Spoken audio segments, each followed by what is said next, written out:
night. Hulking arrows! Gamma shield! Hulk smash!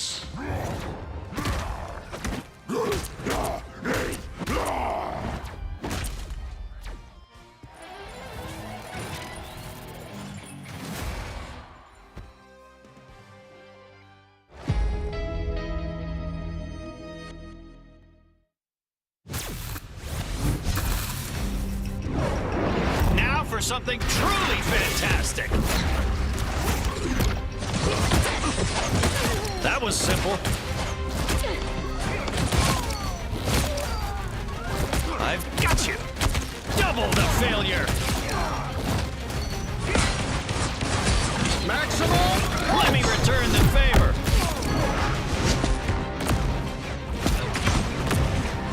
I'm as strong as Ben.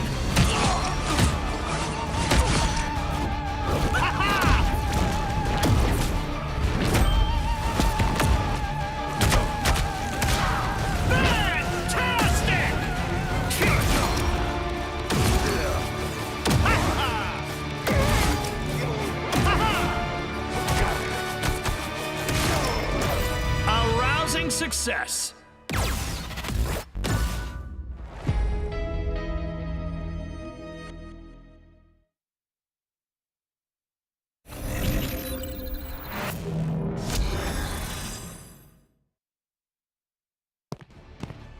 Double the failure. Double the fun. Success.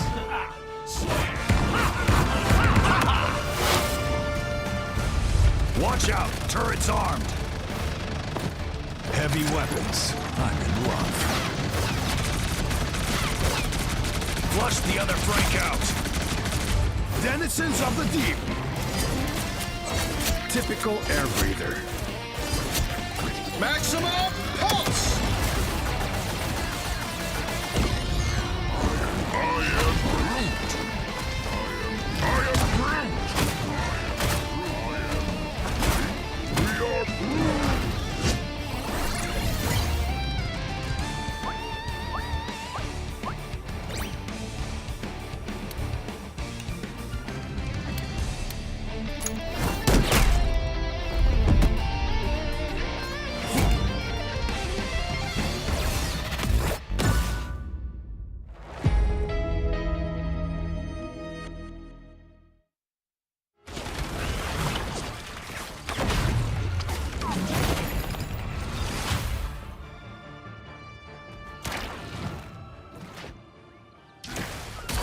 We are protected now.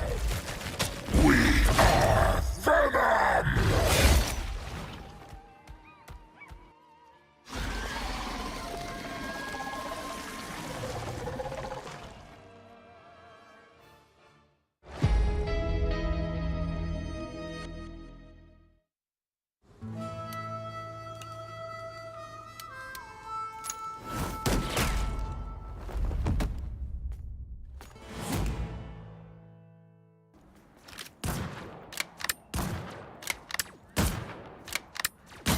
Plasma burst!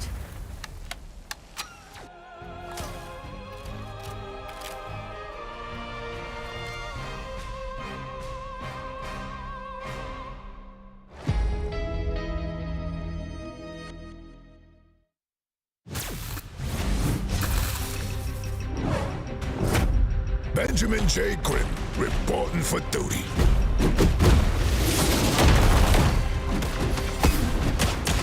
Too easy!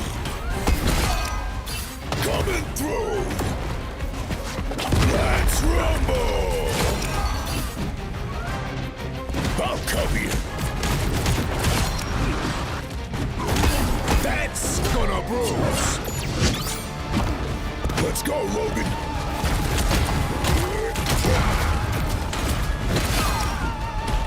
Ready to throw down!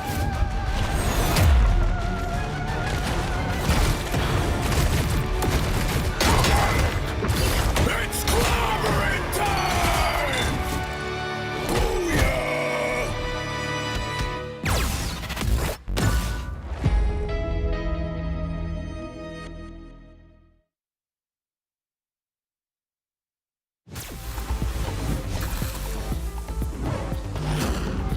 My power is a gift from Solal the Undying.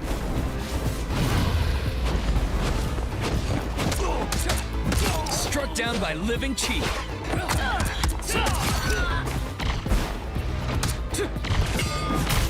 Dragon kick!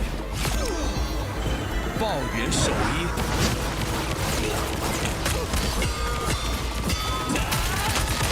Perfect hit! The dragon unleashed! Qi Guan Changlong!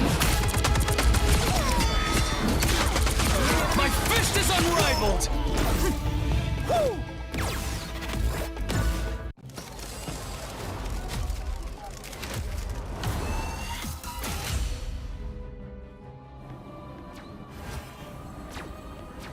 I outnumber you. I still need you. Your powers are mine!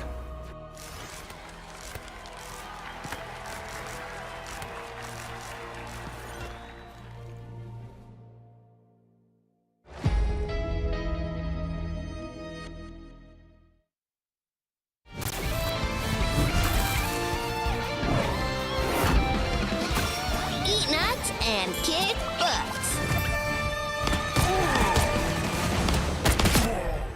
Got him, Tippy! Hey, check out this big acorn!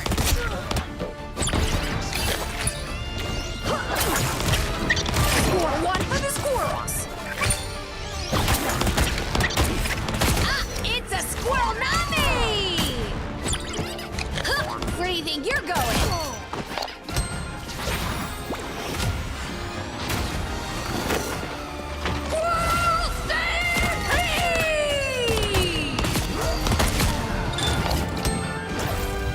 Anybody want some nuts?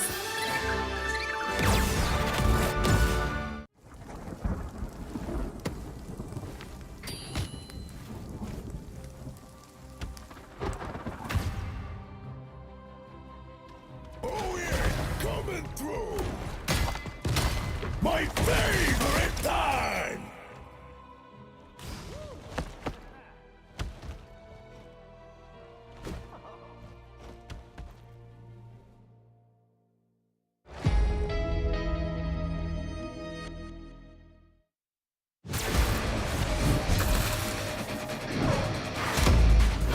Let's race!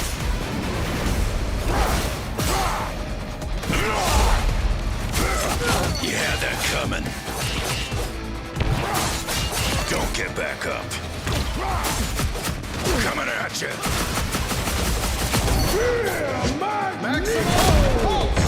Come on. Berserker! Rage!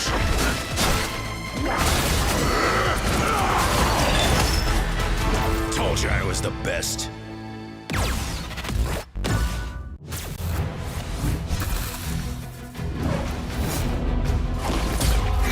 Widow standing by. Target neutralized. The Widow's bite is lethal. Hit them till they don't get up.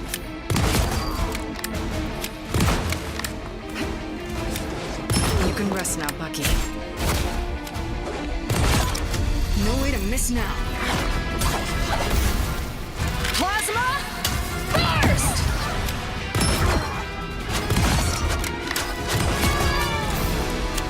Widow style.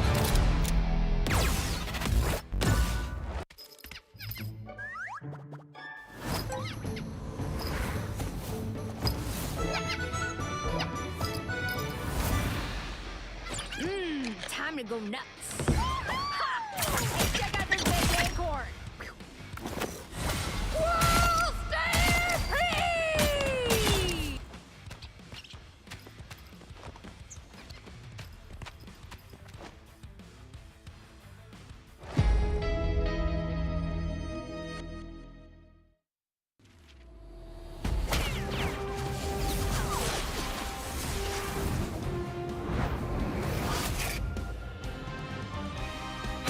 Just embrace the light. Lights out. Vivid feet. Us against the world!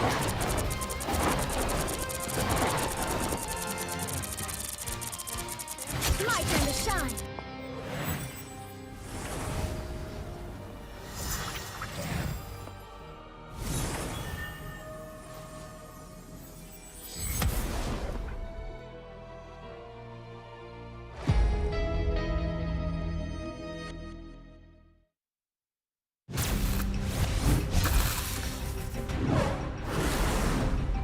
Human Torch in the house, yo! You don't look so hot! Boom goes the meteor! No applause?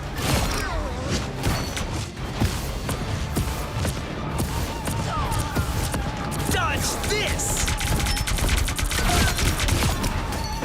I'm the brightest in the sky! Supernova!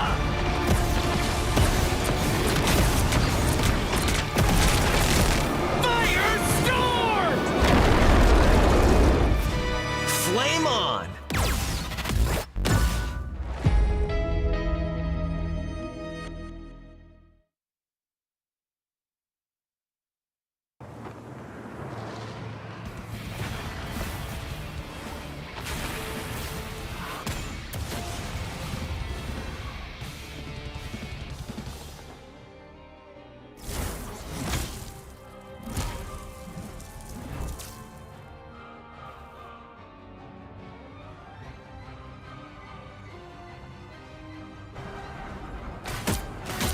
Be strong. Feel the thunder. Feel the wrath of the goddess!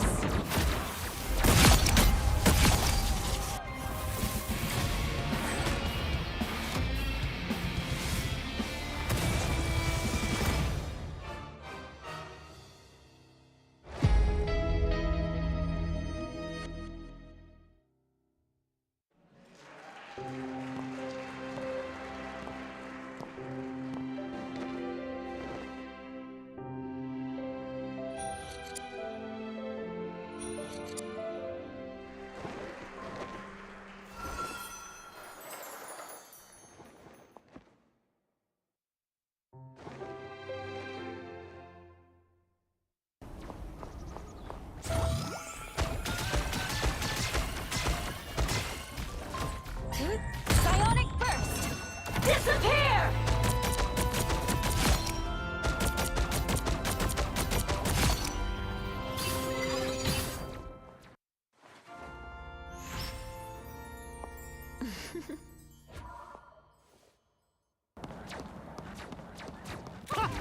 That almost hurt! I've got you! Fantastic! Ha! Ha ha! Ha ha! Oh! Ha ha!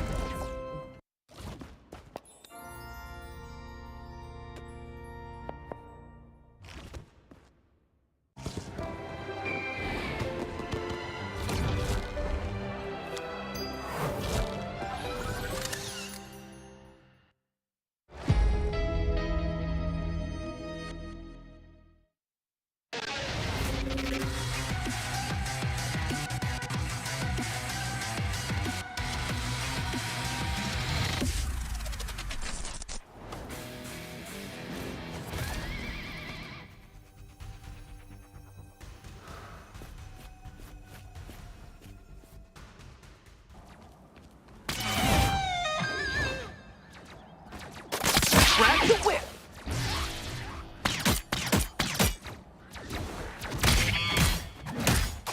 Don't mess with the amazing Spider-Man!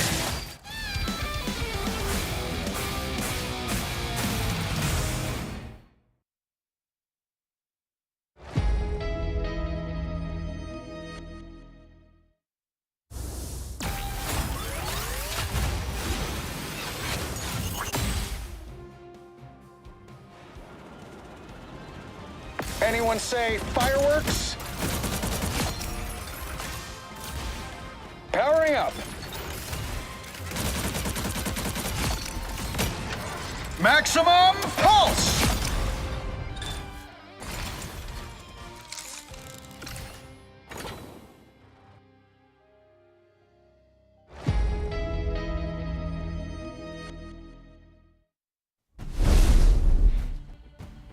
Welcome back, everyone, to the Marvel Rivals Invitational. We are now on the final day. My name is iRunShib, and I'm here with my co-host, Dogman. How you doing today, buddy?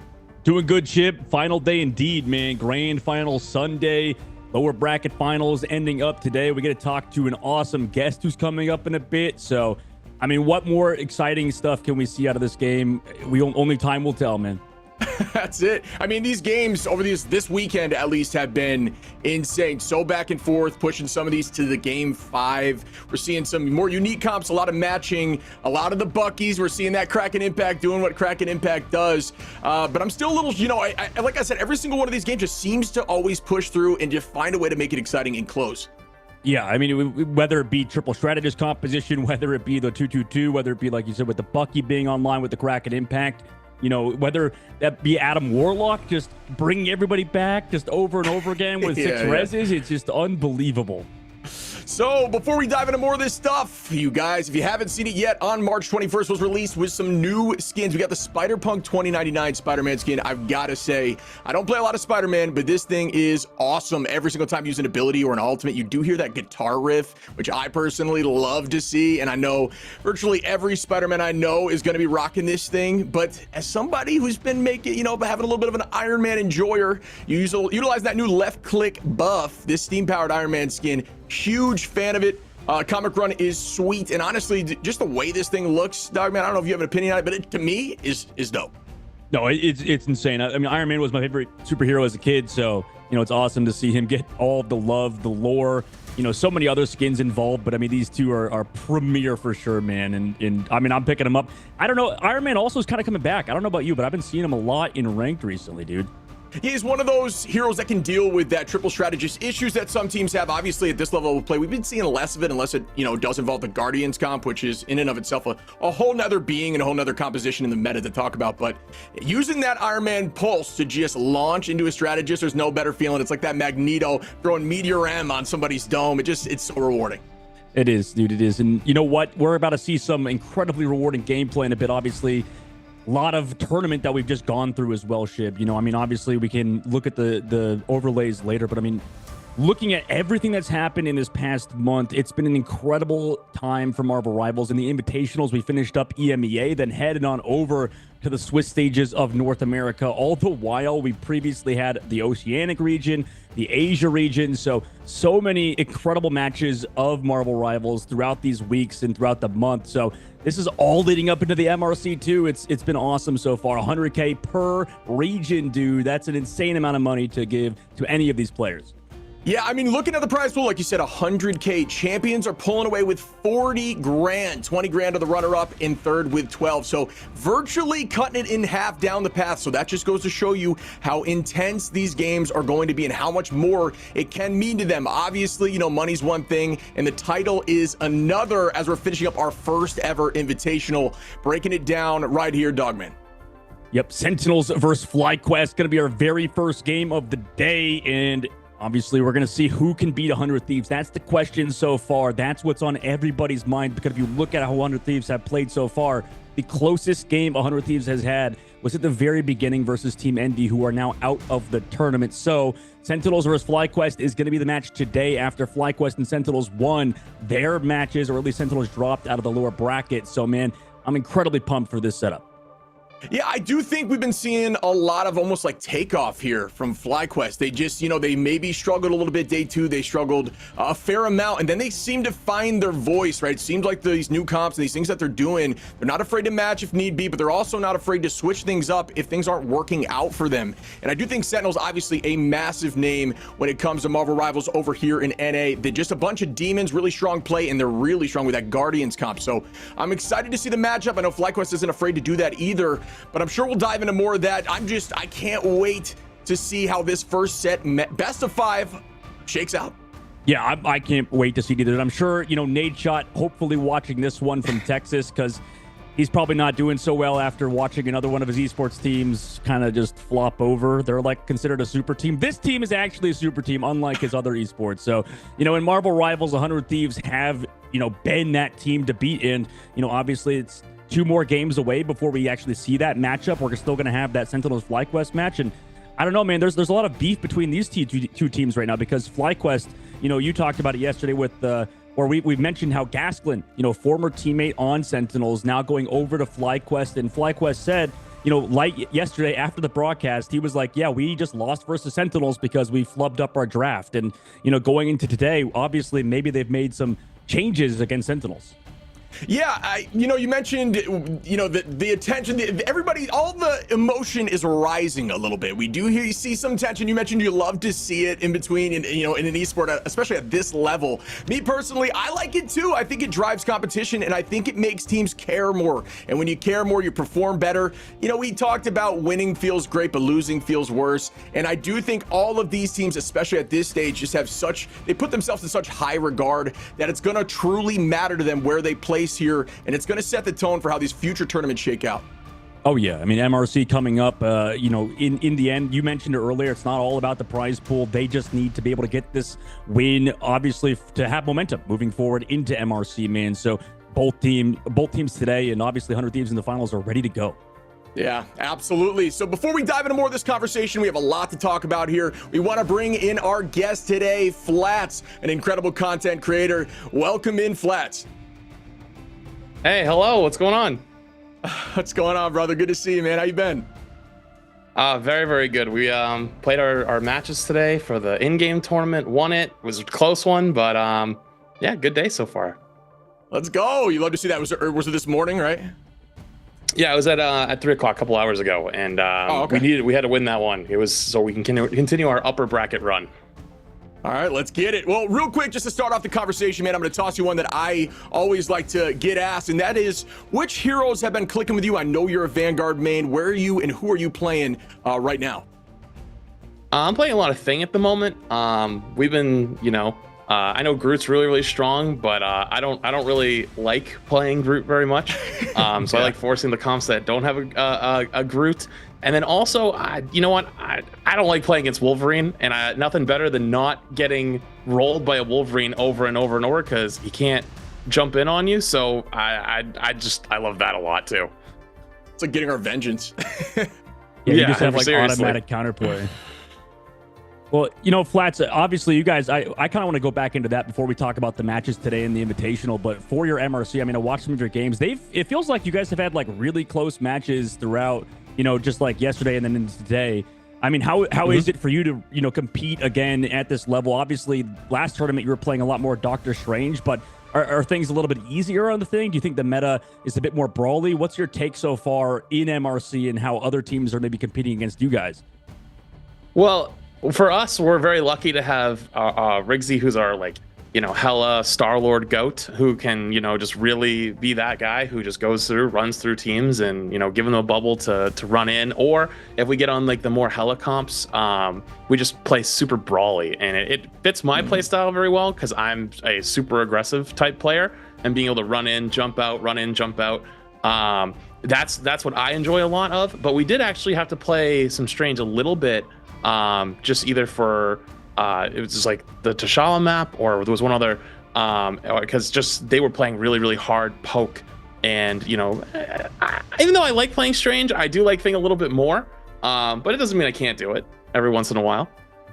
Yeah, I get you. I know Thing struggles a little bit in that poke just without having a shield in front of him. And obviously Strange, like Yggdrasil, when you can portal block, stuff like that, just like unmatched. But you mentioned a little bit the meta, things you like running. Real quick, what is your go-to? Who would you want to see buffed a little bit to push them into the meta? Maybe somebody you find off meta but enjoy playing a ton.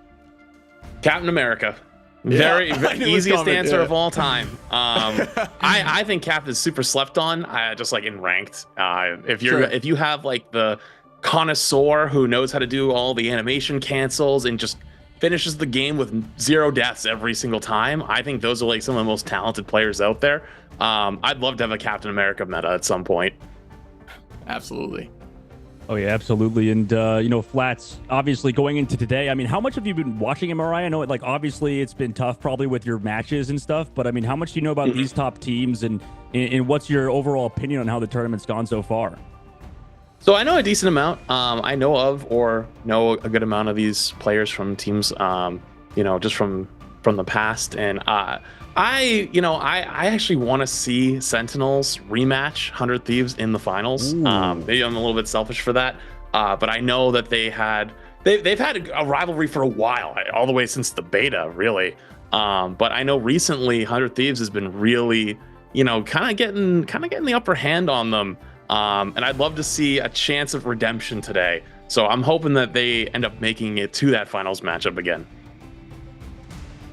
Absolutely. I mean, Sentinels are gross. We've seen them perform time and time again. I know we could break down this a little bit. The comp's been crazy.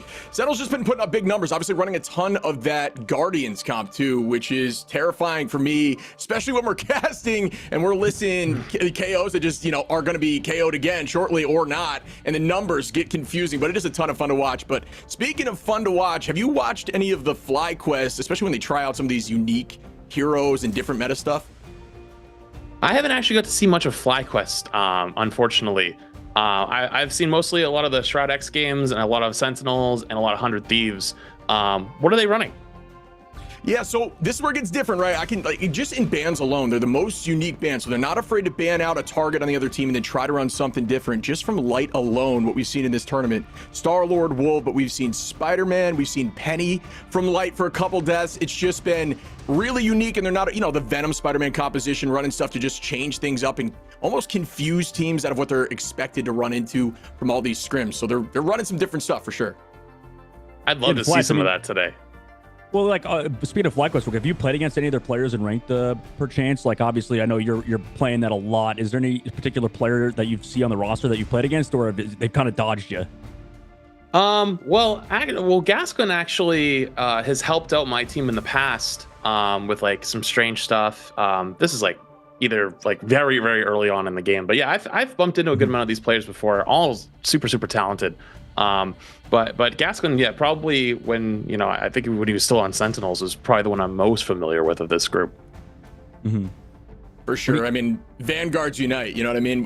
We start to see each other and it just becomes commonplace and we know who they're going to play. And speaking of knowing who they're going to play, man, 100 Thieves. I mean, you talked about knowing these guys. Any of these guys you've run into a ladder or you've had experiences with? Oh, this is a scary, scary, scary group right here. Delana was actually in my chat earlier because we were talking post game after our matches earlier, and we had some things we were talking about, and we were talking actually a little bit about the 100 Thieves and how supported they are by their org and how well they've been doing, and we were talking about some of the stuff that they've been getting or been doing, and Delana popped in to be like, whoa, we were talking about they have a movie theater or something in the 100 Thieves house, and he was like, what movie theater? I don't know what you guys are talking about. So yeah, this is a really insanely talented group. Vinny's Groot is terrifying. I don't want to ever have to play against that. TTK's Strange is also insanely scary, and I hope I actually don't bump into those in ranked a lot of times. But yeah, this is an insane team right here. Yeah, I feel like I've been asked 100 times, do you think controller is viable at the top level? And I always said something along the lines of, I don't think so, especially when you get to the top, and then TTK just dominating people with Strange and Mag on a controller, and just simply because he's like, I just suck on keyboard and I'd rather use controller. It makes me look like a fool. The guy is disgusting. Absolutely. I love to see it. I originally played console for years. I swapped over to PC in 2018. So, seeing someone play on a control at the top level and on a hero like Strange that I already play a lot of, it's fun. It's actually very funny to watch sometimes because it's not that they play on a low sensitivity, but you can tell sometimes when the movement is very different on that controller aim versus the mouse True. aim, but they still hit every shot, so it doesn't matter. Yeah, for sure. But in Flats, I think, on that, in this game so far, obviously, let's take a look at the predictions. Let's just head right into predictions for today, man. I see you've predicted Sentinels to win 3-1 against FlyQuest. Maybe, why is that? What's the case with just believing in Sentinels? I really want to see the rematch. That's the big thing for me. I also know a lot of people that are on the Sentinels roster just from over the years, and I'd love to see them have a chance at redemption because, maybe it's just me. As an outsider, I feel like they kind of had a target on their backs going in, where they are one of the favorited teams. Everyone wanted to beat them. Then they did get beat, and they got beat bad by 100 Thieves, and now everyone wants to pile in on that. And so this is their chance to run it back and be like, hey, we lost to 100 Thieves, but we are still a top tier team, and I'd love to see them come out here and prove it. And I think they have what it takes. Yeah, I mean, we've had interviews with them and we talked to them about how, you know, everyone knows how strong they are. And the question was more along the line is like, is this your meta? Because obviously you guys don't run Groot that much, but we've been seeing them lock that out. And it's been weird because they've been dominating when they play, but then there's also been a shift where things have kind of like their pacing has fallen off a little bit while FlyQuest is gaining pace. And the games yesterday, you know, especially towards the end, they looked insane, especially with those Guardian comps. But, you know, I gave them 2 to 3. I was back and forth. I'm not going to lie to you guys. This is as playing the fence as I possibly can. I switched my prediction like 43 times before this even happened because honestly I just think it's going to be a really good game. But I think we gotta point out my man Dogman 1 to 3 here on FlyQuest. What's the thoughts? I don't know. So like, yeah, I mean, it is a little insane. I think Flats has the right prediction based on what happened so far. Like obviously Sentinels 3-1 FlyQuest, and you know, coming through the lower bracket, it's not like FlyQuest games have been clean, right? It was a 3-1 against Envy, so there's a lot they kind of need to work on. And I don't know, maybe I'm just buying too much into the light juice right now, because like after an interview yesterday, he's like, yeah, we just kind of trolled the draft versus Sentinels, and that's why we lost. So I kind of actually buy that a little bit. I don't know, Sentinels, like Flat said, I got friends on Sentinels, I got friends on FlyQuest, but trying to be unbiased, you know, I just kind of believe in FlyQuest. Hopefully it doesn't bite me in the butt though, considering, you know, FlyQuest, I think going into the tournament was seen as like a top 2 team, but they have had a hard time living up to expectations. Yeah, that makes sense. I mean, and this is where I'm getting curious in terms of the next prediction. Obviously, all of us then predicting the final and perfect timing for it to pop up. It's like I'm a host or something. It does, you know, all of us, pretty much all of us, 4-0. I threw 1 because, you know, sometimes they like to get a little funny with it, change, like you said, troll the bands, maybe throw some picks in to try to have some fun. Granted, there's a lot of money on the line. Not sure we're going to see that today, but sometimes that kind of stuff comes into play. So I threw 1 towards FlyQuest, but you both said 0 across the board. Yeah, Flats, you want to take it? What's your opinion so far on why that's going to happen? I think you're right. I think the realistic option is 4-1. They'll probably take a game, whether it's, you know, off of a stronger map that they're very confident on, and the bands go their way.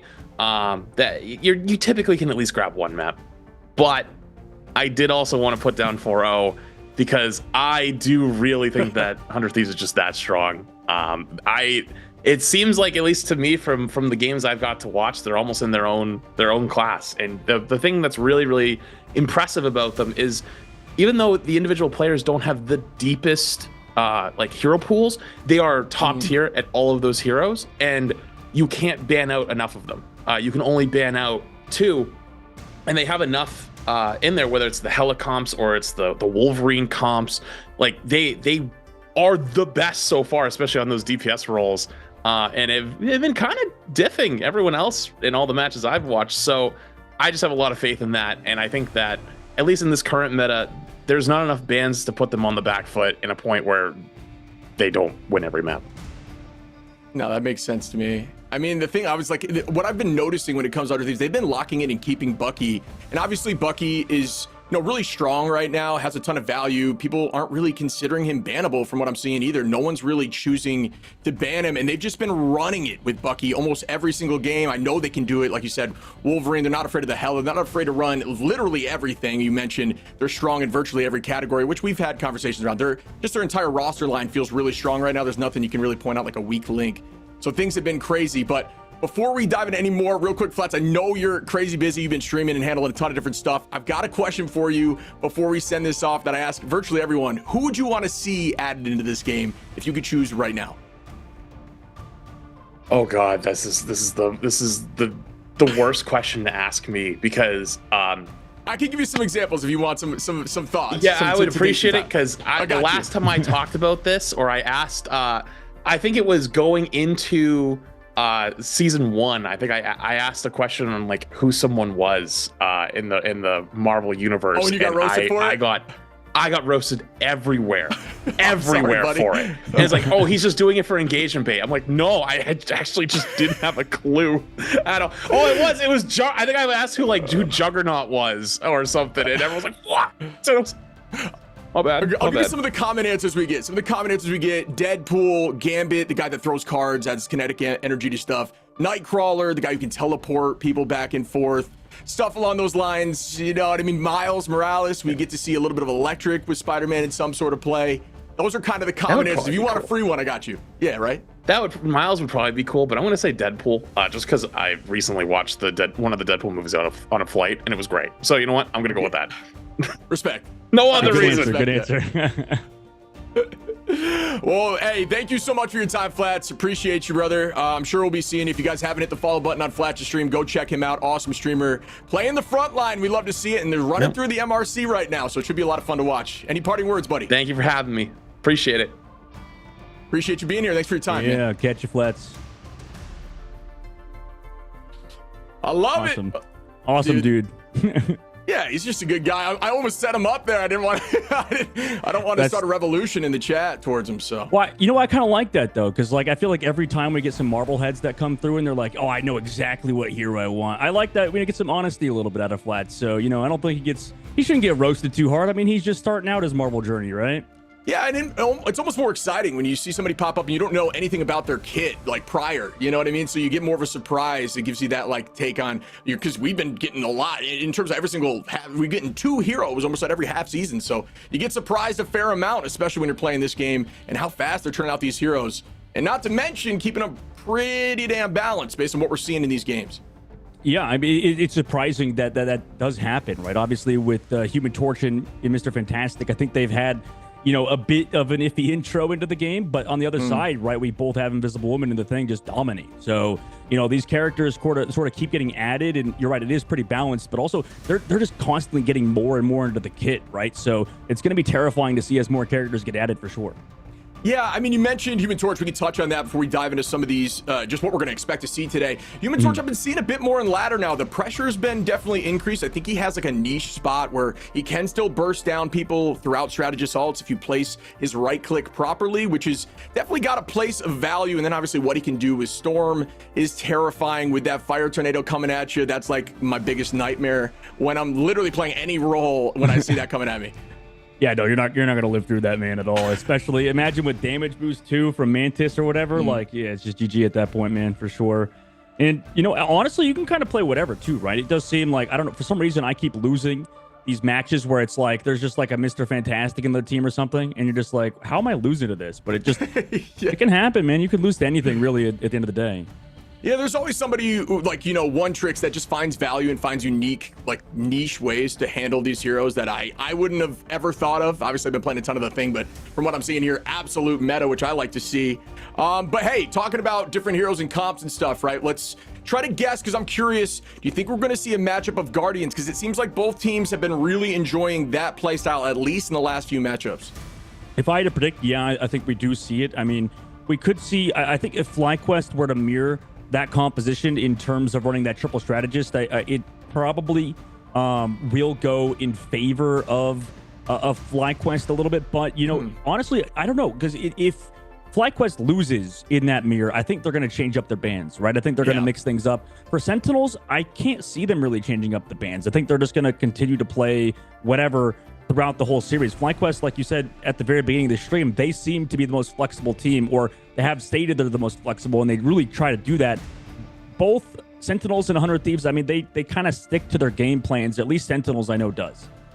Yeah, I'm with you. So one thing I wanted to talk to you about is when I'm just looking at bans, I went through some of the bans over the last 2 days because it's been very different from what we saw in the first weekend of this tournament. I'm seeing FlyQuest, they really changed their bans. There is no consistent ban for them like we see. So you see it, they tie up with Thing, Venom, Adam Warlock, Hela, Namor, all Star-Lord, Thing. It all just kind of depends on who they're trying to target post-match, or if they see somebody that's really strong on someone on the opposition. They've been just changing up their bans really consistently. But then when you look over at Sentinels, that group, that Hela, are by far the most banned consistently, because I just think they don't want to run that composition. So very different strategies. So I can see what you're saying of them potentially wanting to just maybe run it at first, test the waters, and then if it's a struggle for them, change that up and start banning that out. But I was surprised that you think that Fly would beat them on the Guardians comp. That's something I want to see what that matchup looks like. Yeah, they did. FlyQuest just looked really good at it yesterday. You know, Envy, maybe it's because I was a little bit too high on them or something, but, you know, Envy kind of just couldn't match them. I know obviously they won map number 1, but, you know, like Light said yesterday or in the interview, once they swapped to the Loki and off the Luna Snow, it was pretty much over. Now, I don't know if that's going to like matter in the long term of this game, because like what happens if either FlyQuest or Sentinels win, specifically FlyQuest? They go against the 100 Thieves, who are willing to ban the Loki, right? With Harvey on their team, they don't really care. They just sometimes will even first ban it. So, you know, it's a lot of this long-term thinking. I know it's one step at a time for these guys, but I don't know. Something about how FlyQuest is playing it gives them an edge to me right now, although Sentinels are really good at that comp in practice, like you said. Yeah, I'm with you. I'm curious myself to see what they're going to be running. I don't know if we're going to see any of that unique stuff. Obviously, first map's going to be randomized, so we're not going to see a selection from either side, and from there, it goes towards a losing team for them to choose what they want to see run down. We've seen some real confidence out of both teams on Midtown, which I was surprised, and even 100 Thieves. I mean, we don't need to talk about them just yet, but even they made, you know, they struggled with that map at first, and then yesterday it looked like it was their favorite map of all time. So it seems like teams are really harnessing it on weak points, finding where they may struggle, and then just really focusing that. So that could apply similarly to what we might see, like a different composition or all these secrets these comps have been running popping up maybe today. Well, to maybe like reel it back into the triple strategist shit, but like I had a kind of question for you. Just like when you watch this triple strategist composition with the Adam Warlock, with all these characters that can come back into the fight, when team fights last upwards of 1.5 to 2 minutes, what's like the biggest thing that you look out for to kind of like what turns the fight almost? Because I know when we watch Winter Soldier, it's kind of straightforward, right? Kraken, Impact, whatever, makes sense. But when we watch this Adam Warlock triple strategist composition, what are you like looking forward to that kind of changes the fight or is a big tide shifter? It's the crucial long cooldowns, right? Obviously, when it comes to triple, it could depend on who's in the back line, but a lot of the times it's Guardians, right? So you think Adam Warlock, that soul bond is insane, especially when there's a squad around you. It could virtually save you from getting dunked on by Meteor M in the forehead if you do it, you know, with the correct amount of parties around and you don't feed the Meteor too much. If it's juiced out of its mind, it's going to take out anyone. But that, so you want to look for these long cooldowns. Mantis sleep. You want to make sure you're playing off, like I said, that bond. If they have a Loki, Crystal's got to be gone, because all of those abilities are game-winning, alt-winning, fight-winning abilities that in and of themselves can cancel things. And then not even to mention if they do have invis for some reason, that push, that pull, push is great for denying things like Strange, and the pull is really good to play off Bucky to pull that right back anytime he gets if you're trying to escape and you get pulled for a second time, there's just zero shot you're not getting KO'd. So it's the long cooldowns, and these teams at this level, which we may not be seeing in ladder as much, or at least not I in ladder as much, is that communication of I have the timer on this, and that's something that they typically try to dedicate, or at least have a natural understanding of when it's coming back around. Yeah, a lot of very high level thinking, and it gets super sweaty too. I mean, the longer these fights go, and it's going to be awesome. I mean, I can't wait to see what both teams pull out. Obviously, if it's triple strategist, Shib, I think your voice is going to be dead by the end of it. There's a good chance about that. Before we talk more about this and get into the picks and bans to start this matchup, let's give a shout out to our watch party. We don't mind switching over and showing who we got. Yeah, we got Shroud, obviously, the rest of the crew coming on board. I mean, a lot of people that came in for interviews and stuff, Shib. Like, we've seen a lot of these guys come through, talk. I know that, even Shroud has a bit of a, investment into his team going down earlier in the series, but obviously a lot of awesome people involved, throughout the entire time watching together with us in the Invitational. So we appreciate y'all, all these streamers coming through and watching the official broadcast as we close out on Championship Sunday, man. So I'm sure they're all pumped. Yeah, it's getting serious now. Money's on the line, pressure's on the line, nerves are getting real. A question I have that I think you would be great at answering would be, you've had experience playing at this level of play on hero shooters in the past. When it comes to these kind of days, is there something in the air? Do you feel a little different? Is the warm-up different, or is it just a normal day, act like nothing's changed? Yeah, I mean, it's kind of tough, because I think before every single game, like we talked about before in previous broadcasts, there is that anxiety, but a lot of these players, it seems like, are super well-rounded, specifically with the 100 Thieves, for example. They're well-practiced. I almost feel, though, like this warm-up game or this actual game does give you some sort of edge, right? Because you're going in against an official match. I mean, this is something we talk about, like, who gets the advantage here, right? Is it the team kind of sitting, waiting for their match, maybe building up anxiety, watching, or is it the team that actually plays that match and gets ready to go just against 100 Thieves? So there's so many different things. Obviously, I haven't made it this deep into a tournament, so we upset like a top team when I was competing, but then we just lost because we were sick. That's my excuse. We had the flu or something. So. Yeah, smart flu game. Yeah. It was a flu game. I'm not Michael Jordan. I'm freaking Dogman. So it's tough. No, I get it, brother. I mean, it's good to hear, like, you know, it all kind of depends on, you know, how you're feeling in the moment, what you're looking for in that day, and the team composition. I know a lot of these teams we talk about getting together and grouping when you go into these tournaments, it's got to be just a totally different experience being there in the moment. I know we talk about, you know, hoping LAN comes around because just the energy that you have when you're around people experiencing the same experience is just a totally another level, and it kind of like untaps something in you as a player where you just want to dive into it. And I know we're going to be talking about diving into the game, which is starting here very shortly. But the first thing I want to say, my guess is I think that we see an immediate ban from Sentinels, getting rid of that group, because I just know they don't want to run into that. I would not be surprised, either that or the Hella. I mean, you called that out earlier. They just are so consistent with these bans, you know, and for Sentinels, it makes sense because, you know, as much as I love Rymazing, I mean, he was a former teammate of mine, absolutely lovely dude, awesome player overall, but you know, in terms of what's happened with Hella, I feel like he's sort of not been able to keep up. It's been really difficult for him. And, you know, whether that's just get more practice on the character, build up that confidence, I'm not exactly sure. But that kind of forces them to consistently ban out this Hella every time. And to me, that's a bit of a weakness. And, you know, obviously we see that, we're going to see that pretty soon, I'm sure. Yeah, and it looks like the first map that we are going to be diving into is going to be Yggdrasil, Pat. Personal favorite of mine, obviously really strong for something like Strange. Those portal walls are potentially not only just point winning, but game winning. And I'm curious to see if we're going to see that shake up or if we're just going to see some of the standard comps that we've seen them run in the past. Any idea? You think it is going to be that Guardian matchup off the rip just to see, like, test the waters a little bit? Because a lot of NA has been doing that back and forth, keep comps consistent so you can do it better. I mean, I think it's dictated by FlyQuest. That's the awesome part about being flexible that we talked about with FlyQuest, that they kind of can do whatever they want. It's the power's in their hands. For Sentinels, you said they ban Groot, they ban Hella. That's like the two they ban every time. That doesn't prevent Guardian comp from coming through because they think that's their strength. For FlyQuest, the cards are in their hand. They can kind of decide what gets banned first. Adam Warlock got banned first this time, so Guardian's comp immediately out of the question. FlyQuest, interesting choice from them. Yeah, in the past they banned Adam 2 times, and you know, I know they're not afraid of running this comp, but I wonder if it's just trying, like, almost like a mental game, right? You want to get them out of the comfort zone early on and try to play off that. You start the momentum. We talk about how important momentum is. Ooh, and the Groot lock off the rip. I am surprised to see that the choice was to get rid of the Warlock and the Hella. Groot's going to be on here, and I know, you know, that's something that I don't think we've seen too much out of the Sentinels.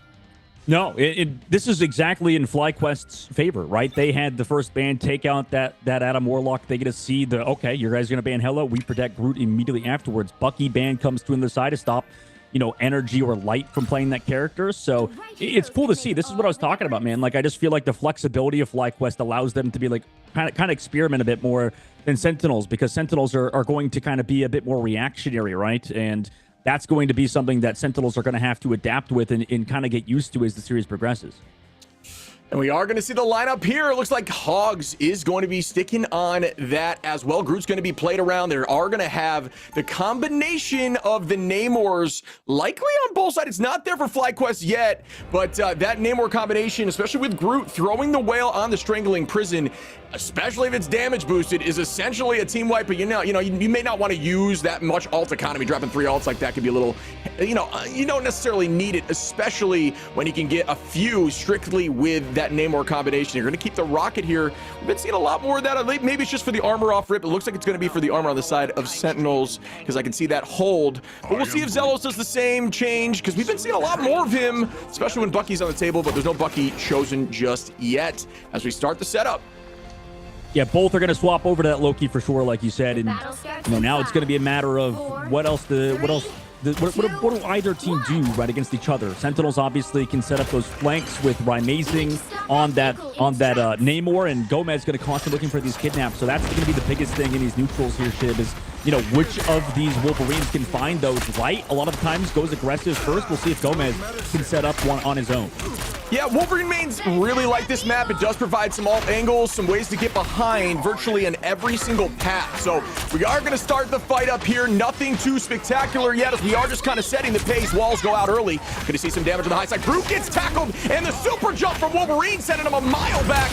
But it looks like the escape might happen. Kurova going to fall early, as Gastelum getting a nice early pick there from, I'm assuming, the tackle from a Wolverine that we may have missed. Spark Chief going to start walling them off in that zone. They do a good job of resetting, but down goes three early on, and we're only less than a minute into this, and it's looking heavily on the favor of Fly for this first point. With a great wall of Spark Chief just closed out on Sentinels, and they don't even have a retouch here. I mean, maybe you can portal through, come back last second, but man, that was an amazing engagement from FlyQuest Light with that kidnap, like you said, early on, opened it up, and then Spark Chief followed it through. Huge time bank now in Creep Face. Yeah, with a little back and forth. I wasn't sure that was going to start. Nice turnaround Hogs here, getting the pace back towards their favor. Crystal's going to be burned over there from Aramori. Aramori on a low-key, not a pick I see too often from her. Obviously, a really insane strategist, does have those shot calls as well. Very strong player. I haven't seen too much Loki out of her, but I know she can do it. As we start again with the early pick, trying to get that pass. Ooh, not able to finish that KO there or see if passive was burned, but it looks like they were able to escape as this fight is going to be stalled here, waiting for these walls. Walls are very difficult to handle, but you can see Strange on both sides and not the Magneto simply because of that jump. It does allow you to escape and gives you a way away from those walls. Nice pick there by Amazing, taking out energy, giving a little bit of an early start here to this next fight. Yeah, that was a nice push by Amazing. Now up in the advantage. FlyQuest still trades back Gomez. Ultimates come out on both sides. Walls as well to block both whales alongside the fate of both worlds, but a nice freeze onto Kaluj. It's going to slow his progress. Also, Ayamakamoto still ready to go. So many strategist ultimates here, Ship, to stall out this fight.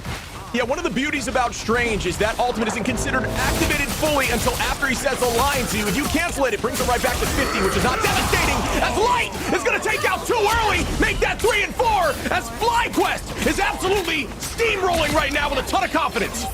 Yeah, the eventual ultimate from Light, also the follow-through was clean. 3 minutes and 54 seconds left to go. FlyQuest did commit a lot of ultimates at the very least, so Sentinels can come back with their own. We'll see what FlyQuest opts to do. If they get an early kidnap, that might force some early plays out of Sentinels as they set up. But also the spawn trap came through from the Doctor Strange, and guess who's caught out? It's Gomez over the top side. Portal's now removed. He has to touch the point, go in with the ultimate as well to sustain. But Gomez eventually going to be down in this fight. Portal comes in late. Kaluj! Ayamakamoto is massive. Wow, what a play! I honestly was not sure if they were going to be able to get there in time, but they had a ton of space. They had to push first, as we are going to burn this passive early on the side of Light, and he is going to pay for it as Amazing gets a nice pick there to even out the numbers. Group down on the side of Hogs, falling down early for Sentinels. Not much you can do when you've got the scratching post happening here. Nice pick again.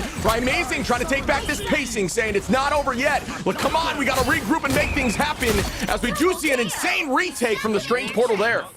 Rise looking good on the Namor so far. Has had the better of energy, even though they're back in the series right now. 2 minutes and 49 seconds on the clock for FlyQuest. That portal blocked by Gaslin almost closed it out for them, but Gomez, realizing what was happening, went towards the cart, popped passive, and sacrificed his life to continue this team fight going on.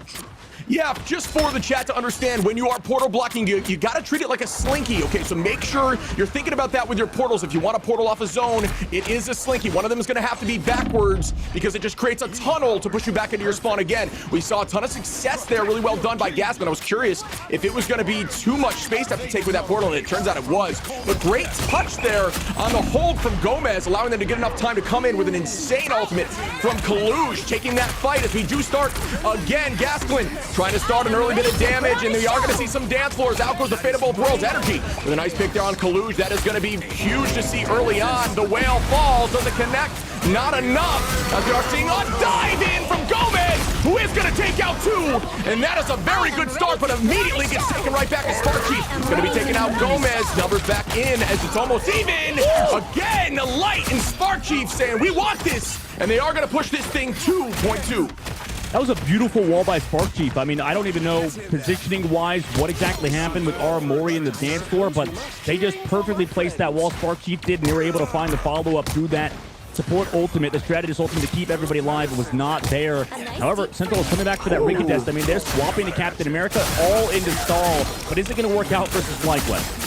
Yeah, it's really tough to retake into a group comp. I like the changes, but it is, you know, I guess they have the confidence to make it happen. I was 99% sure it was going to be taken right there, and yeah, it is. As it is just like you said, you got it. When you shut down those zones with group, those walls, it's just too much time to have to burn and focus them for you to get in there. And they did use that teleport, obviously, early to retouch there, so it didn't have any real resource besides forcing a stagger on point, which did buy them some time. So may have been valuable, but is it valuable enough to ensure they have enough time to stop point 3, which we have seen a lot of shutdowns here in this tournament?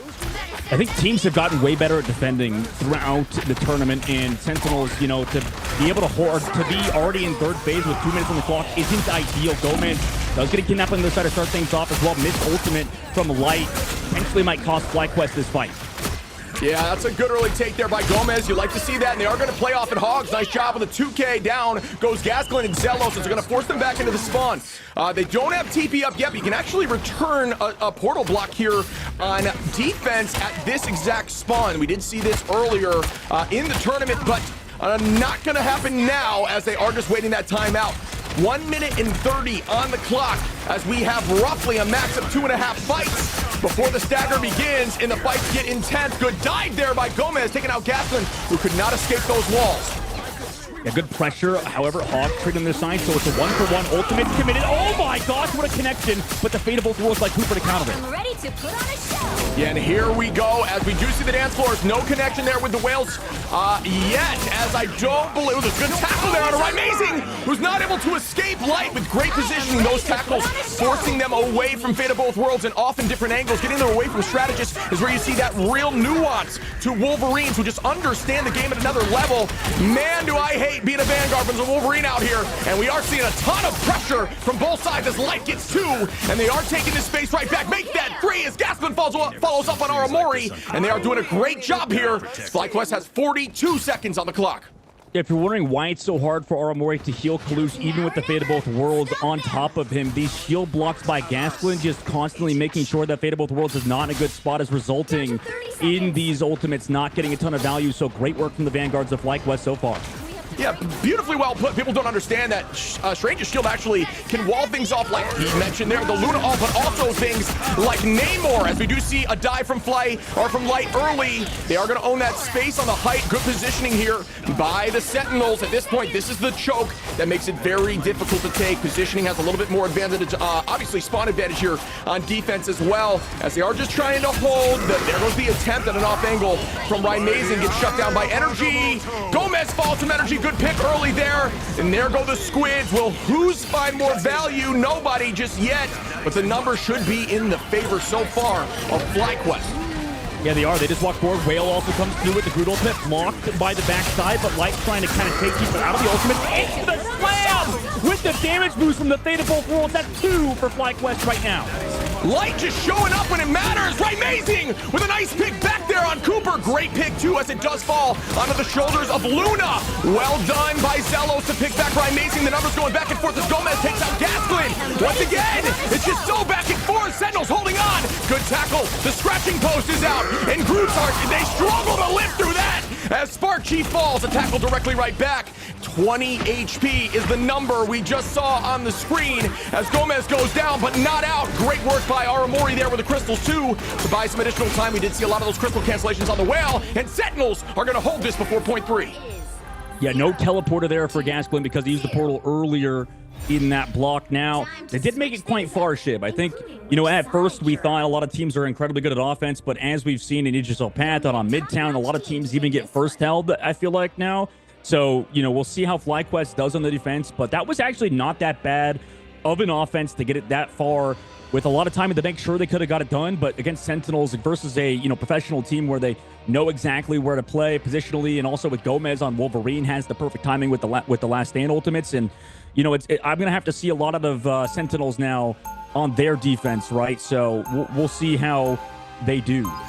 Yeah, I mean, just a couple things of note, right? We saw big plays from just a strictly duelist. Obviously, you do make that combination with Namor, but when it comes to those Wolverine last stands, like you mentioned, if you get that pick early and then you portal wall off, I mean, just the sheer space you can get on point 2, that's the kind of thing that just wins you that second point. So yes, it was a great push, but I do think we saw Sentinels getting their footing there on point 3. Obviously, spawn advantage is massive there, but every single time there was a pick, there was an answer, and that is what needs to happen. A lot of teams fall into the steamroll. They panic when they see numbers go down, and they start just busting ultimates out just in hopes to make something happen. But they stayed calm, they stayed steady, they got their numbers back from the res, just being close by from the spawn, and they made things happen. But yes, it is very much all about this first point as we're going to see the tempo.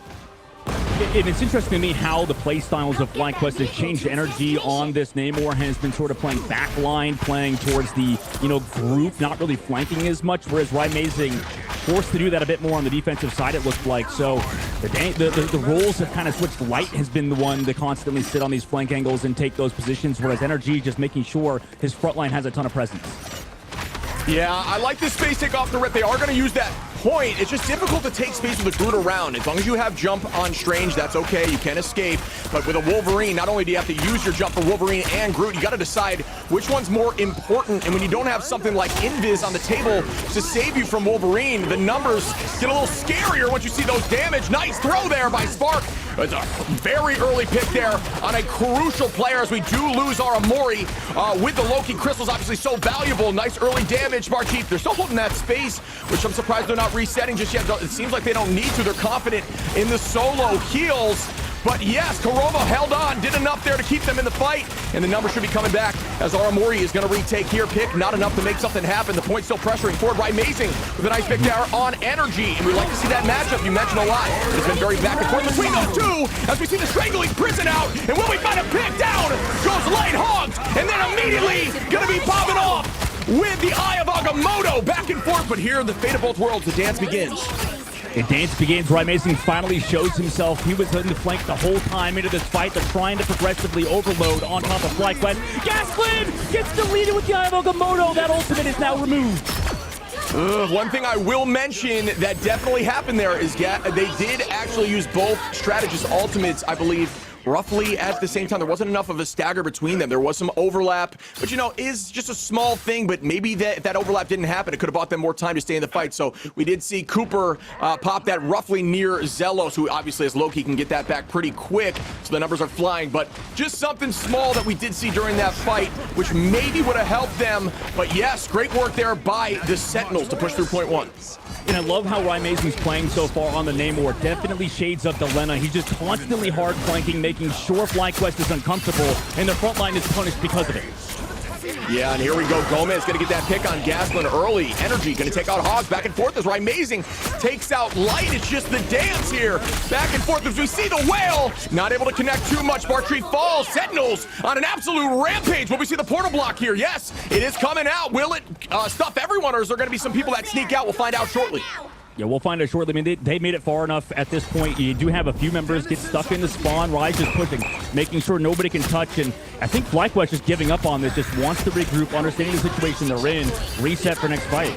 Read like a textbook. We called it earlier. Get a pick. You set that portal block, and point two suddenly becomes a ton easier. And this is why Strange performs so strong at this specific map. It's a lot of opportunities for game-winning portals as they have almost 5 full minutes to push this past and get to that third point to end the first round. I mean, he's doing it again. Rise in the flank, ready to go. Copy comes out. He knows that he has to play slow. I have Agamotto on the front line, though. Met by Super Gomez to combine. Beautiful work from Sentinels. Yeah, nice pick there. Kaluj, Gomez back and forth, taken out too early, giving them a slight advantage in this fight. As we do see the fade pop, there's that flank. Namor, an impressive and potentially the strongest flanker in the game, showcasing why right there. Yeah, maybe predicting FlyQuest to win the series this early was not the play, considering how Sentinels look right now. They look amazing. Very early ultimate. Just a follow-up there, though. Yeah, you know, we had some words about, like, we haven't seen Hogs too much on the Vanguard group, but, you know, just performing here as a team, making it happen, not falling too much to that pressure. Amazing with an early pick again. Sentinels just finding these early value prior to the fight, which gives them enough of an advantage. And here comes the Eye of Agamotto. I believe it gets shielded up, does find some value. They are going to, an immediate KO, throwing him towards the backline. Gomez finds Gasklin, trying to find another. Yep, as Light and Cooper go down. Yeah, both of them fall. Sentinels look to close it out now, and that was beautiful. Wow. That was absolutely beautiful, man. Shit, they get it done. Map number 1. I don't know, man. I thought I had a lot of faith in Energy on the Namor, but just the way that Amazing played it throughout the map, the way Super Gomez was able to get value on Wolverine, you said it was a team effort, and it 100% was. But I think the big catalyst for Sentinels is what does Amazing do on these flanks, and Energy just never met them. They never was able to match Amazing. I'm not exactly sure why that was. If you can see, even in terms of damage, final hits, Sentinels was just playing like Light 100 Thieves. It was just so consistent how they were playing, and I love to see it out of that team so far. Yeah, great stat lines across the board. I mean, it's pretty consistent across the entire game. It really goes to show you it's just about plays. And in the moment, like, you can have a great stat line, but it's all about what you do when the payload is there and how close you are to that point. You can get a billion KOs, doesn't matter to me, as long as I push this thing through. And it shows you Sentinels with plenty of time on the clock, too, popping off, right? Amazing 29 and 6. Just a ton of 16 final hits as well. 5 over the max of light on the opposition. Really, really well done there by the Sentinels. Love to see it. Yeah, I wonder why Flying Quest wasn't really setting up on those flanks. I don't know if it was because they didn't have time.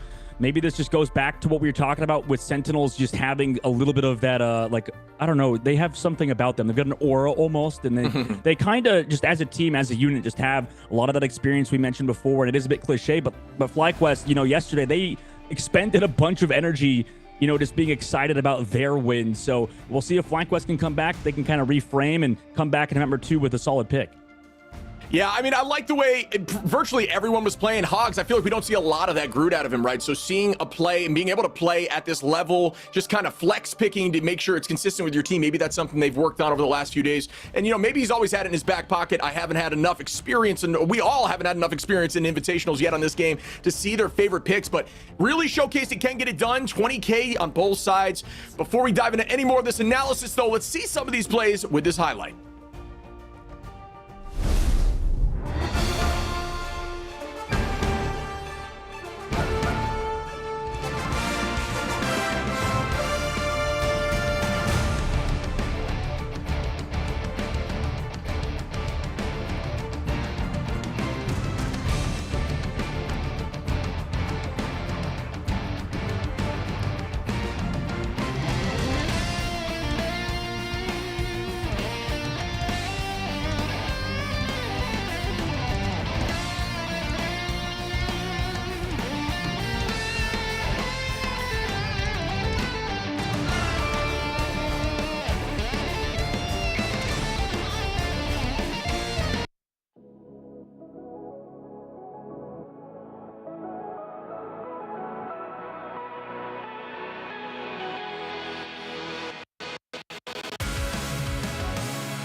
Trapping all those fighting souls, but yet across the world I see you standing in my way.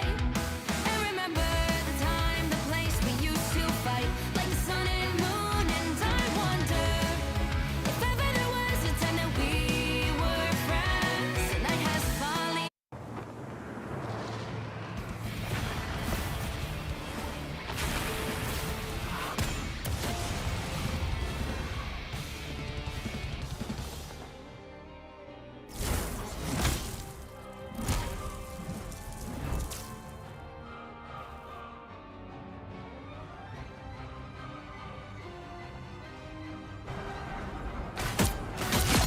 Strong.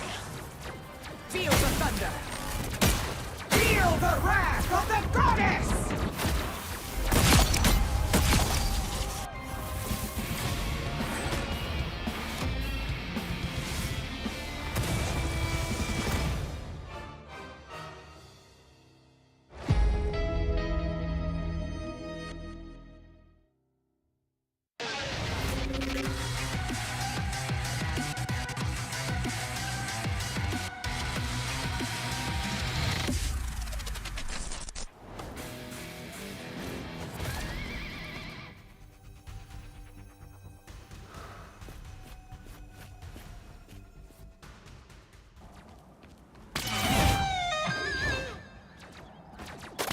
Crack the whip.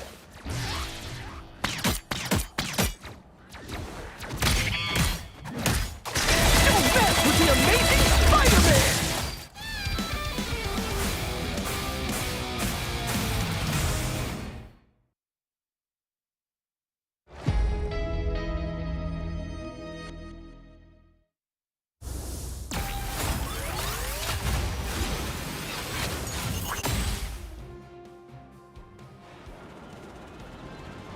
Anyone say fireworks?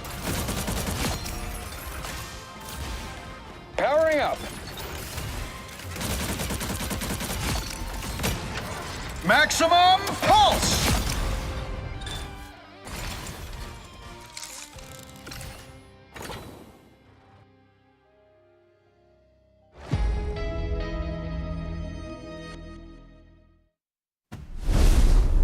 Welcome back, everyone. As we just saw an insane performance by the Sentinels playing with pure aggression. What'd you think, buddy? I mean, it was awesome so far. Sentinels look to be a little bit leveled up. I mean, I'm impressed with Amazing, impressed with Hogs, like you said. A lot of things Sentinels are improving at, and you can see exactly why on Idrisel's path that this team is formidable no matter who they're against. Yeah, I feel like we can talk about virtually anyone. We saw some big ults from Kalush too. Obviously, the teleport play on defense bought them a little bit more time, enough to hold before point 3, which now that you think about it, those little things mean so much at the end of the game. But then not only that, Gomez with 25k damage, but Amazing's flank, you touched on this, with the Namor was absolutely obscene. It constantly found weird angles, even on point 3 there, going through the alleyway on the right side, going all the way around behind strategists and finding 2, I believe, prior to the very first fight. Which that first choke is so advantageous on defense. Losing that quick just gave them so much time, but they didn't even need the time, to be honest. No, yeah, they didn't. I mean, that's the catalyst, I think, for this team right now. As much as I, love everybody else in the roster and think that they're all good, I think Amazing currently is that kind of player that needs to be able to flex over to this Namor to play it a little bit more. Maybe we'll see in compositions how things shift, but right now, just in terms of going against Delena, going against Energy, right? These sort of plays need to be done. And, you always wonder, what timing do we want to do on these flanks? When do we want to do them? It's odd because I feel like it was uncharacteristic out of FlyQuest. Usually they send Energy on these flanks and go match them, but instead he was sort of playing back, sort of reacting to whatever Amazing was doing. And, obviously there's a lot more to it. There was a lot more in-depth stuff that happens in this game. There's 12 people in the lobby, right? It's just we're talking about only 2, but I just feel like that was the biggest reason why Sentinels was just 1. Yeah, I'm curious too. I think in a few of the POVs we saw Aramori holding an angle that almost looked at and was ready for that off-angle dive back. So getting the clones ready to fire into it. And we did see the battle back and forth of the Namors just trying to keep each other in check. So maybe it was just a team understanding that I'm going to do this, but let's make sure that they can't do this, right? And they knew that going into it and played around that, because obviously, we haven't seen, or at least from my experience with this team, I haven't seen as much of the Loki on their side, because they do typically run a lot of that Guardian Scout, which you mentioned during the break, when we could talk about here shortly, we might see more of, but Loki is also very powerful and does force things out like that bubble on Namor. Yeah, they go in tandem, right? I mean, that builds off of the Loki sitting back, playing in that front line, playing in those tanks. Guess who's shooting them? It's that Namor that's playing with the team. And if you just go on a flank and you just go around the tanks, great. Now you don't have to worry about the tanks anymore, and you just set yourself up to eliminate a strategist. So it's like whenever people are playing the game, I don't think a lot of people are doing these flanks at the right time. It almost feels like an overcommitment from Amazing and stuff, but it isn't. Like you said, that flank on third phase, he freaking walked all the way across the map and more, right? But it worked out. Yeah, and he's bought his time, right? You wait till the fight starts, and that's the confidence you need.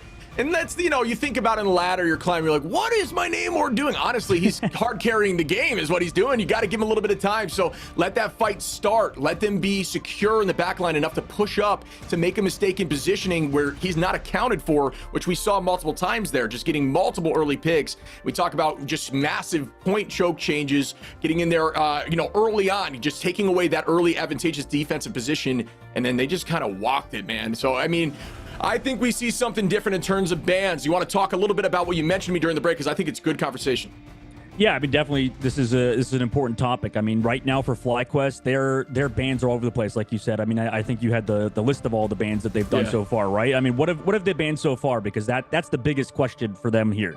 Yeah, in this last weekend, they banned Loki once, Star-Lord 3 times, Thing, Venom, Hela, and Namor 3 times. Adam after that, and I mentioned the Loki. So it's just been like almost everybody at the exact same amount. It's almost like if they have a problem, they just eliminate that problem. You know what I mean? Yeah, and that's got to be the answer for them right now. Like they banned Adam Warlock last time, obviously not wanting to play against it. Maybe this time they won't do that, right? So their flexibility could play a part into this. But the difficulty for FlyQuest is if they do not win in like a triple strategist composition, or if they play the same thing and lose again. That already puts them in an 0-2 deficit, right? That's map point. Considering this is only a best out of 5, it's not the grand finals. We're not best out of 7 just yet. And you mentioned prior to this, and I'd like to dive into this too, you said, I'd like to see the Guardians match up on both sides, and you gave it into the side of Fly. See, me personally, I think that goes to Sentinels, and I love that we're kind of on two sides of the fence, because if it does appear, it's going to be a ton of fun to talk over with you, my man. But yeah, I'm curious. I do think we're going to see that change in terms of bans, and maybe that'll come through. It definitely could. You know, obviously in due time, we'll go into the next map, which will be Burnin' T'Challa. Burnin's gonna Caster, stop talking, man. Stop embarrassing yourself. But I think you nailed it. Yeah. Burnin' T'Challa, baby. Yeah, I don't know. Like, it could change things up, and obviously I'm like anybody else, very reactionary, right? I see a team do good one day, okay, that's now the best team, right? It's like any viewer, anybody watching the game, people were very recency biased focused, and hella first ban for Sentinels, focusing on that again. I mean, same strategy for them. FlyQuest obviously debating the Namor ban. Yeah, it makes sense to me. You know, Rymazing had a ton of success with Namor. You mentioned in the past, Rymazing trying to still find like the perfect, obviously a really strong magic, really suited to that last meta, a disgusting magic, if you will. Maybe not the 1 and 2 hella, but an incredible duelist in their own right. So Namor's just been the pick for them that they found a ton of value in. So why don't we just get that out of here and see what they can do with that immediate ban? And they are going to lock in Luna and bye-bye Hela as well, which I don't see any surprise for from the side of the Sentinels. I wonder if that means we're going to see a Loki ban for the side of FlyQuest. Obviously, things are still up in the air. Protect still available for Sentinels. Winter Soldier Protect on their side. I think it was banned out last time by FlyQuest, was it? Or Sentinels banned it out? And that means we're going to be seeing some Winter Soldier, making sure their DP or their duelists aren't focused and locked into only a few heroes, because you've already banned out 2. That removes a lot of the hero pool, right? Once you force Winter Soldier to get banned, if he was. So that Protect is massive for Sentinels. Venom banned on their side. They don't want to go against FlyQuest and Spark Chief on that Venom. Yeah, the idea here now, from what I'm seeing, is they're fine with Groot being in here as long as they're going to run that Rocket Bucky combo. We mentioned it last stream. For those of you who don't know, typically the players at this level like to run Bucky instead of Punisher, just due to the strict survivability and just the value you can get out of that Kraken Impact. Resetting again and again will haunt your dreams. So that, I believe, is what they're thinking to play here. Yep, here we go. You predicted it, man. Triple strategist coming through for FlyQuest. This is more than likely going to be the comp they play as well. Obviously, interesting that they don't want the Mantis. You know, it's a little bit tougher, at least without that natural damage boost that you can get from her throughout the fight for Light to get a whole lot of damage. But I mean, he will be able to be consistently sort of free just with those bubbles in general. And for Sentinel's side, we'll see if they opt to go into that triple strategist. They might have, who knows, maybe even abandoned it so far. Yeah, I mean, I gotta mention this because I'm just noticing this now. FlyQuest with the sub, putting Adios in on the Loki. I didn't even notice until right now. That is going to be a nice change of pace. I don't think we've seen Adios play just yet, so I'm excited to get eyes on. Yeah, that's interesting considering how good Energy is to sub in Adios. He's been a flex player. I've seen him fill in scrims for Gasklin whenever he's not there. To come back through finally in the playoffs is huge, considering he's a great player. I mean, we've seen him on Star-Lord, we've seen him on Magic, we've seen him on a lot of other heroes, now flexing over to that Loki, kind of being that duelist player who shows a ton of flexibility. That's what you like to see out of a pro player. Kalu's going to take the space right now, set him up. Not going to use that rocket combination. Don't think they need it. Instead, there's a ton of space on this map, a ton of verticality, so the group walls don't have nearly as much lockdown impact as you would on something like a convergence map or something that's more lane focused. Fighting on the right side now, they do own the center, so the height is in their advantage. Kalu's going to own the point and just try to buy time. The big advantage of having that teleport is you will get it back before the end of the map, as there is enough time to retouch later on, as we do see a bunch of damage off the rip. Nice pick there from Gaskin. Return immediately by Rymazing, taking out Light, as we are going to be down a Vanguard. But no, the res up from Light, that did not matter to them, and we will see that return back and forth with this Guardians comp. I don't know how Gomez was still alive on that backside angle. Regardless, FlyQuest now able to walk forward and just kind of dissipate Sentinels, right? They just have all of those healing, or all of that healing, all of that sustain. And like you said, that res just brought Light back into the fight, making that pick kind of negligible.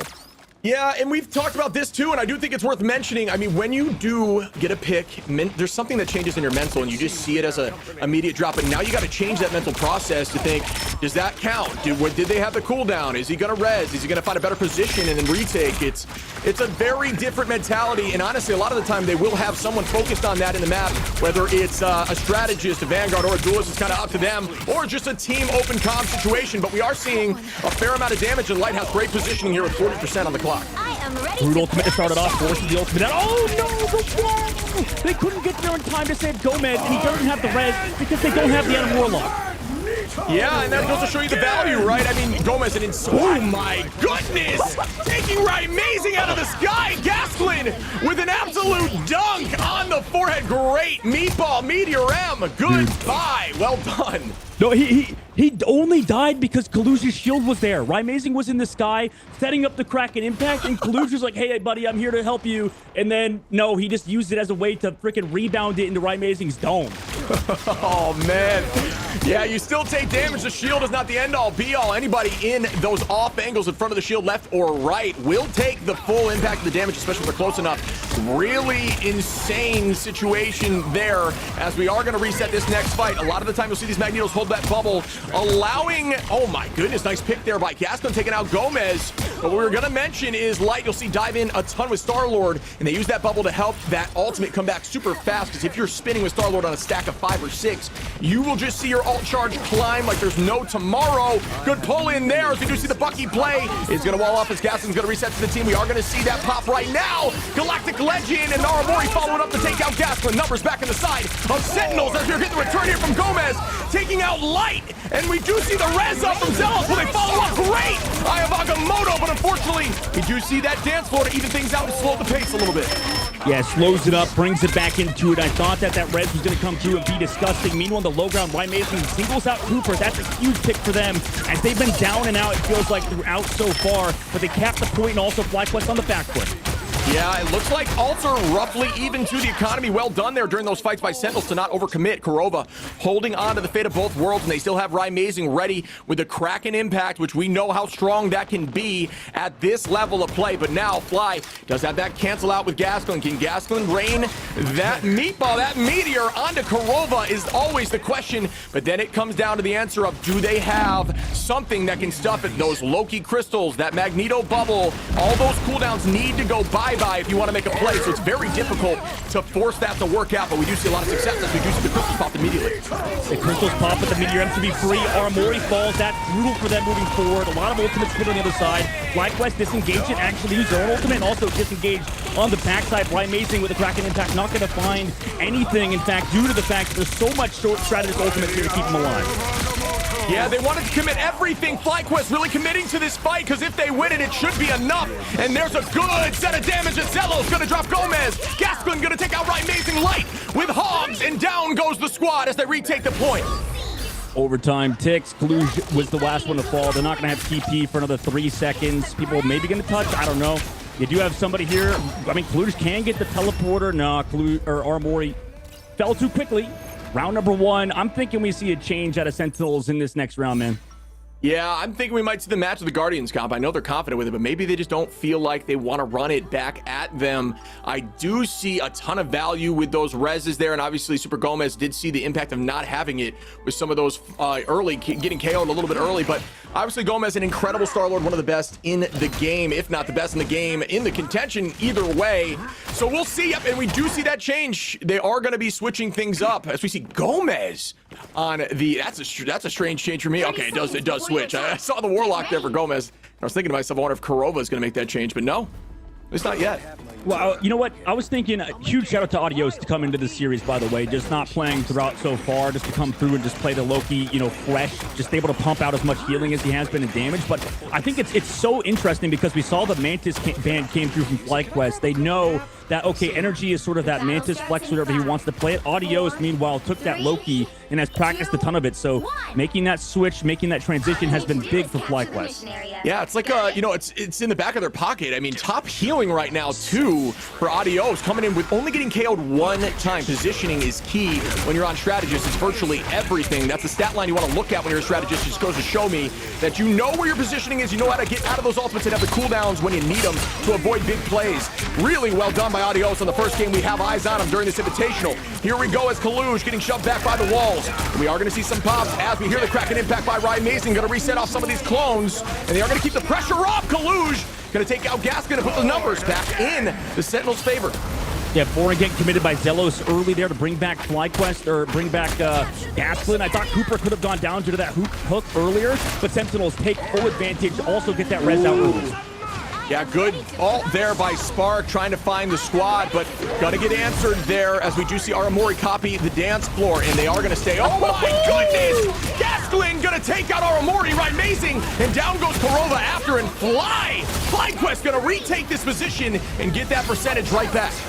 This is the difficulty about both of these teams and going against 100 Thieves later, right? Nobody, I mean, you try to block off Gasklin's ultimate, you try to get rid of the Meteor M, but nobody's been able to disengage it as well as we've seen 100 Thieves do so. So great job by Gasklin there. You kind of need to play around that Meteor M even harder next time. Yeah, I mean, it was just, it always is a struggle to me to understand just the knowledge of these cooldown timers to that extent, being able to always ensure you find value. And we're just seeing a ton of success. Kaluj with a mean Eye of Agamotto, gonna take out Cooper, and Gaskin falls to Gomez, but Light gonna turn that around to Amazing. Hogs on the Zelos, the numbers going back and forth, and at this point, they're just gonna use this dance floor just to hold on to point. Fate of both worlds popped on both sides. 12 seconds of just dancing away without a care in the world. And watch out during this fight, we might see another res by Zelos come through. Brutal Ultimate on the backside does connect, but Sentinel's there with the peel. Into the back line goes the Meteor M, doesn't find the connection. They rely on Strategist Ultimates now to sustain them. Also, Ryan Mason could go aggressive with the Kraken impact on top of Gomez. Into the back line, there's too many ultimates now for FlyQuest to deal with. Sentinels have brought it back. People are just kind of just delaying now for FlyQuest side. Aramori and Korova on the Lunas with the copy just raining, getting those final hits, showcasing how strong they can be. The hit scan on Luna is no joke.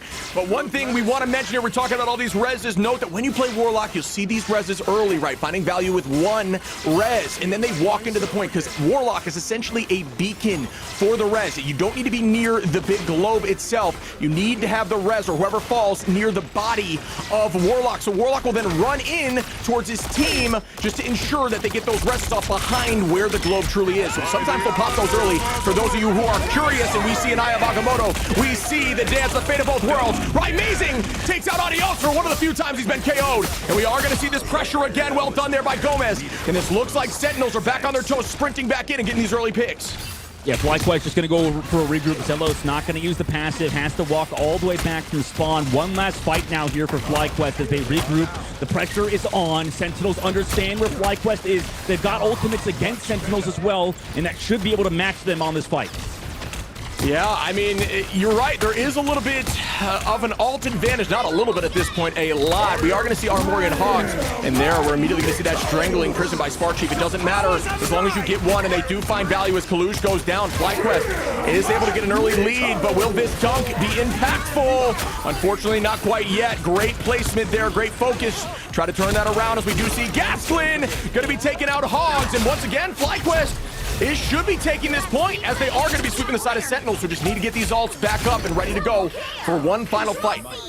Yeah, I thought maybe Sentinels had a chance there with the teleporter from Cluj, just holding on to it. Oh, he's using it right now as they want to go back to the point. I mean, they know he's going for the TP now. Sentinels go for that map flip, but they don't have anybody back yet. And everybody's so low on Sentinels side too. They're going to force out ultimates early from Sentinels as they take this early poke.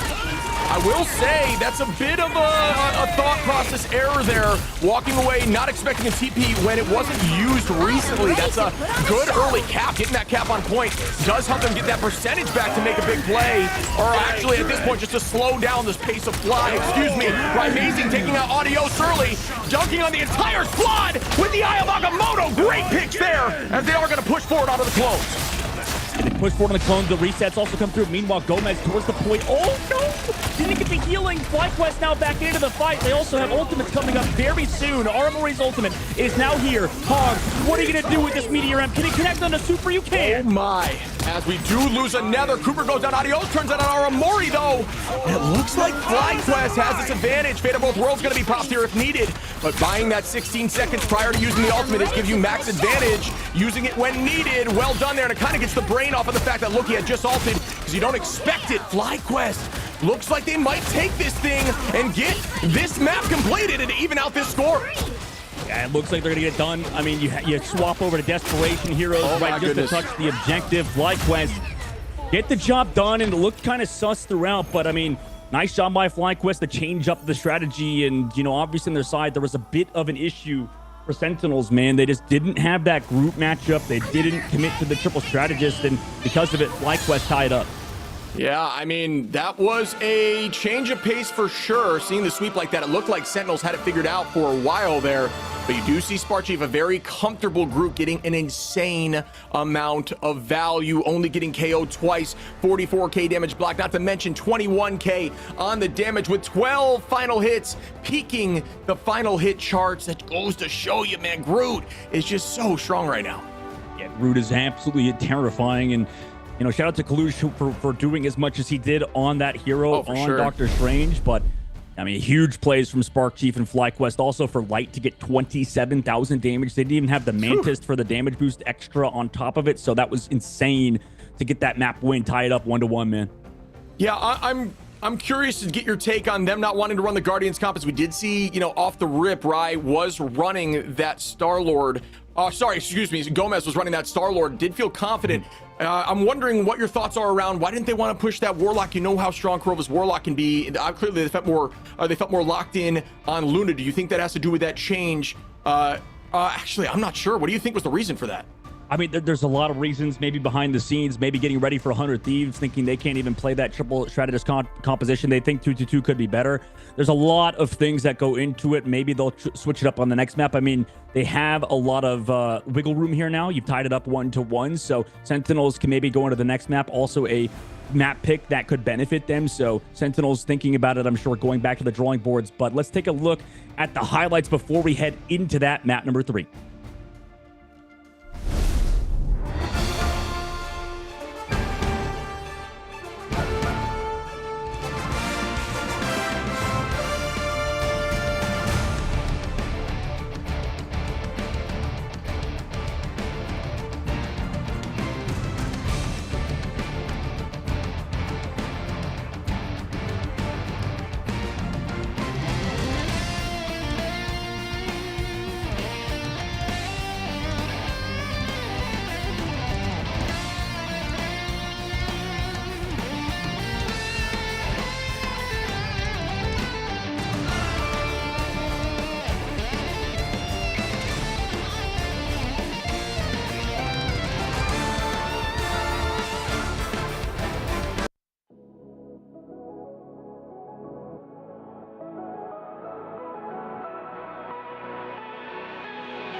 Trapping all those fighting souls, but yet across the world I see you standing in my way.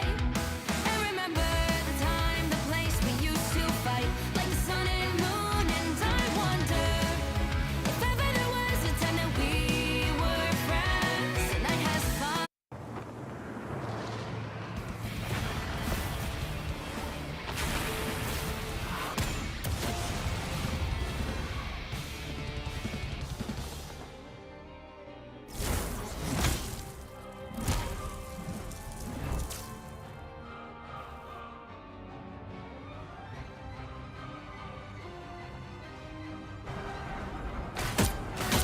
Be strong.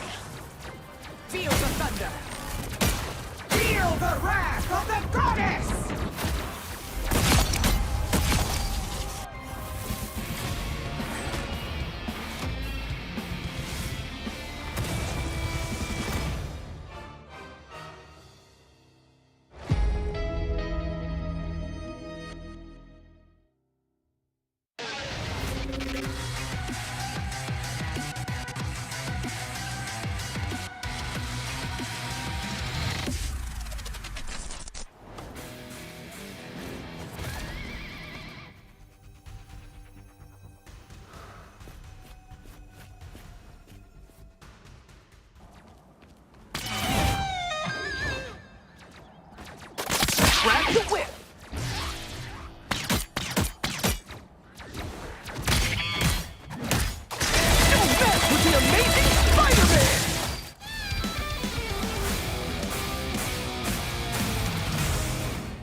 Anyone say fireworks?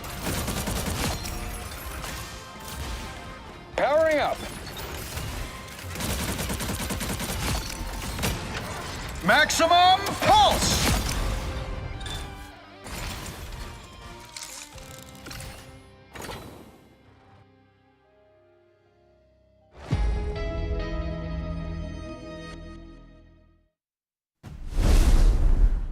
Welcome back, everyone. As the series ties up, you love to see it as a competitive player, just to see these teams adapt and adjust and make the changes necessary to take back the W, as we do see FlyQuest take home that domination. Yeah, this is the sort of level up for a lot of Marvel Rivals teams right now. I'm sure a lot of teams in MRC should be watching this, seeing how they make these adjustments, understanding, it's more high level than just playing a couple comps now. Now you have to play 3 comps, 4 comps, and you also have to be able to, slot in certain heroes, right? You need to be able to flex over to the Loki, put in Adios, like FlyQuest did, to mix things up. So a lot of changes from FlyQuest right now, and it's working for them, but we're heading into map number 3, and Sentinels have that map pick. Yeah, I like to see the success of that swap, right? The conversation around subs, I feel like I get asked this a lot. It's like, do they get value out of subs? Does it actually matter? Do teams do it? We have seen at least 3 subs utilized during this tournament, and especially right now, got a ton of value. Immediately that sub found purchase, they got a W in their next game that they played. So it is cool to see. You mentioned maybe Adios put a lot of time into that. Loki felt more confident in Loki being an incredibly strong pick right now with all those cooldowns and the sheer raw damage and healing output burst, of course. I'm curious, and your take, my personal take is I think Loki, Luna are up there in the conversation with the best 2, but maybe Loki being first. What do you think? Yeah, I would imagine Loki's a bit first. Obviously, I think I'm sort of leaning on the pro players' input with Light said yesterday. It's like once we switched to Loki, things were looking better, and I think he's right. Obviously, from what we've seen anecdotally, it does look to be the better hero, and in thus far, I think it's proved as such. And I just want to kind of go back to your original point, Shib, with subs and stuff. And I feel like if there wasn't this ban protect system, I would not be a big fan of putting a sub in and stuff, just because we're probably playing the same stuff over and over again. We want to build up that repertoire together, right? Get that consistency. But in a game like Marvel Rivals, where you have multiple bans, maybe you can fill out some weaknesses, right? This is not honestly a bad idea to sub in Adios, who prides himself on being a flex player.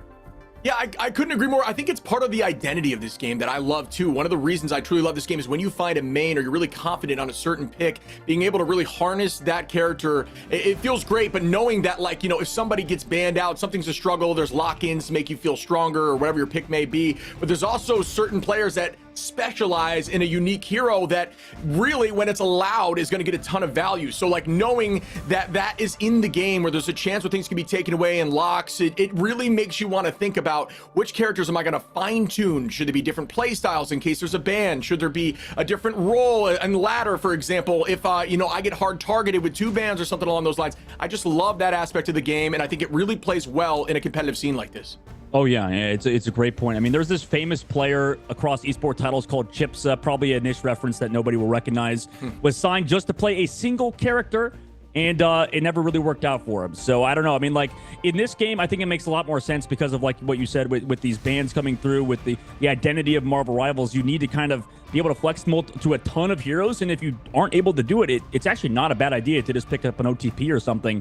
Obviously that OTP has to not be like a streamer or something that just one tricks Rocket Raccoon and doesn't deal damage. Yeah. But there's a bit of viability in picking up one tricks for sure.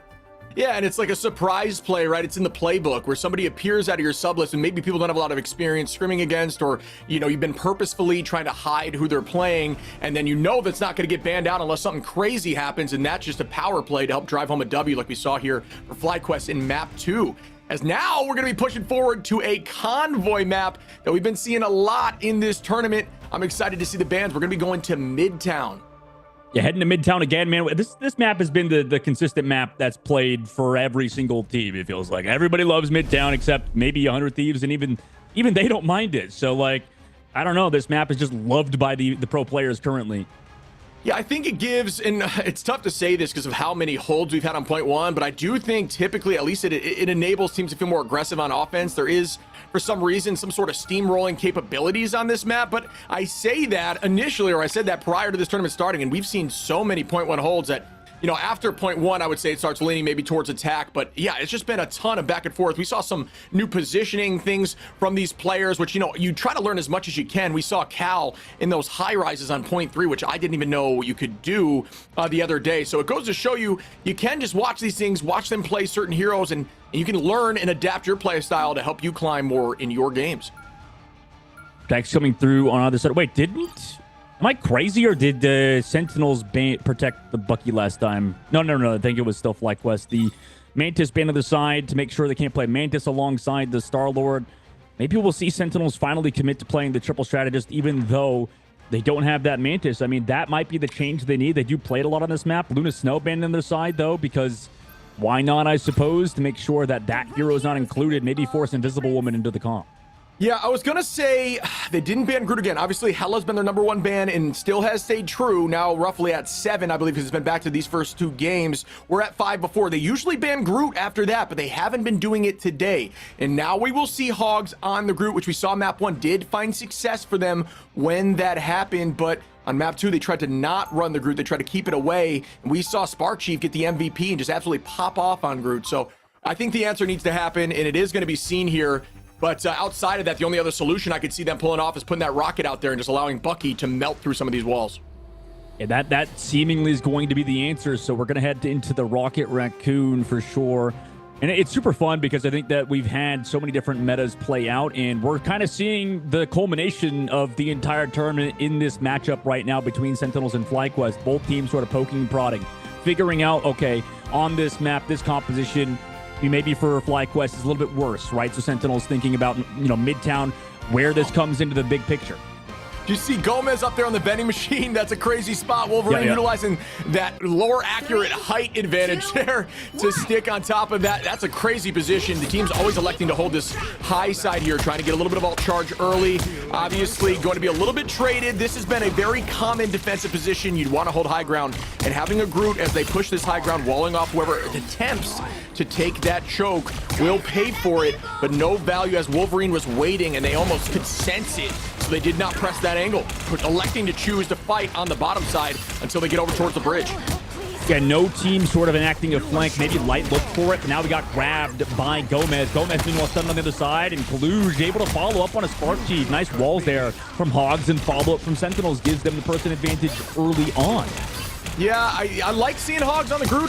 You know, we were talking about the change, and I think it seems like they're going to get rid of that ban focus and instead just say, Hogs, you got this for us, right? You're versatile. Make these off tanks play. And Groot, at this point, is an every tank. Man can do virtually everything. And here we go as the fight starts progressing. Zello's trying to take some space with the bubble. Unfortunately, not able to do so. Oh, I lied! As Hogs gets deleted. And we are going to see a follow-up as Light is going to chase in and take out Gomez, giving them enough space to push this towards the ambulance as they are going to force back and reset. Yeah, Zello's sort of putting a team on the back right now, constantly getting pulls, making sure Sentinels are caught out, and also Kaluj got stuck, pulled in the backside, forcing early banter from Kurova. But who's here with the Meteor M? The bubble, and the follow-up comes back down, but no connection. Great work, great timing from Sentinels. Yeah, I'm not sure what it was there in terms of cooldown to keep that from happening. Maybe just not enough charge there on Gaslin's Meteor to do enough damage. It did collide with the domes of 2. Unfortunately, got not enough value. Good jump there by Energy as they follow up and take out Kaluj. Will they find more? Try to get out of it. Gonna wait, make sure they reset on the clones. Keep hitting everyone as much as possible through that Groot ultimate. And they are finding a ton of value as Energy sweeps the entirety of the team with one of those Kraken impacts, just setting up the HP clean. And the team's able to do enough damage to essentially reset and force everyone out back to map and point 2, excuse me. Man, that was smooth from Energy, man. That dodge showing the prowess on the Winter Soldier. Last second, I mean, I'm sure Kaluj thought that he had him dead to rights, and he definitely did. Not until Energy last moment just teleports out of the fight and comes back through the Groot walls. Also follow up onto the Strangling Prison. Results in FlyQuest now having a good time bank in the second phase of the map. Yeah, Ryan Amazing took that slow while in the sky, waiting for that Strangling Prison to pop from Hogs. Excuse me, my fault, opposite. We had to go Energy and waiting for the Strangling Prison from Spark, and oh my goodness, it's gonna sweep directly back as they are shoving through. Sentinels retaking this space. But what I was gonna say is Energy kind of played that slow reset off the clones because they do not get healed during that invisible barrier. reset, then the strangling prison from Spark was able to pop, get the third reset, and then land on the entirety of the rest of the team. Really well played and really good patience there by Energy and Spark Chief. Yeah, and they take that reset in stride because Sentinels commit salts. They had really nothing. That was destined to be a Sentinels win. Now in this case, early hook starts things off onto Hogs. Brutal spot. Boundary aggressive saves him, however. Yeah, we are going to see this retaken fight again. Good shots there by Energy, getting the early pick onto Hogs. Good dome connection. The cooldowns are all going to be virtually pulled out there. And here we go. Meteor M in the sky, potentially trying to buy them enough with an early pick. Not able to find any value with it just yet. They are going to collide in. We do see the double invisible as we see these barriers, these boundaries popped. The Venn diagram, and there's another pick onto their side as Fly is going to keep pressing forward on the side of Sentinels, falling down a number. They're going to keep this pressure up, shoving them towards the spawn door, and we aren't going to see a wall up just yet as they are going to retake, but no, the aggression's out. The reset's out. Down goes one. Energy going to take out Ryan Mason. Good early pick. Make that two as Aramori. Make that three. It's Kalush. Does get the reset again. Now just going to do the hit at the clones. Just hold out this timer. 5 seconds. Waiting for that last possible second to try to get one more. Yeah, I think Energy saw those crystals were used super early. Just comes back through immediately with the follow-up from the Kraken Impact. Not a lot of time left either. They have to come through and touch with ultimates right now. That would have been an insane pick if they were able to turn over there and make something happen onto Gomez. Is Wolverine in the off angle. We do see Hogs popping out the strangling prison. It does get one. That's a good early pick out of Cooper. Not gonna have one of those strategists. Down go Crystal's potential, but does get absolutely smoked there. Turns it around right back. We don't see much value out of the last stand from Wolverine. And yeah, it looks like Sentinels, even though some of those elephants didn't find value, are still going to walk this back home. And FlyQuest is going to have to reset with 1 minute and 40 on the clock. And that's a crucial pick-off they got onto Zelos there in the middle of the fight, right? If he lived, maybe they could have come back because Sentinels were lacking some ultimates. I mean, also, Zelos alive for the copy for Cooper, right? That's the difficulty. That's why having Invisible Woman alongside the Loki, it's so important to keep this Invisible Woman alive, because if she's not, guess what? That Loki ultimate doesn't really do anything. You can't copy anybody else except other strategists because, I mean, it just strategist ultimates are that so strong in this game. So right now, Sentinels high up the ultimate game, and this could be a very interesting fight moving forward with a minute left. Yeah, FlyQuest ready to hit the Q button very soon. Gasplin is going to press it first. Wait for these crystals. Somebody burn them if possible. Bang! Down goes two. An insane set of picks there, but we do go back. No, it's not going to matter. FlyQuest 3 down, up 2 here as this fight's going to progress. They are going to make that. Oh, wow. The whole team gets swept here, and down it goes everyone as FlyQuest is going to shove this towards point 3. What a toss there. Incredible work by Gasplin. 2 minutes left to go. Great job from Gaskin. Like you mentioned, FlyQuest follow-up was perfect. 2 minutes now. Sentinels on their side, right? They've got that ultimate ready to go for Hogs. They have Amazing with the follow-up too, if necessary. Meanwhile, you know, it's going to be a lot on these Winter Soldiers. It feels like the fights are dictated on which Winter Soldier gets the hook here, who has the follow-up utility to save them, who uses their crystals first. A lot of these cooldowns are huge. Yeah, I mean, the coordination of understanding when to drop those crystals to have that Meteor M land on 2 in the backline was just genius. Kalush gonna fall early from Gasplin. Right, Amazing turning that right around on Energy, saying, hey, this ain't over yet. Let me get some value here. And they do have the jump reset ready for that Kraken Impact. Nice tackle there by Gomez. Down goes Cooper. Right, Amazing finding value. Gomez gonna take out Spark Chief. The scratching post gets diced up. Wolverine at 30 HP. Wow, good positioning. Yep, and Sentinels taking advantage of just having Kraken Impact Energy, not having it necessarily just yet, and you can see the value of that ultimate. It's one of the best in the game right now, and the follow-up was really there from Sentinels alongside Amazing. Sentinels, 1 minute left to go. Pretty much last fight territory now. Yeah, I mean, this is where we've seen a lot of defense holds start off. Surprisingly, honestly, wouldn't expect it to be this very first angle as the Reses are actually in the favor of attack. Gomez finding 3 like an absolute demon. Put those claws away, trying to sweep everybody on the side of Fly. And we'll have one more fight, unless the staggering is a little too much, but no. Wow. Don't know how that was turned around, yeah. I definitely called too early first last fight territory. I mean, it wasn't. FlyQuest now comes back in, has that advantage now too. I mean, that's massive shit that Kurova used that, because now in this next fight, they're going to be lacking it against FlyQuest to have Kraken Impact. Yeah, we do see a combination. They can do the strangling prison into the meteor end. We could see something like that, but the momentum is definitely back with the turnaround into Sentinel's favor. I can see them playing more confidently. It's something they need to have. Obviously, you play a little bit on your heels. They did have some issues, just really well-placed ultimates. As we do see that early, Kraken Impact goes up too. Does land on a few. Nobody falls just yet as the reset does go through on a clone, though. Sparky trying to do some damage to Gomez. Down goes Gomez early. The dump right back at him as Light takes out two. And they are going to follow up. We do see, oh, wow, Cooper and Zelos on the invis copy. Light going to finish him up as they are pressing in with just overtime on the clock, trying to get as much space as possible. Yeah, I was thinking it might be one too many ultimates committed by FlyQuest there, but now, I mean, they do have Kraken Impact ready to go. Spark Chief can build the Strangling Prison. They can end it all. Gomez on the other side has been huge with these last stands with his own Wolverine ultimates. We'll see if FlyQuest can close out in overtime. Not a lot of time on the clock either, so if they get off the cart, they're in a bad spot.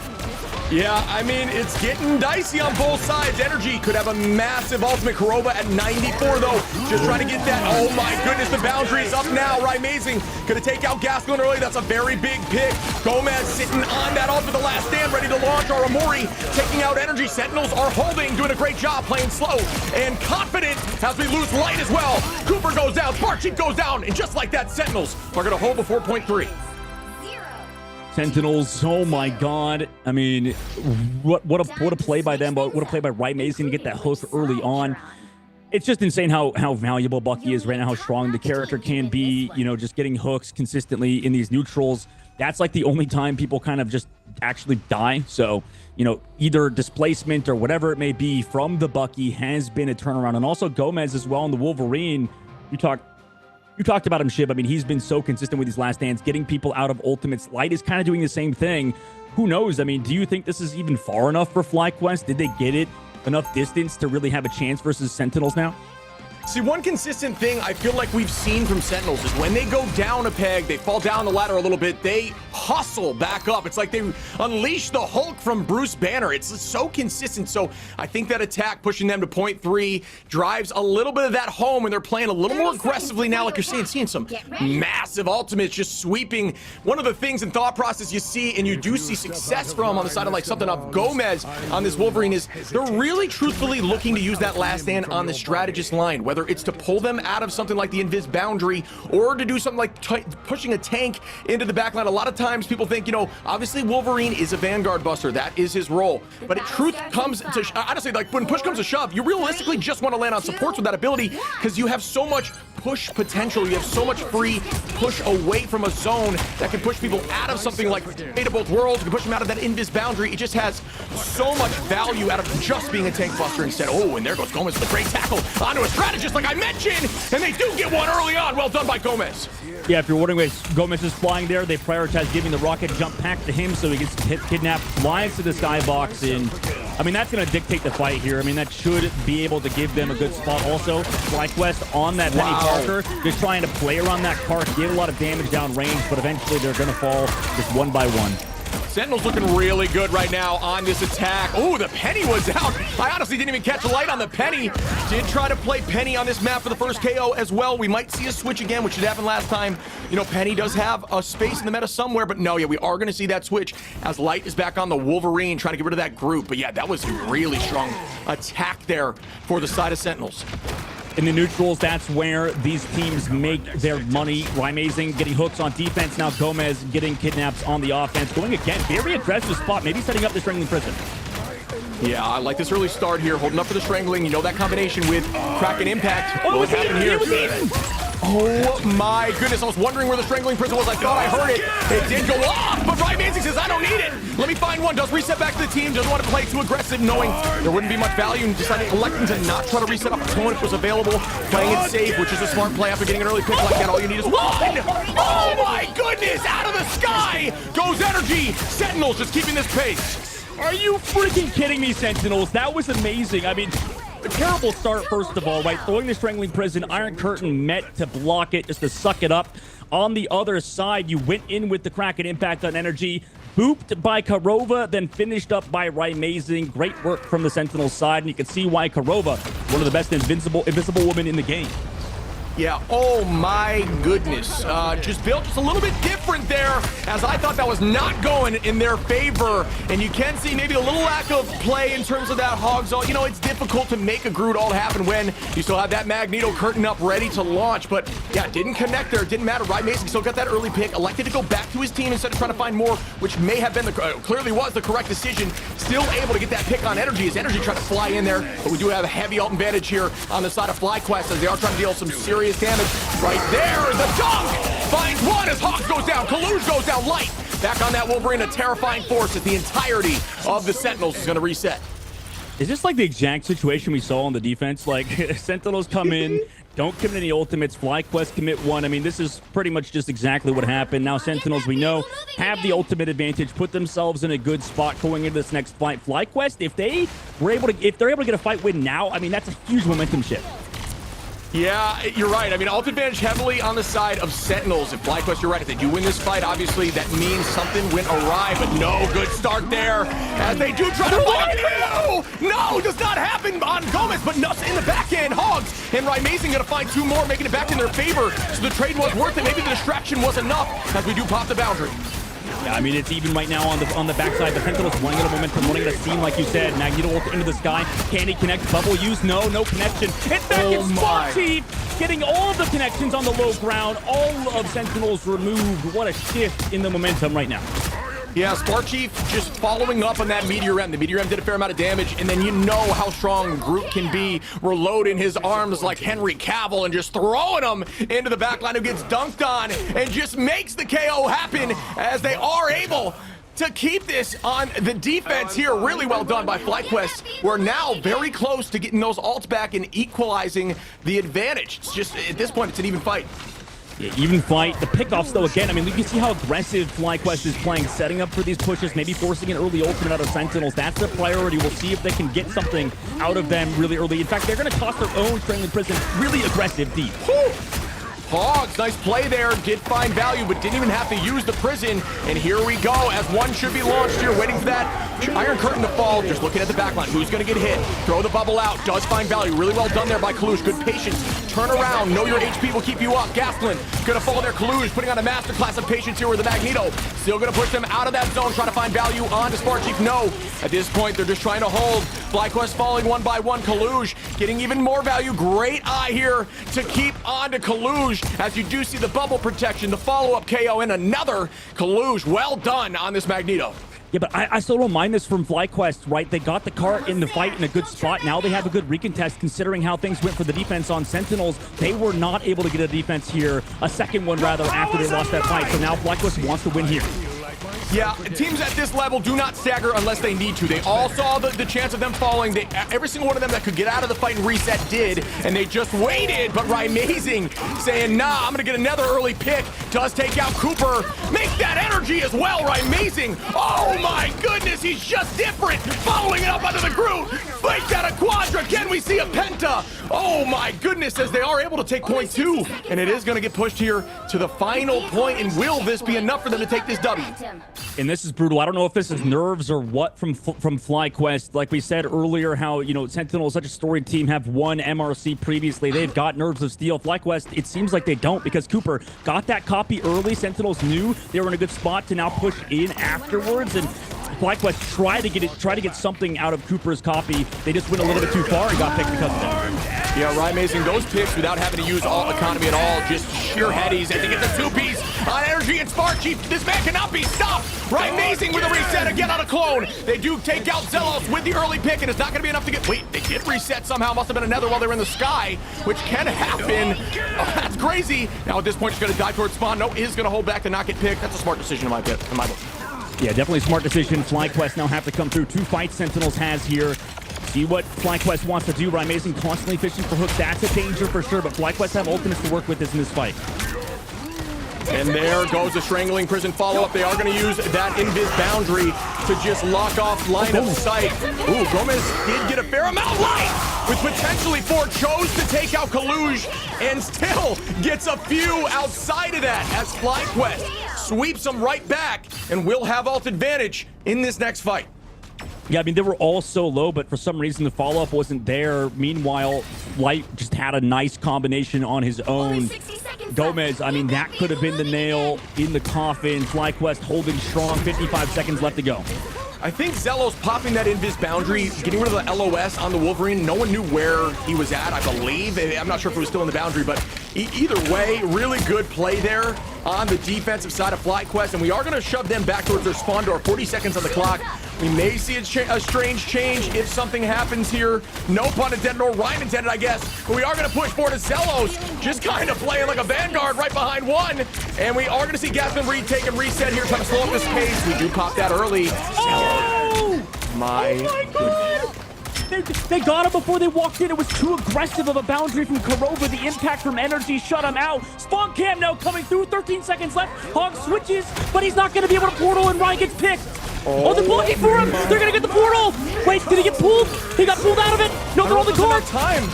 Yeah, they're on the cart. Seconds on. Are they on cart? Yes, they are on cart. As they are able to hold on here to this point, just diving in. Take off cart. Let that OT tick if you need it to. Oh my goodness, Cooper. It's not over yet. It might be. Oh, I'm not sure. Gomez. Yeah, Gomez. Back as Light takes out Armorian Kurova. Fly. Just trying to get him off this point. Shoved at this point, a ton of damage. Gasklin saying, where are they at? Down goes Rymazing. Just one up now, I believe, and yes. Wow, FlyQuest with an insane defense and an insane touch by Sentinels, so back and forth.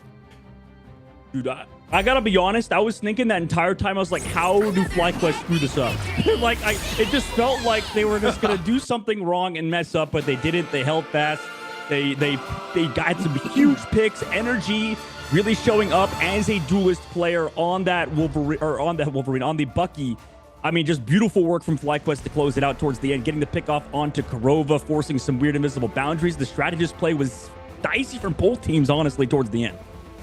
Holy moly, these stat lines are insane. I mean, we just look at Kaluge, 34 in 10, not bad, but you look at Gasklin. If you go look at the other side on Fly, 40 and 8, 25k damage, 15 final hits on Gasklin. Those meteors in that game were absurd, back and forth. What a battle. What an OT. Eliminations, the final hits, we're seeing 14, 12, 15, 16, 11 across the board. Everyone was getting picks, and it wasn't even a res comp. It just was happening consistently. What a bunch of team fights.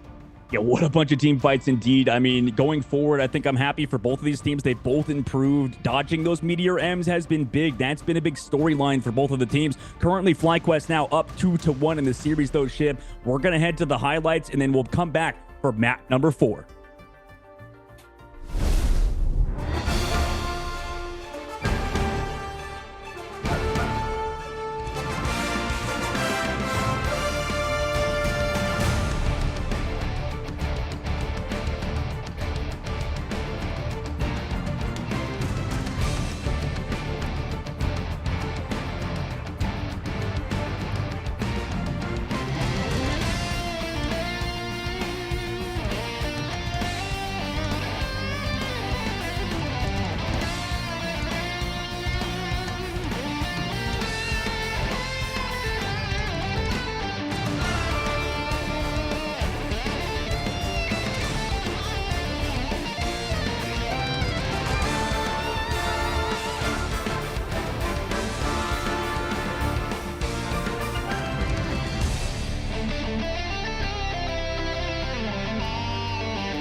Trapping all those fighting souls, but yet across the world I see you standing in my way. And remember the time, the place we used to fight, like the sun and moon. And I wonder if ever there was a time that we were friends. The night has finally.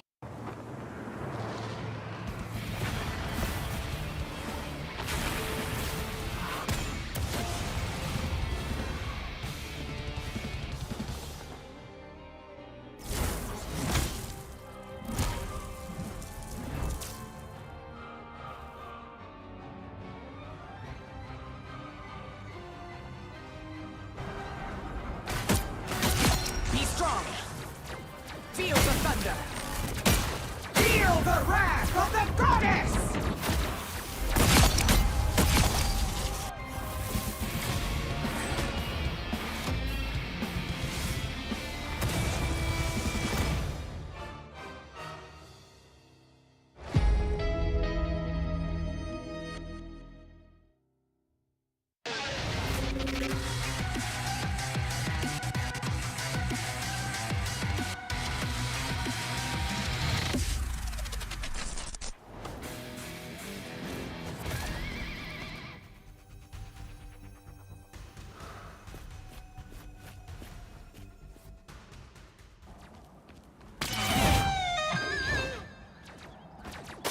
Crack the whip.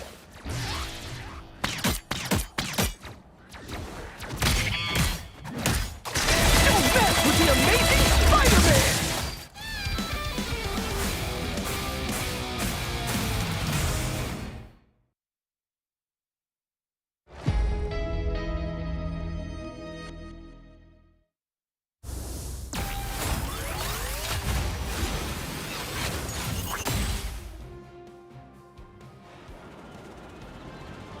Anyone say fireworks? Powering up. Maximum pulse!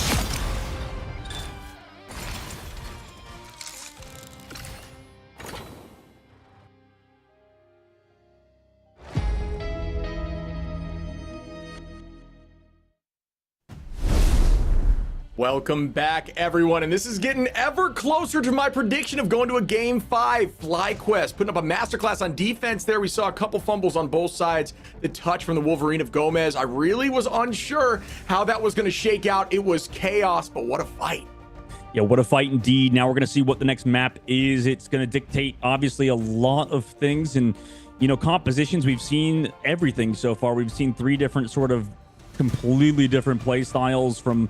You know, I guess, well, Sentinels on the first map did play 2-2-2 with the Bucky, but regardless, you know, they've really had a hard challenge against FlyQuest, and right now they're on that map point. I mean, this is down to the wire. Who's gonna go against the 100 Thieves FlyQuest? What map are we going to, man? I don't know. One thing I didn't even notice, which I caught during the break, Korova 34 eliminations, 12, almost 13k damage on Invis, and then also 54k healing, over 12k more than everyone else. That, to me, on a strategist line, deserves some love. That is disgusting. And we did see a little bit of a fumble, maybe on that ultimate being just slightly ahead, trying to get a little bit more space out before something came through to sweep, but really well played. But I mean, once again, we talked a bit about during the break, these group compositions, Spar Chief getting a lot of big ults, did have 8 final hits there, but we did see some success from Hogs as well. Ended up going towards Venom just to try to make a diving touch, but it was just so back and forth. I think out of all games so far, this was the closest to being anyone's.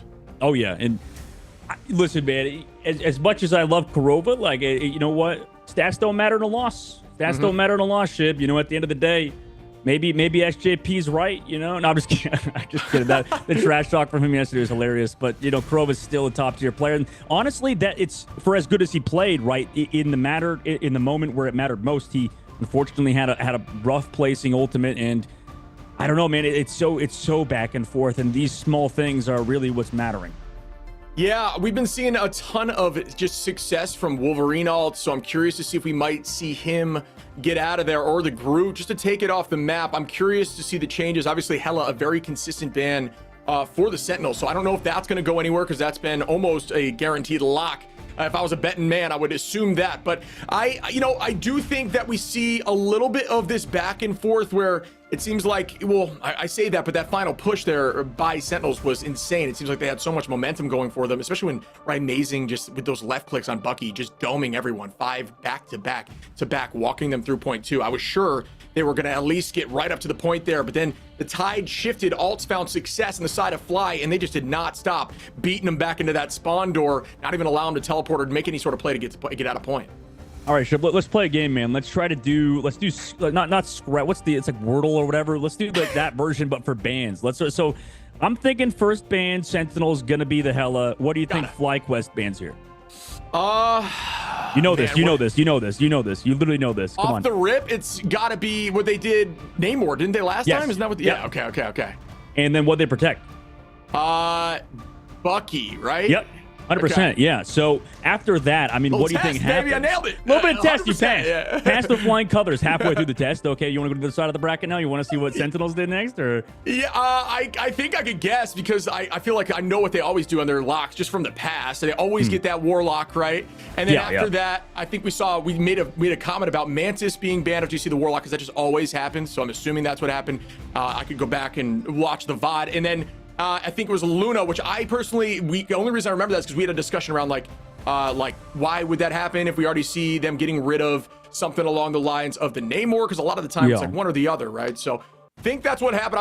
I wouldn't say it's changed, right? It's been the same. So maybe it'll be the same, but you can't just keep doing the same thing over and over and expecting different results. So yeah, I mean, that's what I was wondering. I was saying, like, do you think they're going to play something a bit different? Because we know Namor, Hela, 2 instant bans. We know Bucky permaban or perma protect rather for FlyQuest because they obviously feel confident in that matchup. And then, I guess it's kind of on Sentinels now again where they have to react to the likes of FlyQuest. I mean, maybe it depends on the map. Obviously, things are set to change, but for FlyQuest, they kind of have a decent strategy versus Sentinels right now.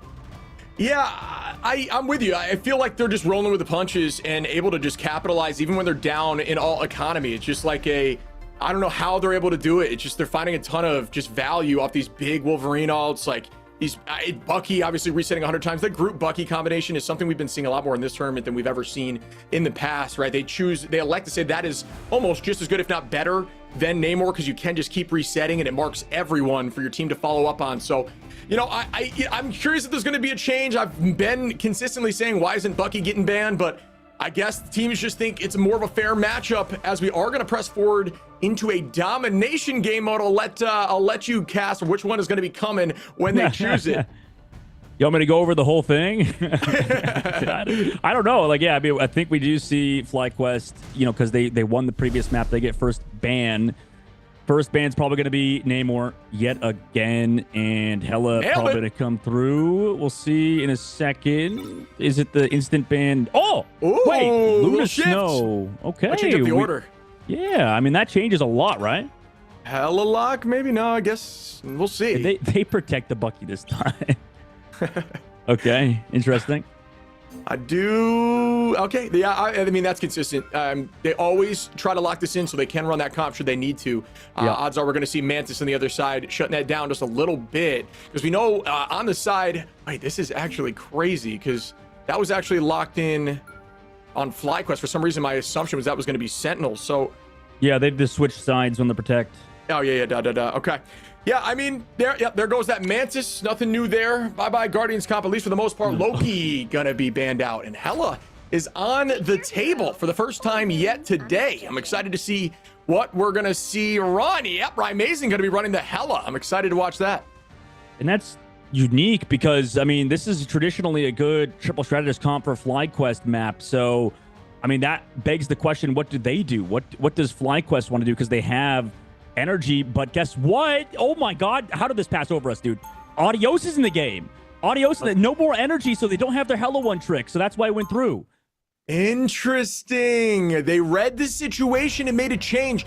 And that, I'm not sure if that's a coaching conversation or what, but I do like that play a lot. That is a very smart change. And that might be, we talk about how sometimes games are decided in picks and bans. Some of the interviewees we've had have mentioned that is a very important aspect of the game because people just have an understanding of where each other rank up on certain heroes.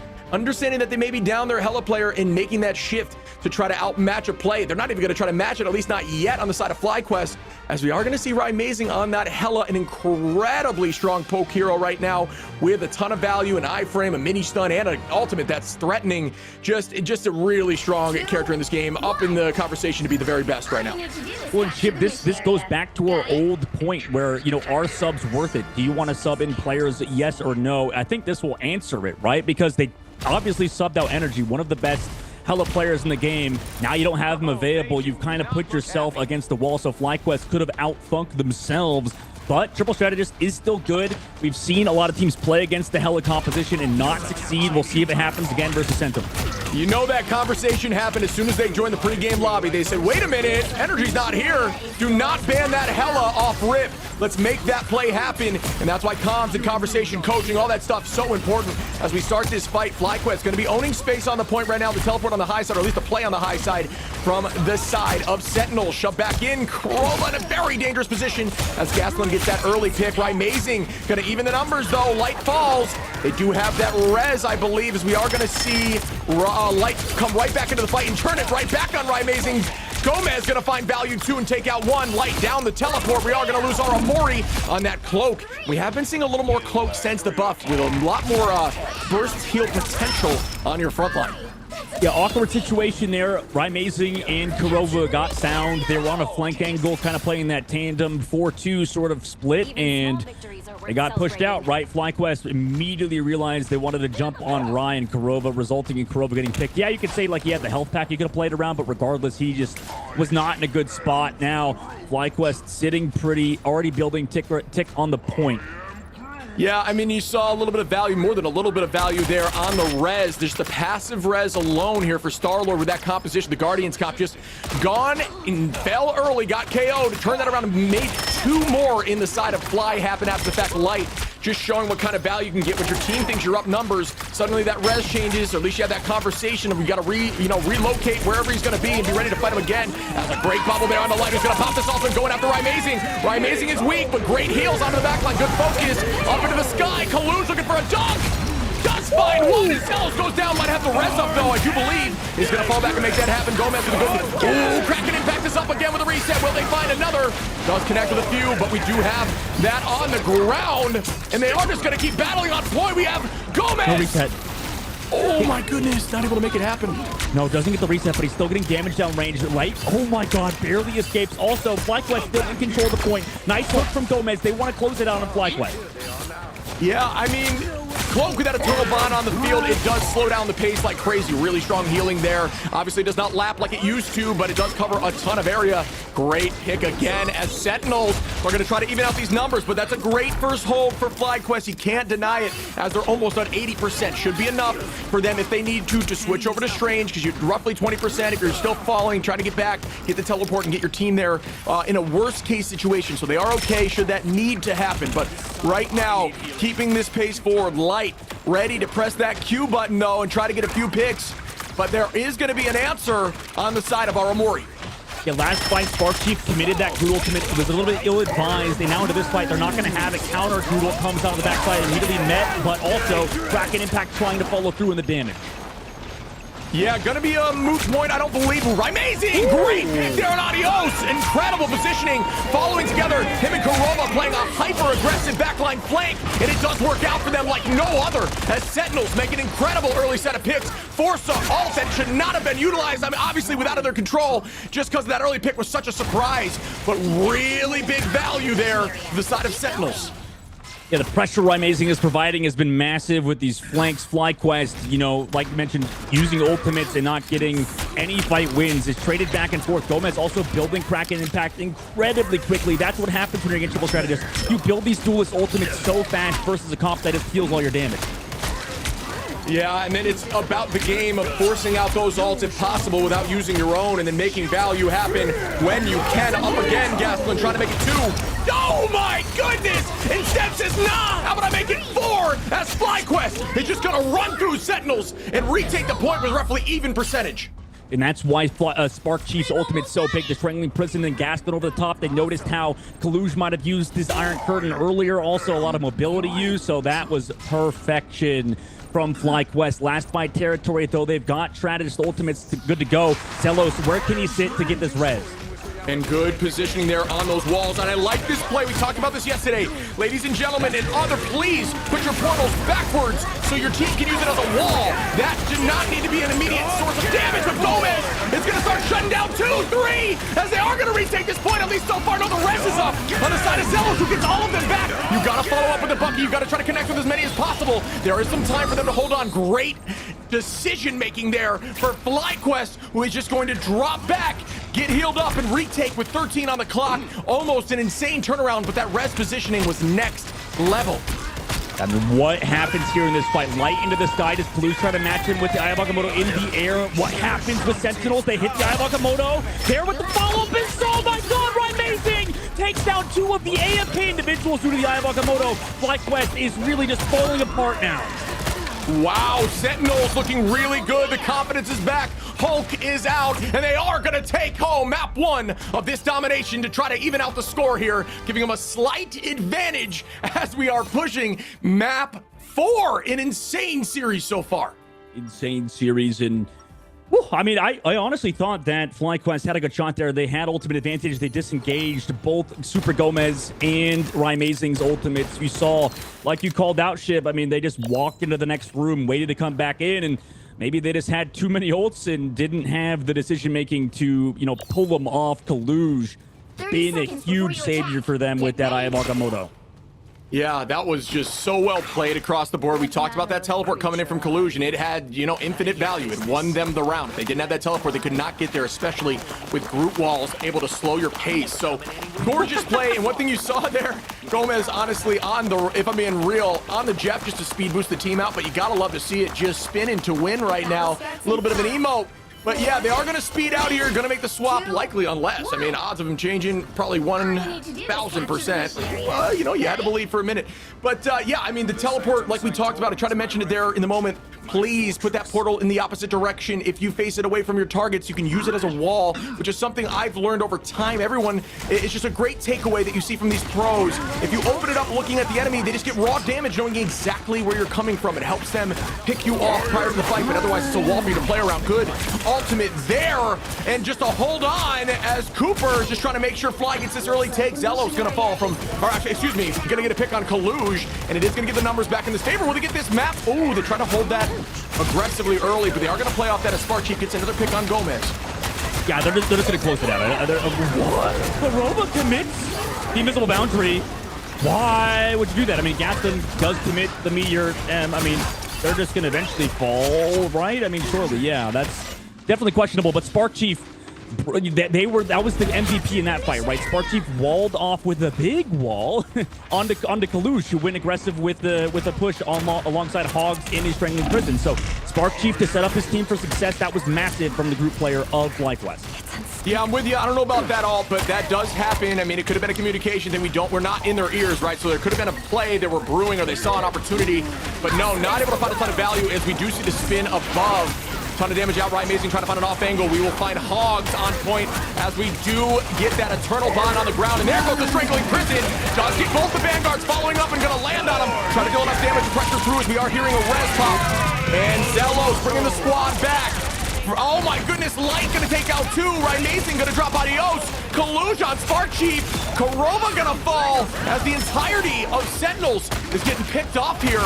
And they aren't able to make anything happen in terms of getting this point back. 45% in the favor of Fly. Huge ultimate by Hog. Strangling Prison caught everybody except Zelos. And we all know if you don't find the Adam Warlock, you didn't really actually kill anybody, did you, right? They can always come back after that resurrect. So Zelos, huge resurrect from him. He's been the best Adam Warlock so far in the tournament. I mean, that unanimously. Yeah, I mean, I'll tell you what, I've seen some insane reses so far in this game alone. So really well played, good focus, seen some early picks by Zelos, definitely playing a really strong Warlock. But here we go again as we are going to try to take a new approach, get the high ground as they should with the Hela. Still taking that off angles. You love to see the dive from both one committed strategist and one duelist, always trying to off angle as you see Rymazing run around with Karoba. And they are trying to find some value, but it does put more pressure on the rest of your team to try to clutch up in the moment. Sparchief gonna take out Gomez early. Walls go up. Oh my goodness, and they're in danger. Good shade there. Well done to try to hold them into the fight. But we will see if there's more value. Just a ton of over HP, over shield, and over health there. Well done there by Sparchief, just using that wall to his advantage to pop the Ashan or the Eye of Agamotto. Not able to make anything happen, but Hogs does get rid of Gasplin, and there goes Zelos, but Light again with the ult. We have an answer. We do know Adios does, and there it goes. They are going to try to hold on with Adios on point. The res again from Zelos going to bring them back. Zelos going to get a pick. Light going to get a pick. Oh my goodness, Fly! Taking this back and owning it, and shoving them in and taking map 2. I honestly thought without that res or without the team res from Zelos, they were in a tough spot. But like you said with Light, I mean, he's been so consistent on Star-Lord, putting the team on his back, at least on Super Soldier Factory to tie it up. Now we head to Eldritch Monument. And anything's really possible. I mean, I don't know. In this map specifically, I feel like we see a lot of triple strategist compositions, but I don't know if it's actually the play on Eldritch Monument, as, you know, maybe the aggressive nature of 222 works out for Sentinels and Rymazings, because, you know, this Hela can take as many angles as it possibly wants, super far away, and FlyQuest doesn't really have an answer for that. Yeah, I am not going to lie. You know, Sentinels got to get back on what they always do. When they do get hit heavy, they come back harder, bounce back up, and fight right back. And it needs to happen, or this series could end early for them, as FlyQuest is doing a really good job here, pressing forward and shutting these games down. We do see no major composition switch. Actually, I lied. Rymazing right now. You think this is going to stay true on the Storm, so this could come through. We've seen it a few times, but not much. I believe twice so far, and actually one of which was from the side of Light, who pulled out the Storm at one point, but I am surprised to see it right now. Yeah, I mean, he's going to stick with it for sure, because in the Brawl meta, I mean, Storm does really well, especially if there's no Hell on the other side. So Rymazing also going through the comfort pick. We talked about how he's a super good Moon Knight player, was a really good Storm player. In the Brawl, they have so much damage. Hogs also tosses out his ult, but it's met by walls on the side and their own trailing prison. But the follow-up damage is over there, over the top side, man. That's why you play Storm. Look how much damage that did as the rest of FlyQuest just walked in. Yeah, gotta be honest, I was concerned initially with the Strangling Prison just because of all the cooldowns ready, but the team's commit was so heavy. Everybody hard engaged, burned through all the shields, burned through everything that's there in the moment, and did find a ton of value as they're still holding on with ult advantage. This is exactly what Sentinels needs. They need this W to hold on to the tournament. Right now they have the next fight theoretically based on ultimates in the books. As long as Zelos doesn't get a mean res, you gotta use this Rymazing ult early, I would say, prior to them getting that Adios or the Cooper, but Cooper's very close, and now we'll have that boundary ready to launch as we see the Tornado, and it is gonna be matched there with the Disappear. Unfortunately, they weren't unable to know of exact percentage. They were so close, so just a little bit earlier may have found a little more value, but it did force out a few ultimates. Adios very close though as well, as Gomez gonna start dunking. Spark Chief gonna get rid of Gomez early though, and that is not gonna be it, and what you want to see. Ooh, Rymazing, nice damage. Good follow up on the Eye of Agamotto, as they are still holding on. Yeah, they are still holding on into the sky. Meteor M as the fight extends to 50% of the board. Double jump away. Didn't say also, Rymazing falls. Everybody else on Sentinel just struggling to live on this point. That was patience in a nutshell. I don't know if you noticed, but there was actually a bubble there on our Amori, and it just was a game of holding on as Gaston just waited to the very last millisecond. The bubble disappeared and still got the pick. That was huge for the side of FlyQuest, who now have point 64% in the favor of Sentinels, but now ult advantage once again. We keep seeing this happening. Advantage on the side of Sentinels very smoothly goes back towards Fly. And Gomez is over to Star-Lord. I feel like he was doing fine on the Bucky, and it's also decent versus triple strategist. It's just he kind of inted in that last fight, and now in this case, they're in a bit of a weird spot. Zelos also putting so much pressure onto Rymazing, and here comes an early legendary from Light.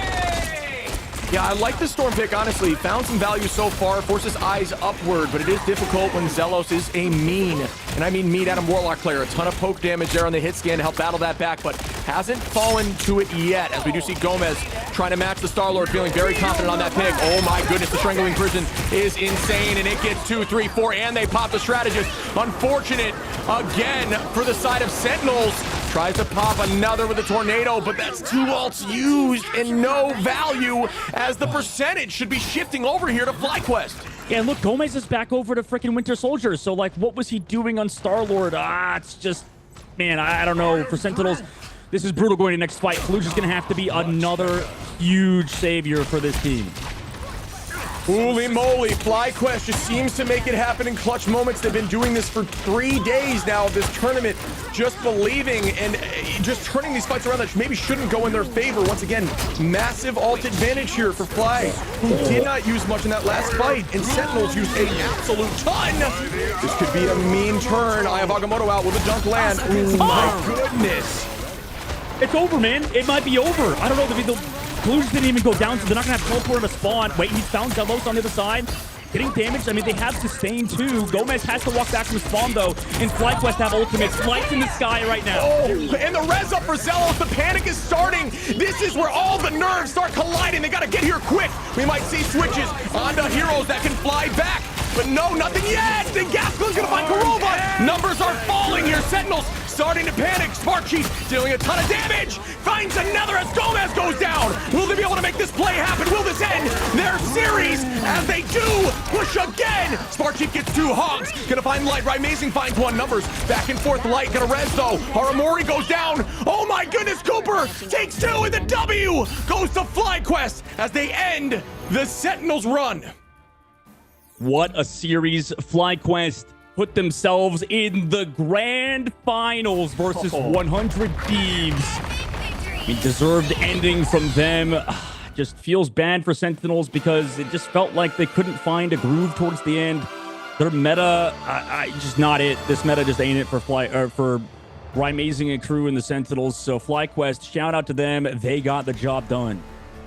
Yeah, I like how you worded that. I mean, that's the beauty about hero shooters, especially this one. Metas, team compositions, team ups, all that stuff is so important. And you're going to find some teams excel during certain metas. This is obviously very heavy towards that poke. You do see that Bucky combination, but holy moly, Fly just as clutch as they can be. Sentinels brought that spark of hope. I really did think they had that turned around there on the domination, especially after map 1, but unfortunately for them, not the case, as Light 33 eliminations, 32 from Cooper on the invis. Just a beautiful, just a masterclass on the strategist line as well. What a showing. Yeah, and it was weird too, because like you would assume, okay, Amazing's winning on the Hella so far, you know, what's going on here? And then they just decided to swap off of it in the second round. And, you know, obviously because they were just kind of getting ran at. And I don't know, man. I mean, this is not exactly Sentinels meta like we talked about right now. FlyQuest, it's theirs, right? But you know who else is involved in this meta and who's super good? It's 100 Thieves. And I'm sure a lot of people are like looking at the game and like, why did Sentinels not just mirror the triple strategist, right? They're like, oh, why did they not just do that? Well, probably in practice or something, it's just not been going their way. We already saw earlier on that FlyQuest maybe had the better of them in that case. And also, they don't have the Mantis because it kept getting removed, so they can't put Amazing on Mantis. Maybe his hero pool doesn't enable him to play even more strategists. So they kind of just roll over the place towards the very end, and that's kind of brutal to see. Yeah, I do believe, I mean, it's wishy-washy, but I do believe there was just an insane amount of value off those reses there. They were playing so, Light was just playing so aggressive. We constantly saw an early pick maybe on the side of Light, and then he would come back from his passive res and get 2 or 3, and just the fight would be over at that point. Get enough charge to have that ult and just start popping it non-stop, forcing Armory, forcing Kurova to use ult. Kurova trying to stick with Amazing on those off angles, found a lot of success, but then in that last map and in the map prior, it was just not nearly as much, just not able to get a ton of early picks. And yeah, I just think those reses, Zelos doing a great job there too, just was so valuable. As you know, I mean, it was just really well played on the side of Fly. Yeah, and I feel like just to maybe I don't know, really, we don't know the comms or whatever that's happening in Sentinels, but just based on the fact that Super Gomez swapped off the Winter Soldier, I mean, he first of all had a really unfortunate engage, just like went in, team could not follow up, he just went too far, he fell down, swapped over to the Star-Lord, and then swapped back. So I don't know, that tells me that maybe internally they were still kind of deciding, maybe Super Gomez is like, I want to play this triple strategist Star-Lord, like I would dominate just like Light's doing, and then you know, maybe he just feels a lot more comfortable in that hero. So right now Sentinels have a lot of questions for them. Getting 3rd place in the tournament is huge. So yeah, 100 Thieves versus FlyQuest gonna be your next matchup, and then also who knows who's gonna win MRC in the upcoming week. Yeah, exactly. There's still more showings. We talk about how early these tournaments are. We start to see compositions. We start to see favorites. We start to see players pop off. We start to see heroes shine that we maybe didn't think about. And like, honestly, for me, I knew Bucky was strong, but until this tournament, I didn't realize how strong Bucky was, especially with Groot around and Groot making an insane showing. When not banned, pretty much always played, showcasing to everyone how strong of a Vanguard Groot truly is. So it really is still a learning process. It really is still an experience that needs to be had. I mean, FlyQuest really showing up here when it is crunch time and making things happen, but we know Sentinels has what it takes. You know, things are going to change, patches happen often, and this meta can go right back in their favor at any moment for them to come back and win another one of these. Oh yeah, and you know, I'm sad for you, Shib, man. You didn't get to watch the triple strategist come out into play. I'm like here the play-by-play from you just going absolutely insane for 2 minutes straight would be the freaking sight to see, man. So maybe in the future you'll get to see the triple strategist eventually.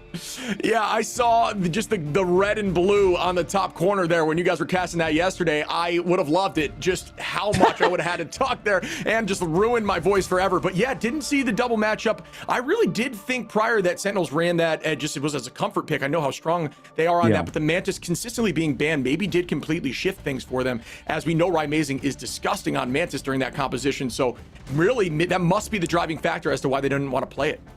Yeah, I thought Sentinels had FlyQuest right where they wanted them, right? Just after that audio sub came through, and we saw it didn't really end up mattering. I don't know if 100 Thieves can take advantage of that, simply due to the fact that they can kind of play whatever. Like I think somebody mentioned it in the previous, was it Flats? Yeah, Flats, our guest today. I mean, he talked about how they just have the correct flexibility for the current patch and the current meta. So right now, 100 Thieves, that's the biggest challenge for FlyQuest, just to be able to match them there.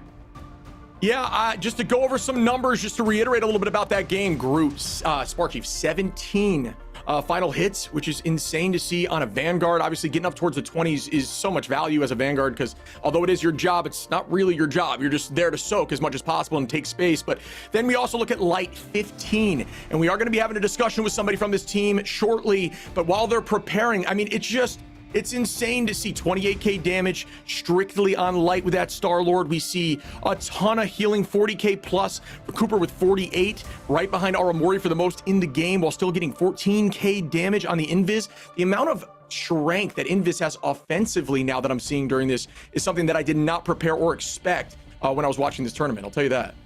No, these pros be limit tested, man. They just know.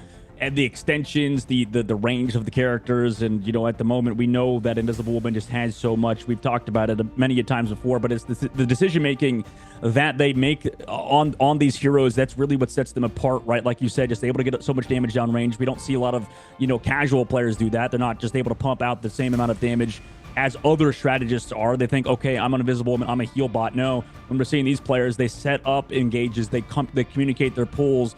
They're deciding when to use their invisible boundary. They're not just having it back. They're making their invisible boundary put in a spot where they can engage off of it. They can go even more further. And, sometimes they get caught out like we saw on Midtown, but it's because that's a longer map potentially. That could have caused a lot of difficulty there. But it's very high-level thinking that a lot of these players are at right now.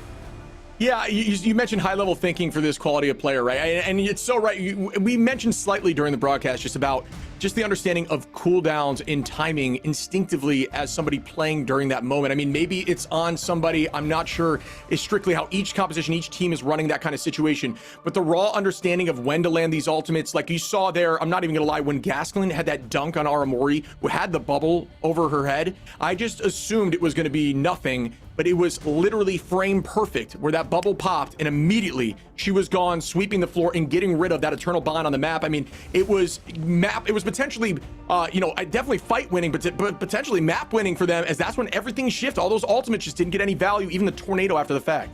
Yeah, every pro player, Aramori, everybody else that's competed so far, even if they're eliminated from the tournament, I mean, they each, have their strengths and have played at such a high level. And it's interesting because, I feel like, Shib, you kind of understand the game at that level, and I appreciate that about you, because if we look, when I competed, I had casters freaking talking about me in such a negative way, and I was like, dude, you are like, what? You're like silver, bro? Like, what are you yapping about right now, dude? Like, shut up. But it's nice to see that, like, these pro players are getting the love they deserve. And, throughout the scene, we know, Shroud X, their team got eliminated earlier. Rad Esports got eliminated earlier. But, they're pro players competing in MRC that can also play to the level of teams like FlyQuest if they just given enough time.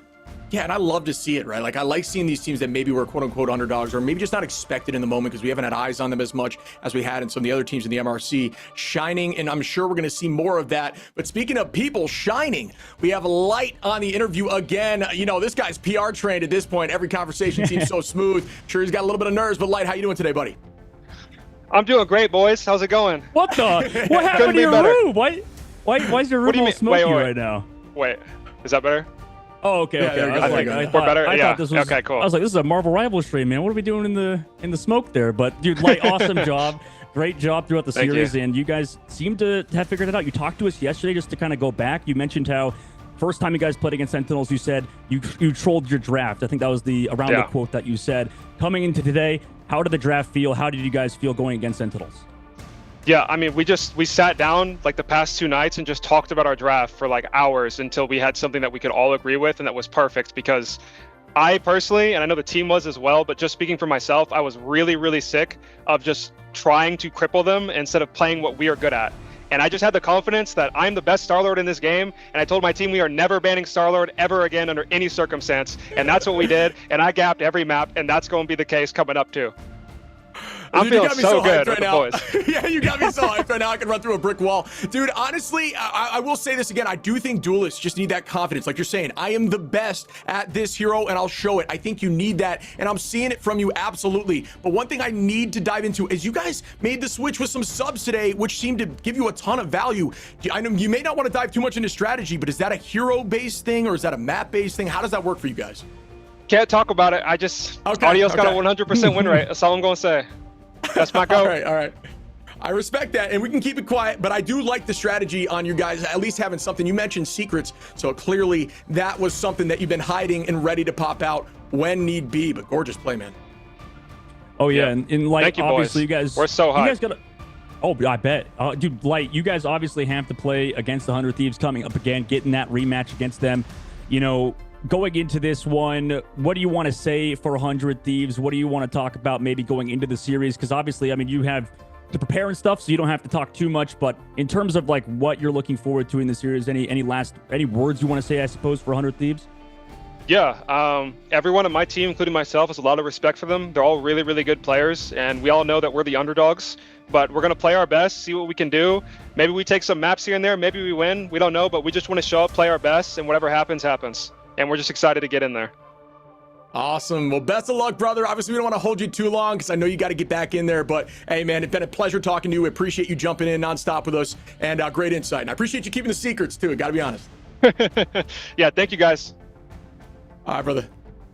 Wow. What a showing. I can feel the energy, you know? I mean, because that's just when you're playing with friends, when you get a W like that, you know it just floats through the room. You can just make things happen. So maybe they ride that momentum. Maybe we see a little bit of an upset, and I'm excited to get eyes on that as we head towards the finals of this tournament.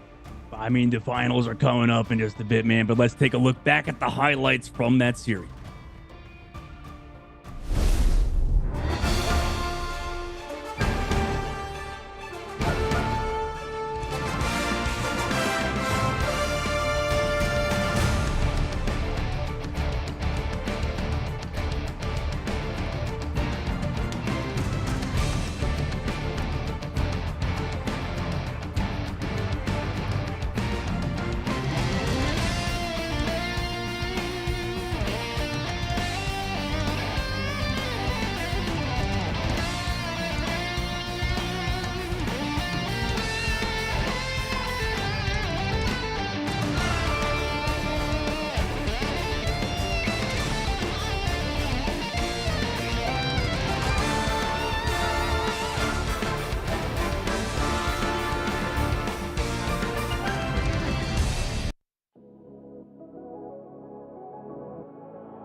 Remember the dusk, the lights gripping tightly, trapping all those fighting souls, but yet across the world I see you standing in my way. And remember the time, the place we used to fight, like the sun and moon, and I wonder if ever there was a time that we were friends. The night has fallen, shadows looming, and yes, that time has come for me to seek you out. We are set now for our last reunion. Break the chains, find your way, come fight me.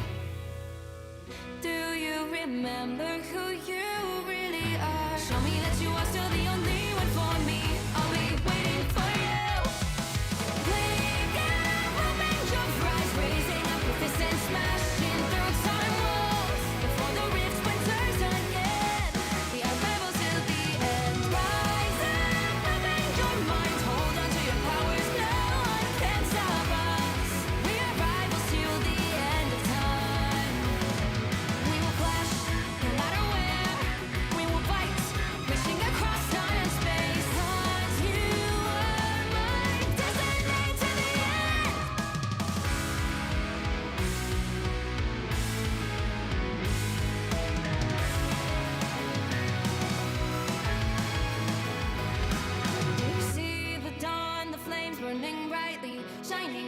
those memories, and yes, across all time I see you turning the tides.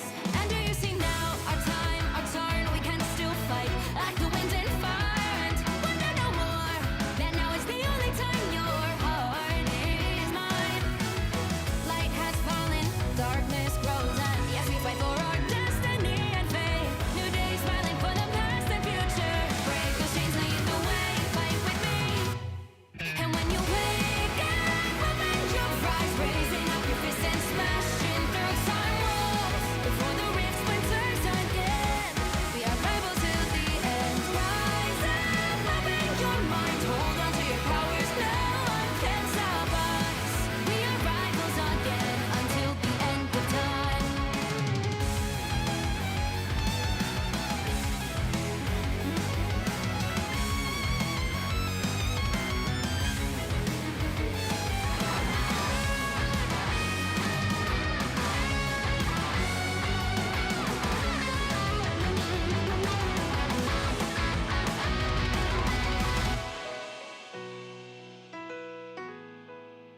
Show me that you are still the only one that matters for me. I'll be waiting for you. Wait up, open your hands, holding on to your heart. Look inside you. Can you feel it? The sparks in you. And it unleash it. Wake up, open your eyes, raising up your fists and smashing through time walls. Before the rift splinters yet again, we are rivals to the end. And rise up, open your mind, hold on to your powers, no one can stop us. We are rivals till the end of time.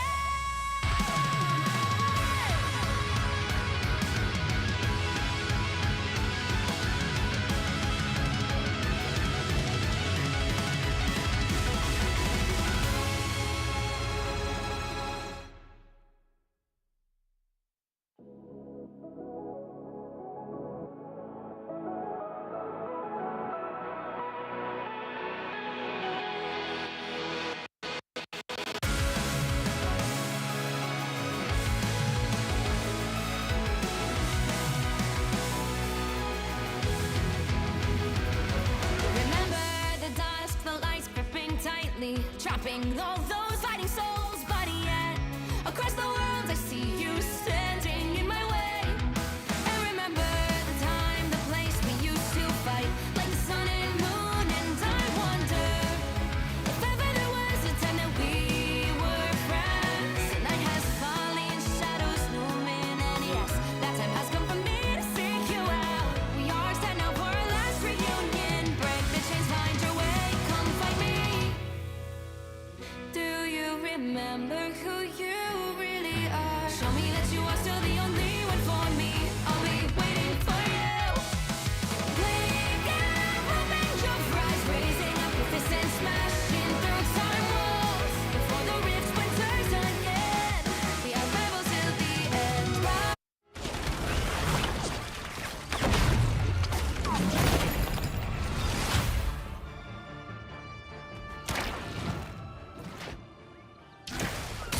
We are protected now. We are Venom!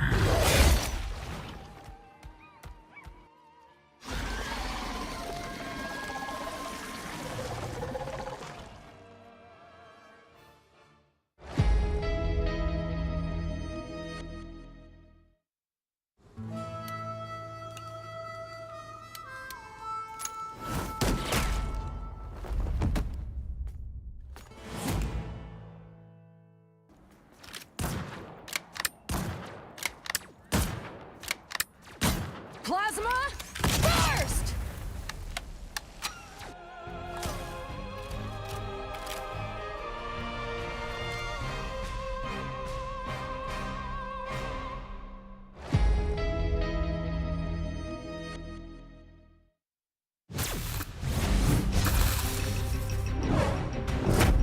Benjamin J. Grimm, reporting for duty.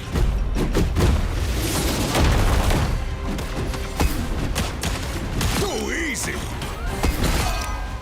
Coming through! Let's rumble! I'll cover you. bros. Let's go, Logan.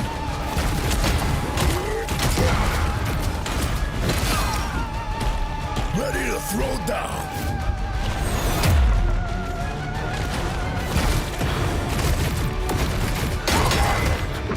It's clobbering time! Booyah!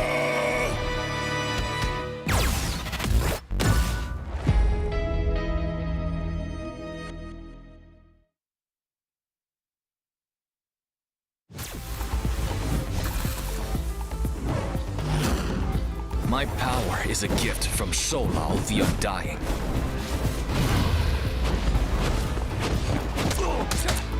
Struck down by living chi.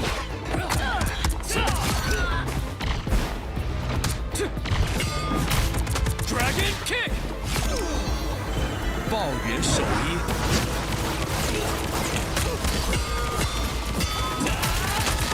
Perfect hit!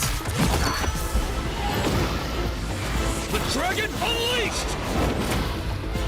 Qiguan Changlong! My fist is unrivaled!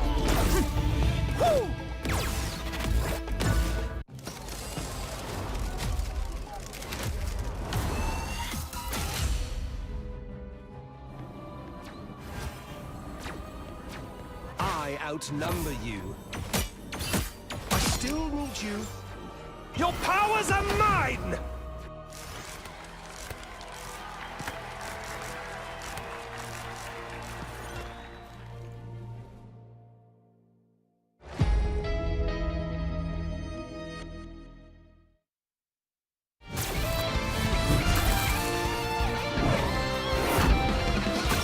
Eat nuts and kick butts. Got him, Tippy! Hey, check out this big acorn!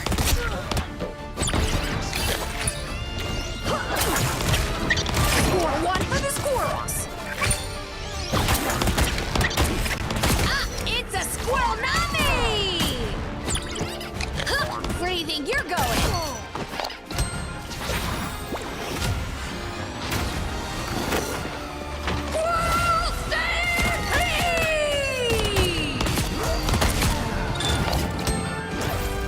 Anybody want some nuts?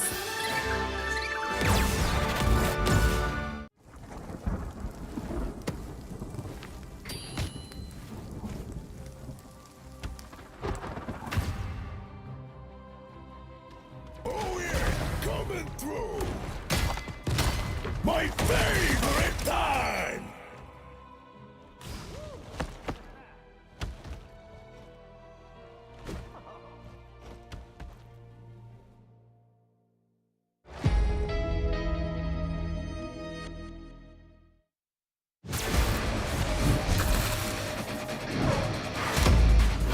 Let's rage!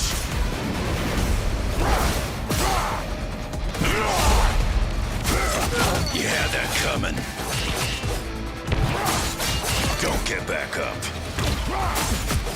Coming at you. Maximum pulse! Come on. Berserker! Rage!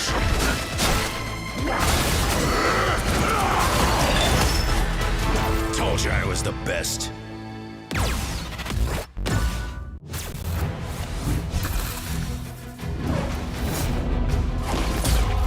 Widow standing by. Target neutralized. The Widow's bite is lethal. Hit them till they don't get up.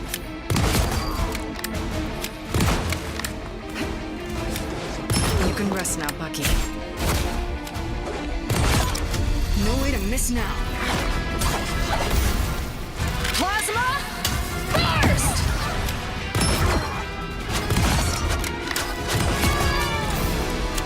Widow style.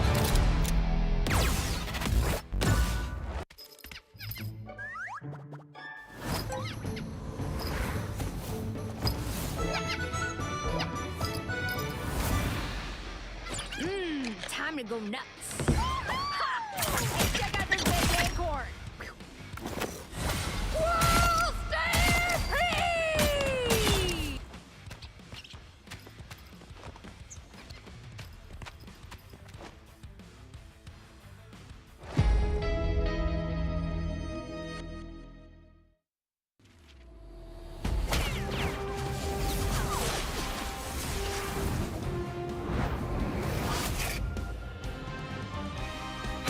Just embrace the light.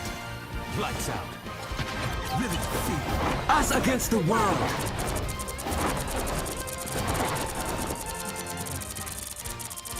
It's my turn to shine.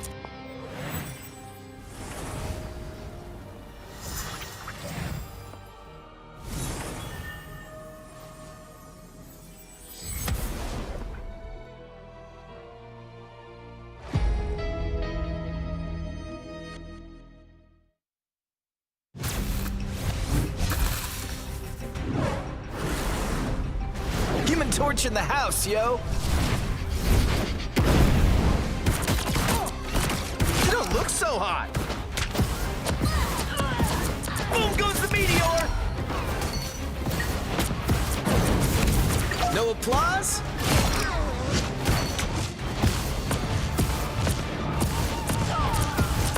Dodge this! I'm the brightest in the sky! Supernova!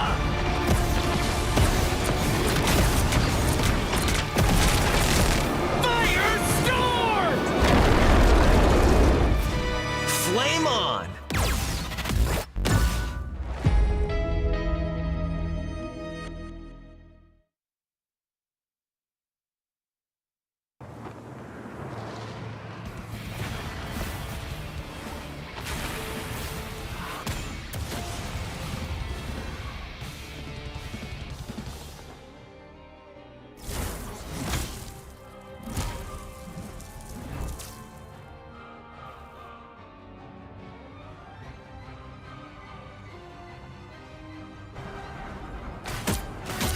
Be strong.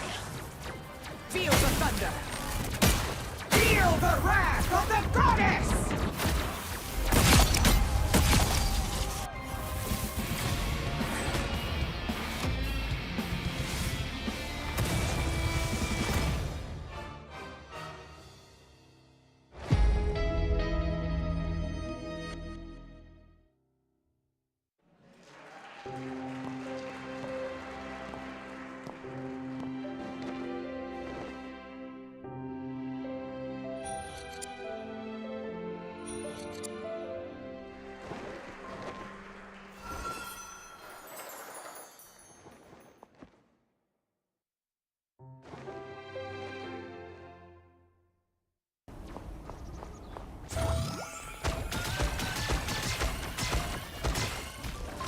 Psionic burst.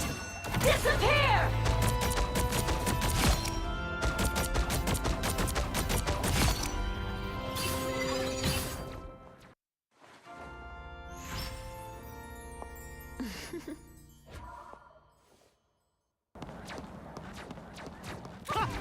That almost hurt! I've got you! Fantastic! Ha! Ha! Ha! Ha! Oh! Ha! Ha!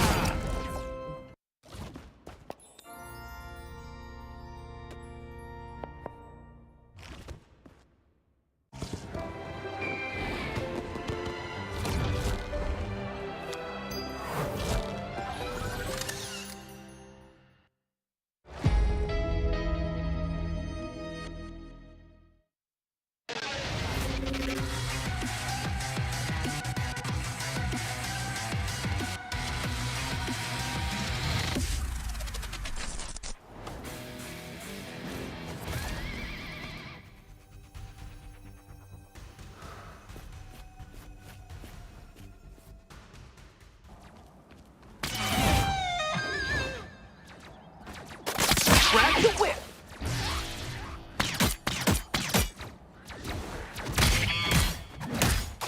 Don't mess with the amazing Spider-Man!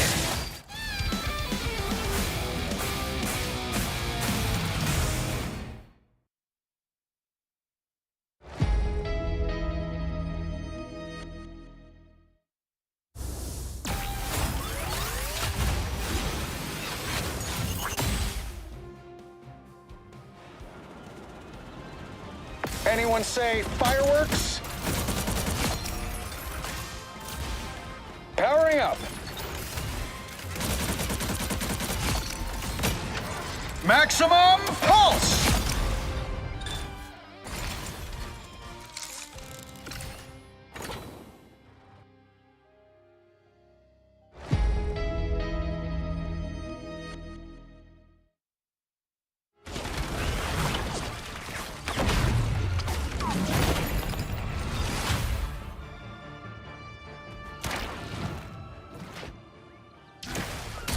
We are protected now. We are Venom!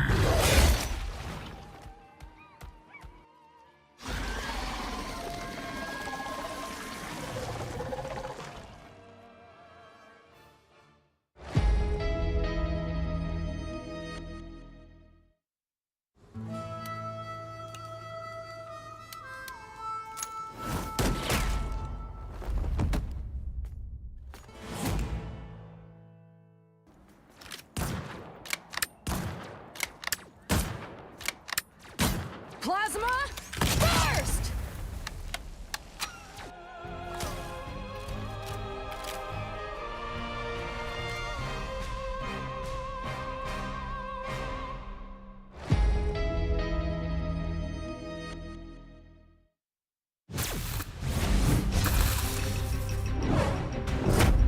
Benjamin J. Grimm, reporting for duty.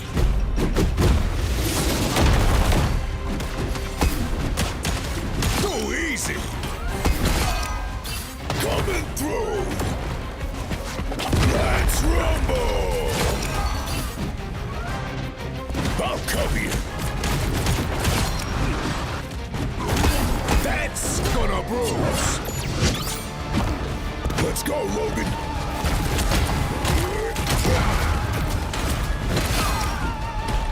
Ready to throw down.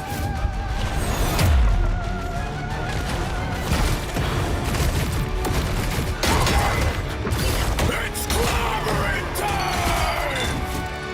Booyah!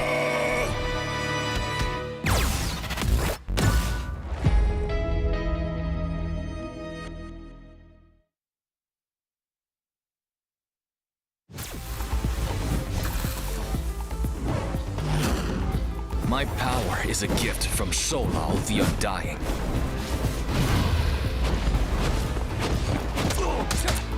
Struck down by living chi.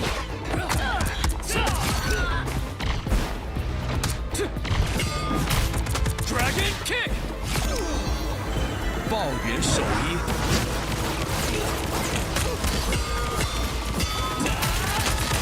Perfect hit! The dragon unleashed! Qiguan Changhong! My fist is unrivaled!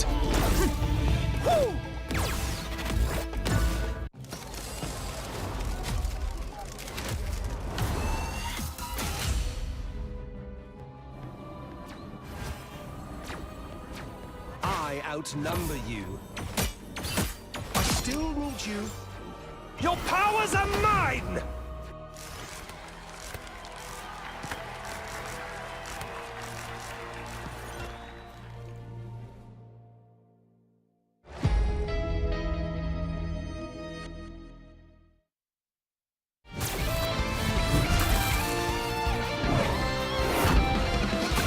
Eat nuts and kick butts.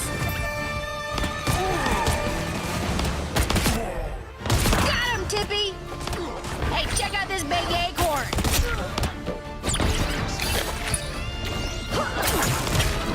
Score one for the squirrels! Ah, it's a squirrel nami!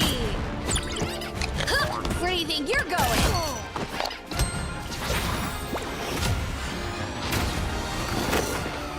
Squirrel stampede!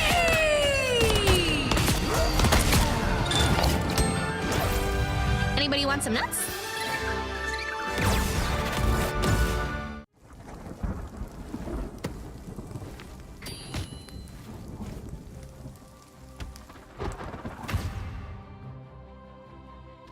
Oh yeah, coming through. My favorite time.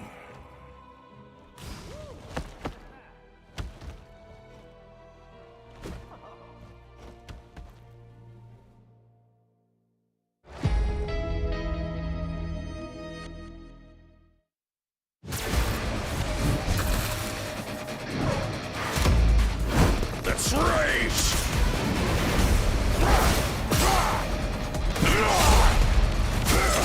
You had that coming.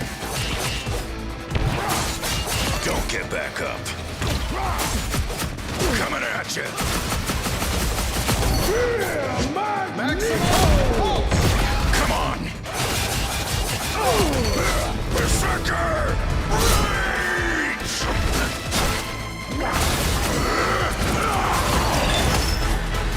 Told you I was the best.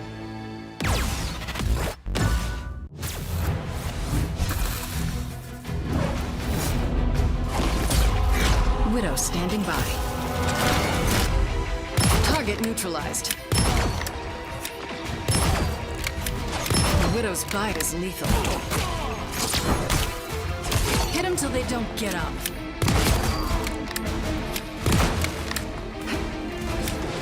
You can rest now, Bucky. No way to miss now. Plasma burst!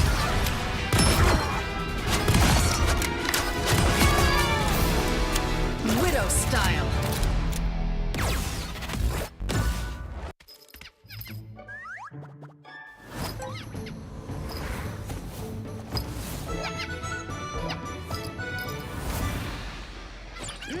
Time to go nuts. Ha! Check out this big acorn. Whoa, stay free!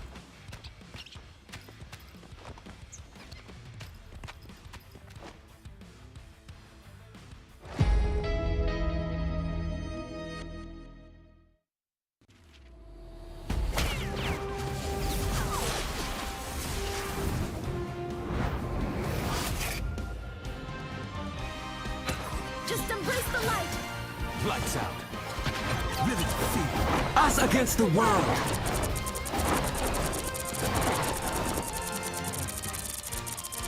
It's my turn to shine.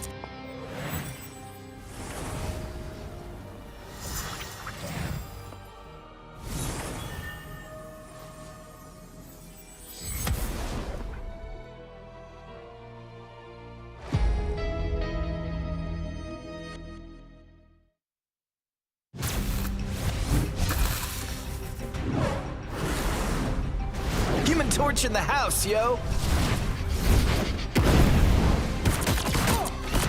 You don't look so hot! Boom goes the meteor! No applause?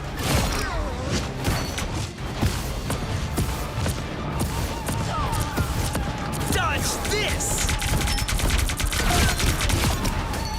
I'm the brightest in the sky!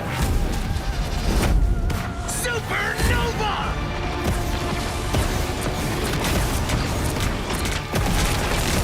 Firestorm! Flame on!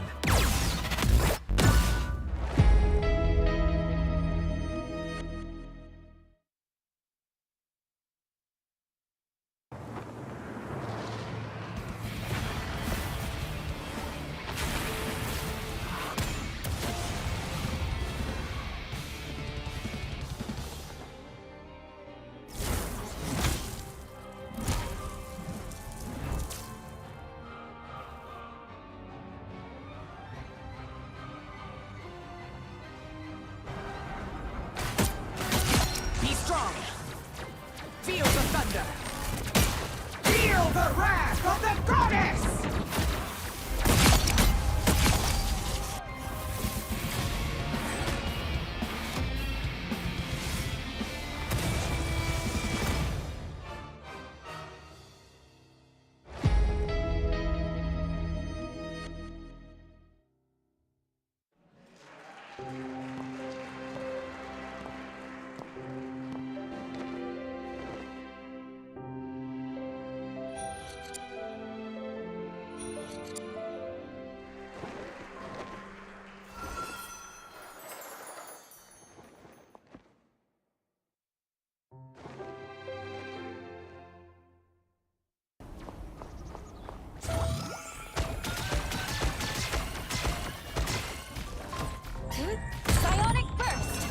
Disappear!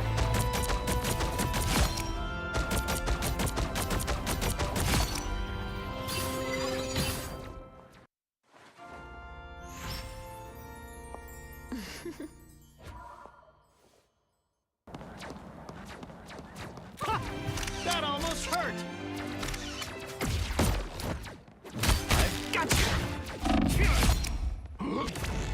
Fantastic! Ha! Ha! Ha! Ha! Oh! Ha! Ha!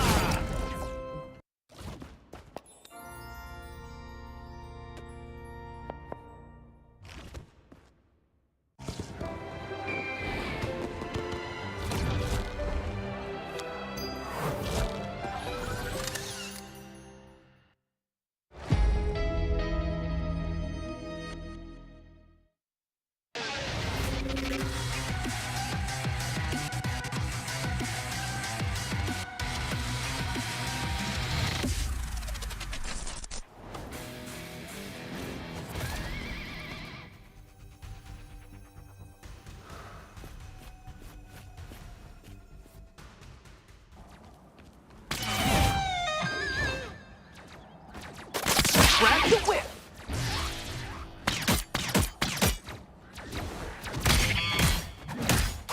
Don't mess with the amazing Spider-Man!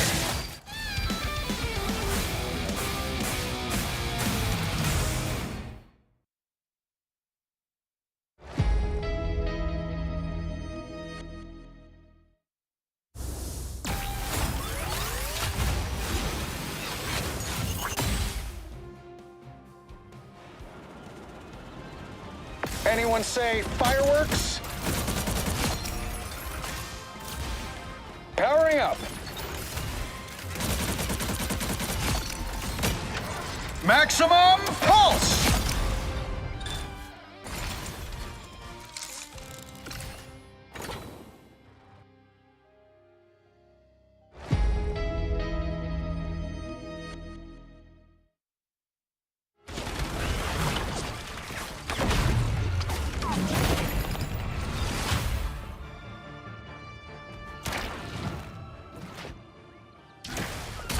We are protected now. We are Venom!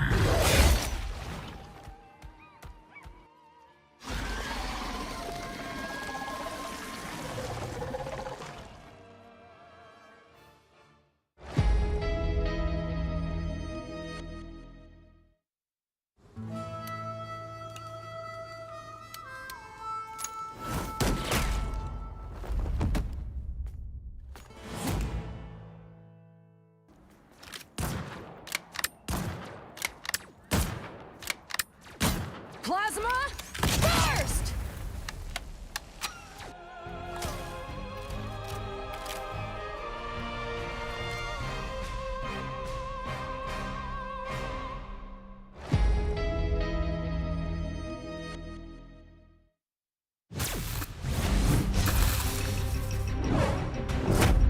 Benjamin J. Grimm, reporting for duty.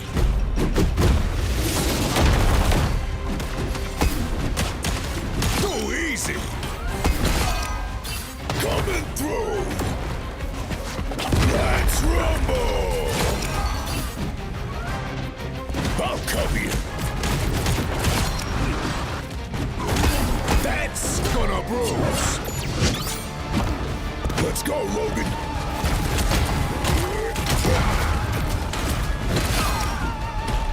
Ready to throw down!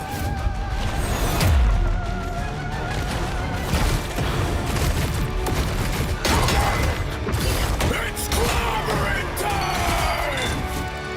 Booyah!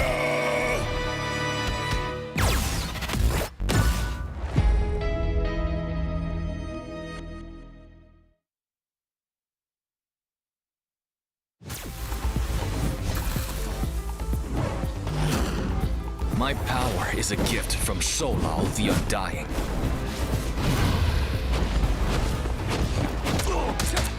Struck down by living chi.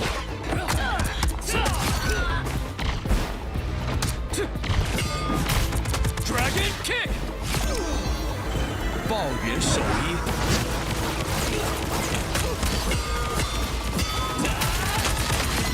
First hit! The dragon unleashed!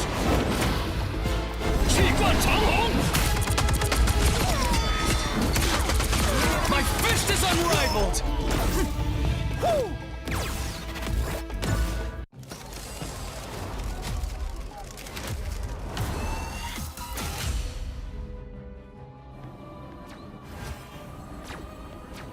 I outnumber you. I still need you. Your powers are mine!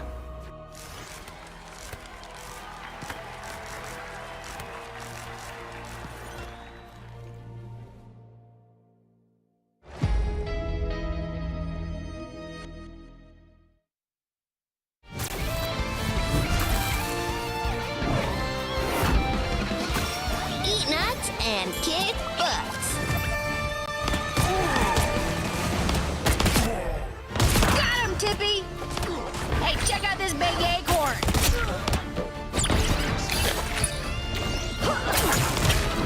Score one for the squirrels! Ah, it's a squirrel nami! Huh, where do you think you're going?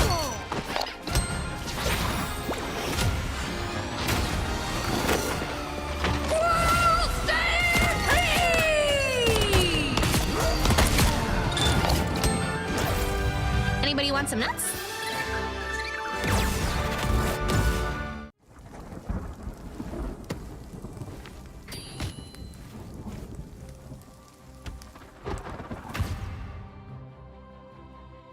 Oh yeah, coming through. My favorite time.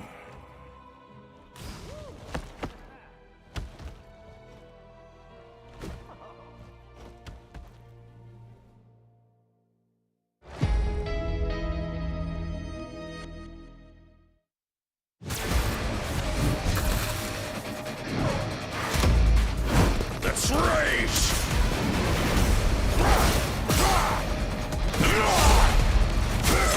You had that coming. Don't get back up. Coming at you.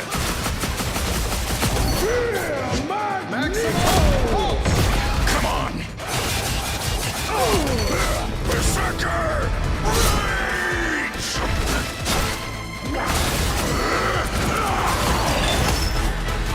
Told you I was the best.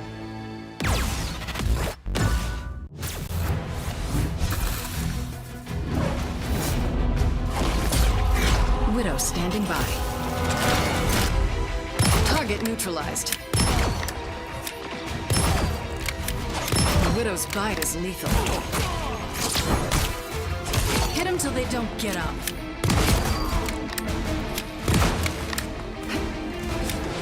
You can rest now, Bucky. No way to miss now. Plasma burst!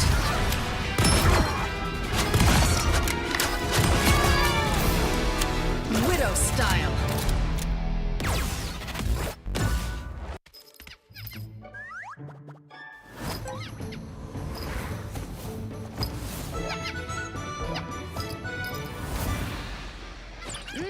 Time to go nuts. Ha!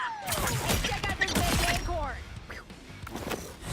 Whoa, stay free!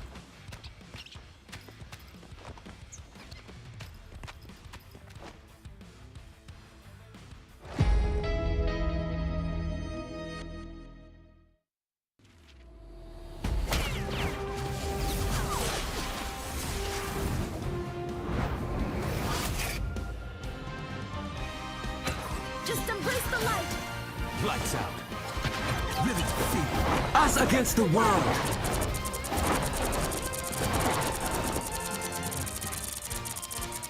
My turn to shine.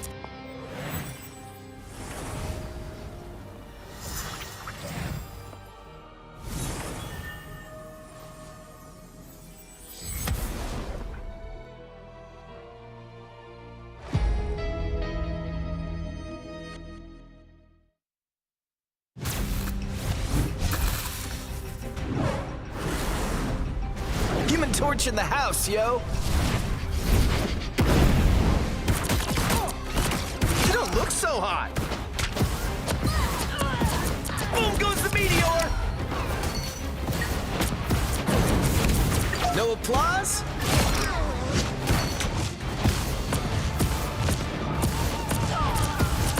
Dodge this! I'm the brightest in the sky. Supernova!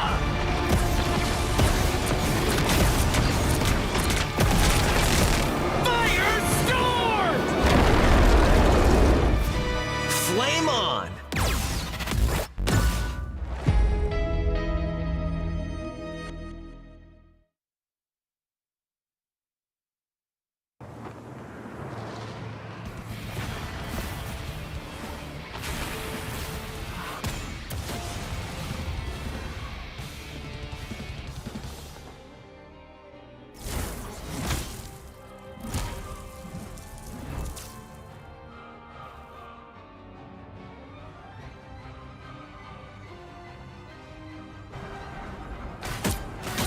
Be strong. Feel the thunder. Feel the wrath of the goddess!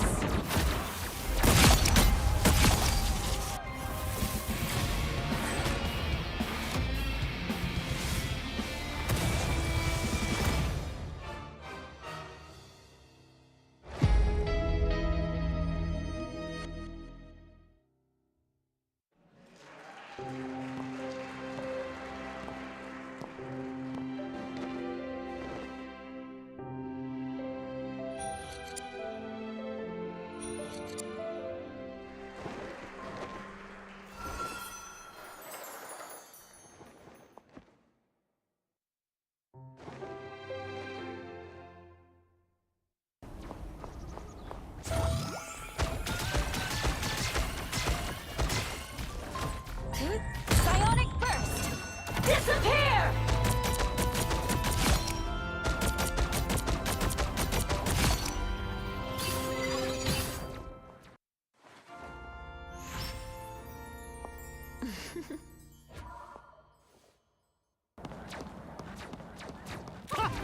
That almost hurt.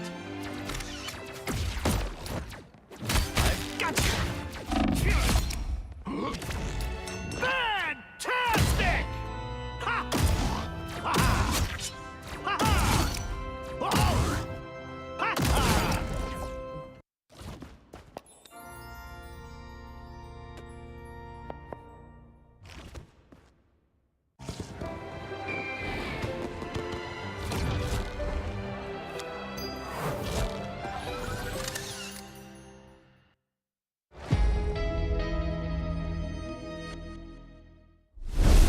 Ladies and gentlemen, welcome to the grand finals of the Marvel Rivals Invitational. I'm Cozy, joined by Lemon Kiwi. How you doing today? I'm glad to be here.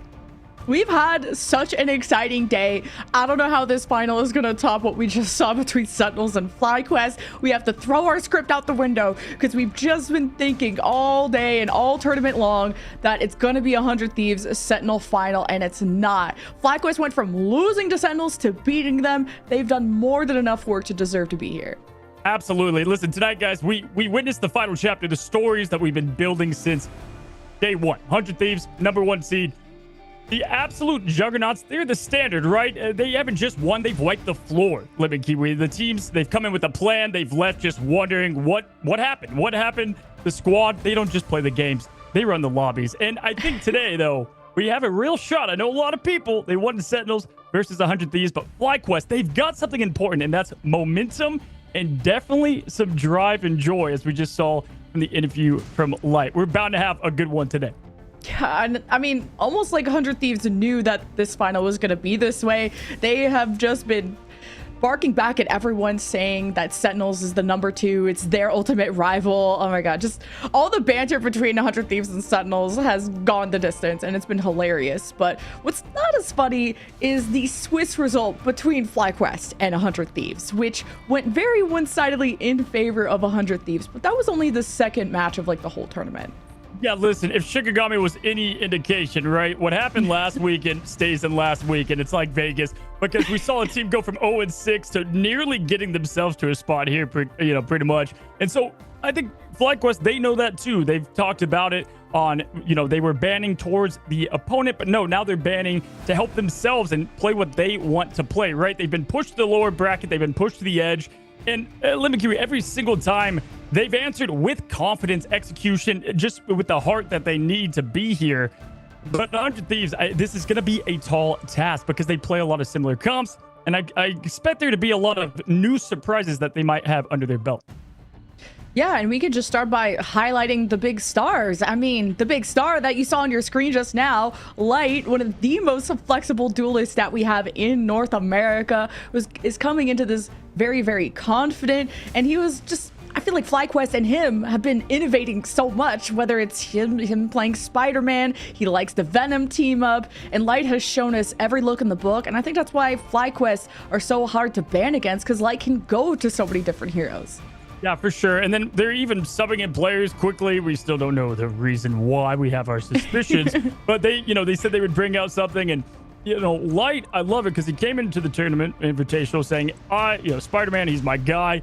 Now he's like, I'm the best Star-Lord in the world. And so the guy obviously has a lot of flexibility. And it's just going to be a matchup of elite talent on each side. Obviously, Vinny, great group, but on the opposite side, we just saw Spark Chief go completely crazy on Groot and do the exact same thing. Obviously, different team, different map, different circumstances, but it's going to be fun. I've got something fun for you. Is a little fact here is that Loki is the most frequent banned of 100 Thieves as of this tournament, and the most often MVP, at least for the first few days, was for Fly Loki. So it's going to be interesting how that works out, and if that's going to be a difference maker.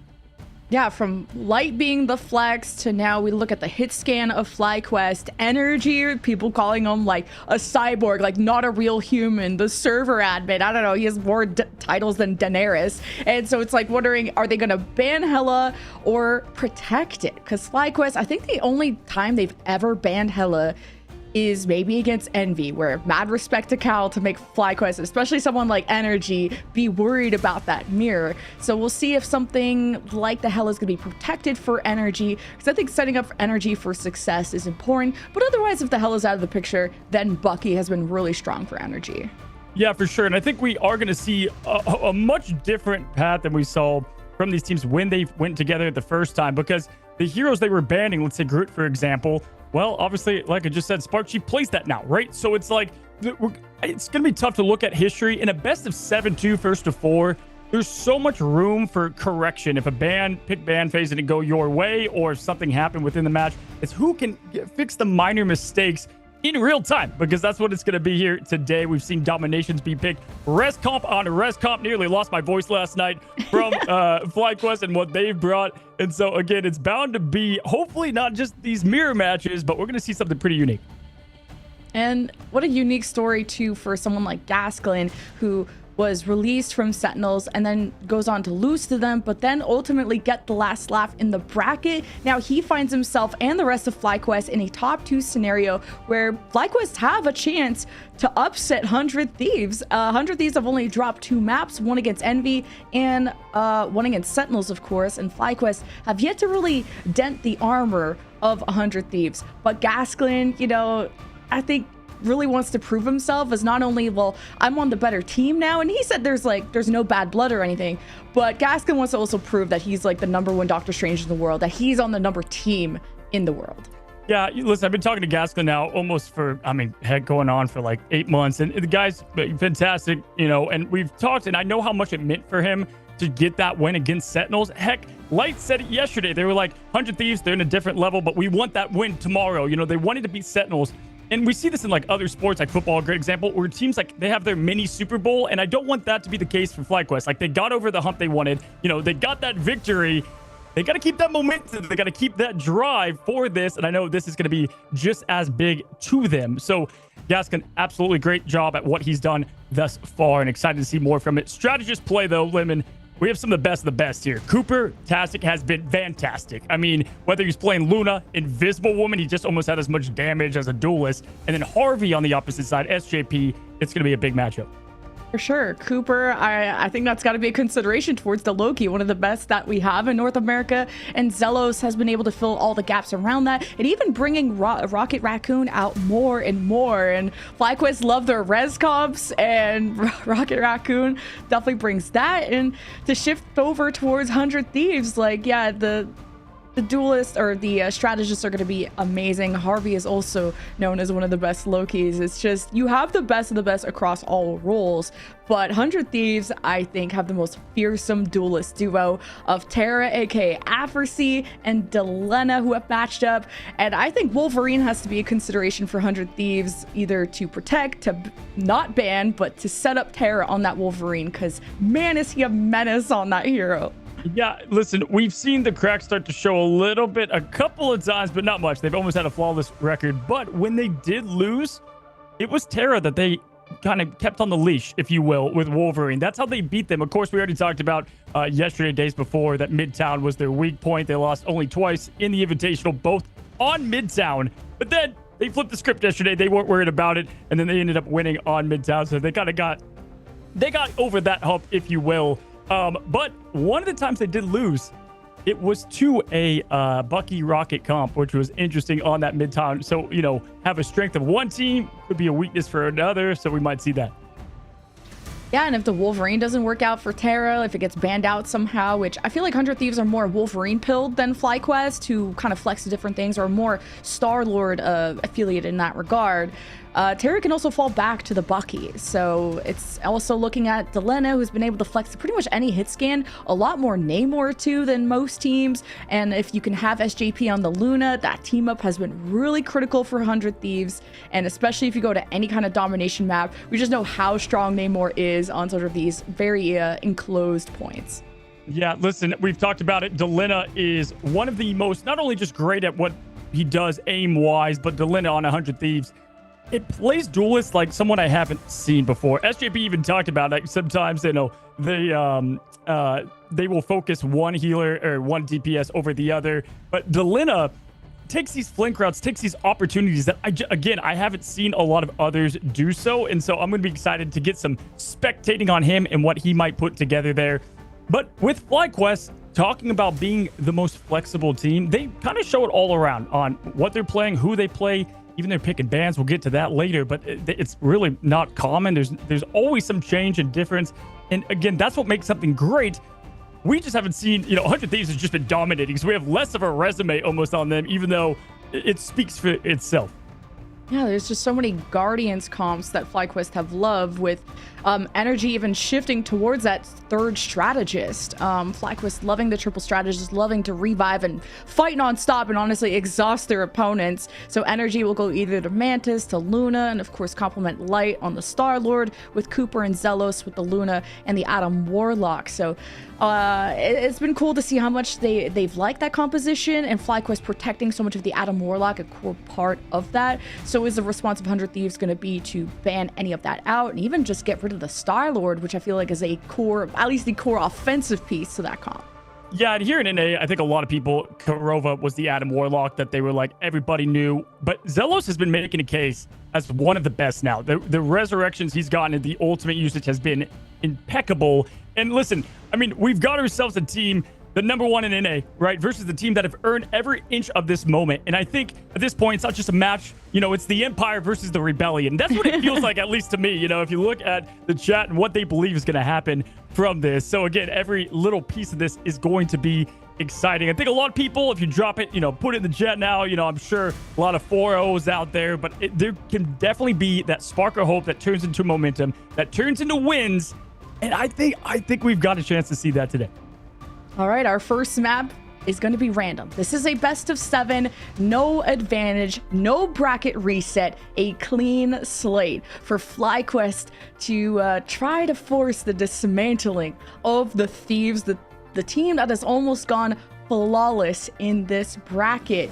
And it's hard to spot a weakness out of 100 Thieves, whether it's in the bans, whether it's in their map pools. And FlyQuest put up such a good fight. And Cozy, I think just momentum-wise, the fact that FlyQuest just took an incredible win against the Sentinels, which was hard fought.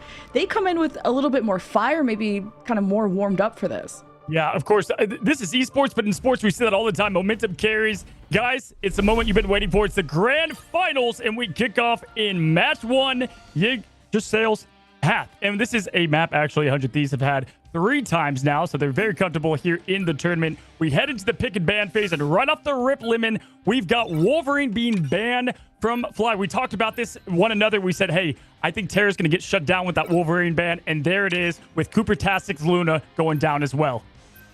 And making sure that Terra's backup plan of the Bucky is still in store. But I worry, Cozy, because Yggdrasil's Path, the first map, this was the one that 100 Thieves smacked FlyQuest on in their first encounter. Like a full hold, a 3-minute cap. I've never seen like that level of supremacy from 100 Thieves in that matchup. So this is completely random, by the way, but I guess the script chapter 1 is maybe 100 Thieves starting on one of their strongest maps. Yeah, random map selection, but it's like history repeats itself, right? It always finds a way. Happy accidents. Now we have Mantis being banned. That is actually, funny enough, something that we are seeing, you know, a bit from the opposition. Now, Hella, no surprise, Delina, we're going to want that shut down, or at least Fly, is looking at their duelists, and they're saying, hey, our duelists are great. Theirs is sensational, but we want them to be off of their best of the best heroes. Did get that Adam save, so Zealous, definitely, you know, we could see a flex go into that. In regards to the Winter Soldier save, though, very interesting for 100 Thieves. Obviously, to save that after that pick, we know we see Terra on a lot of things, but clearly, you know, going to want to get that in store. We've seen a lot of Psylocke from Delina as well, especially on this map.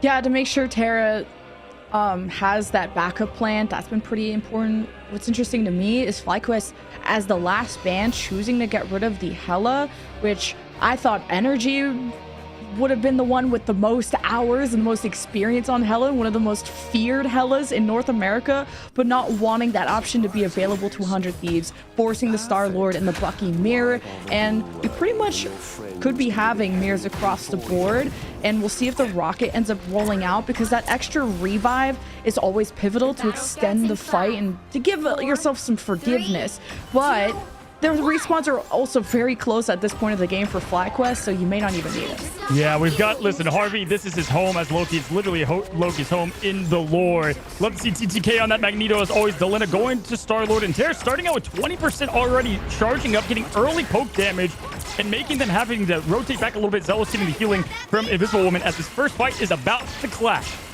Just because 100 Thieves are breaking line of sight, and FlyQuest got full held in their last encounter against 100 Thieves at this point. But FlyQuest needs to be aggressive and not hesitate. But you also don't want to get pulled by the Bucky and walled off by the Groot. That's the sort of neutral win condition and why 100 Thieves are playing out of sight, out of mind. They'll kind of surprise you, pull you in. Still hasn't been much connection as the Groot walls are exchanged. As 100 Thieves are in a dilemma, forced to use the domain regen of this Loki to keep themselves up. And Terra was in dire straits, but manages to get out, not before he's pulled back in by Energy and finished. Wow, Energy getting that pick there on Terra was massive, able to get some momentum building for the team, and as you said, the Lantern's already down there, forced to use the ults to get popping. Cooper trying to get some momentum going early. Energy getting that Kraken impact is going to pop it right away. They do have an answer with SJP as it already rolls up. TTK with the Meteor M and Delin with the Legendary, so they're going to have a big response to what's about to throw down. Galactic Legend and the critical Guardian Shield from SGP to save the double kill. Oh, the cherry on top for the fight of 100 Thieves, but what a placement of the invisible boundary, allowing this defense to recontest while not being seen. And it was so far back that FlyQuest just didn't want to step into it. It allowed a moment of stabilization for 100 Thieves, and obviously the clapback. Yeah, I mean, TTK, we have seen that time and time again, just landing those meteor M's and honestly just stopping the fight right there, right? The guy just chooses greatness every time he wakes up. As if we look here at Fly, they've got plenty of momentum though, and with really the only response is going to be Delina. They have no strategist ultimate even close. So they should easily close in on the distance here with this final push, and this is what you want to see if you're FlyQuest. There's the Galactic Legend from Delina, countered by the invisible barrier, and that means he just will not be entering that zone, and FlyQuest will keep themselves safe, but that's maybe a good ult exchange that 100 Thieves are happy about. The Strangling Prison on the attack, plus the Kraken impact from Energy, but somehow good protection from Terra, and this puts the fear of FlyQuest. They step back, Meteor M on the offense eats this damage, but Gasklin got no help from his team. He was below half health, and response from 100 Thieves to take advantage of taking down one of the Vanguards as the front line crumbles, and FlyQuest are cracked like an egg. Oh my days, they dropped everything there, and the main problem was they didn't bite out the lanterns. Loki was able, and Harvey in that instance, was able to just stop everything, from the Kraken Impact to the Groot Ultimate, and that was the main setup that they were having and planning on using, and they didn't even have to use much to respond. And now in return, Harvey's out of his ultimate, but SJP locked and loaded, ready to go, and they still have the Vinny and TTK, the Groot and the Magneto ult, which has been lethal throughout this entire Invitational. Oh no, the pass may repeat itself. Less than a minute and FlyQuest could be full held, and you've got the ult advantage, strangling Prison, a Meteor M, and if SJP feels uncomfortable, the invisible boundary. FlyQuest getting close to their own ultimates. It's up to Light, and he doesn't even need the ultimate to shut down some of these Vanguards. A beautiful wall setup from Spark Chief, but can they spark themselves a fight win? Light is pushed back by the invisible woman as the invisible boundary from Zelos provides some critical healing. FlyQuest taking this one step at a time, but they gotta put pedal to the metal, and it's Light that unleashes the Meteor M from TTK. Isn't fully held, doesn't need most of that damage. 100 Thieves, their backs against the wall. One duelist down. Harvey does copy some strategist ultimates to stabilize, but this offensive strangling Prison from Spark Chief, they're throwing everything at 100 Thieves, and the Kraken Impact from energy is just enough to tilt the scales. But you haven't wiped 100 Thieves yet. They're still around contesting, but this will finally be capped by FlyQuest. Folks, this is the finals, and you see this in the finals. That is incredible. Again, I felt that ultimate in my soul. A fantastic job there from Fly, able to keep the momentum going, and honestly, the TTK does not miss that shot often with the Meteor M, and they kept, using the perfect boundary to stop Vinny and the Prison that he lands time and time again. That's massive. Now, we've seen on this curve up here, Lemon, that they have stopped almost every opponent on this map at this curve. They let them get the first point. We've almost seen that each and every time, but never can they get past this curve because the spawn's so close there for 100 Thieves. Dilena's getting so aggressive, but also getting pulled in by Zelos. An amazing job by the invisible woman to dictate the space, dictate the pace, but it's traded. You have a 5 versus 5 invisible boundary from Zelos will force 100 Thieves back, not wanting to fight in that island of death. And FlyQuest even have backup strategist ultimates with Cooper at the ready. Light has to be in position, but also be careful of SJP. Yeah, Vinny here about to trying to open up the opportunity to Prison. They're going to see, potentially they're going to wait for a fall there. Again, they have a couple of TTK, but on the opposite side, Fly there is going to take a huge hit. A Spark Chief goes down to TTK, a massive quick poke here, and they're forced to back up, rotate, and reset. And this is about to be the ultimate fireworks. There's plenty to go around. Guys, it's about to be a light show. This double pull from Terra and SJP is just ruining Spark Chief, and maybe this time he'll actually enjoy it because he has a strangling Prison with 100 Thieves name on it. Only 1 minute left though, and look at Delena getting aggressive, and it's the Galactic Legend by 1%. Light will outrace the duelist, but a Guardian Shield from SJP keeps Delena still kicking, and Light gets pulled in by the Bucky and still has not fallen, Cozy. Yeah, fantastic use also of the lanterns. Those are off cooldown now as they're pushing in, trying to get an important pick to get the things rolling. And Harvey's going to get that pick with Zealous. Massive to get things rolling for them, but Light going to respond to Delena, taking out one of the biggest threats from 100 Thieves. And at this point, they have plenty in the arsenal that can go with the Kraken Impact. And there it is. We've got a Cooper ult. Was that a Prison? I saw Vinny with the Prison too, just after all the strategist ultimates were exhausted and the energy survived. FlyQuest, they flew, but how do they finally defeat 100 Thieves? They just seem unmatchable. It is a Galactic Legend from the defense. Delena can't see much around the corner in the invisible boundary, and the dominoes fall. FlyQuest, it's overtime. They're getting some progress. They have the space. Delena's flying back, hopes to rejoin the strategist, and things are getting hectic. You got the portal in from TTK. They have not given up. Even with these spawns so close, TTK going on the high ground this time and trying to mix up a little bit of their defense. Insane approach there as the Lantern's been used. The Lanterns cannot protect a huge clutch pull from Terra, taking down Light. Vinny taking down Gaskin. 100 Thieves picking up right where they left off, and it is looking rough. Although we do have another portal coming in from Fly, keeping the momentum going. Energy pops in, switches to that strange, getting things going for them. And there it is. We've got Vinny with the ultimate, the Kraken Impact landing down. Terra getting the 1, no 2. And Terra and 100 Thieves get the point. Oh, what a push, but ultimately not getting point B.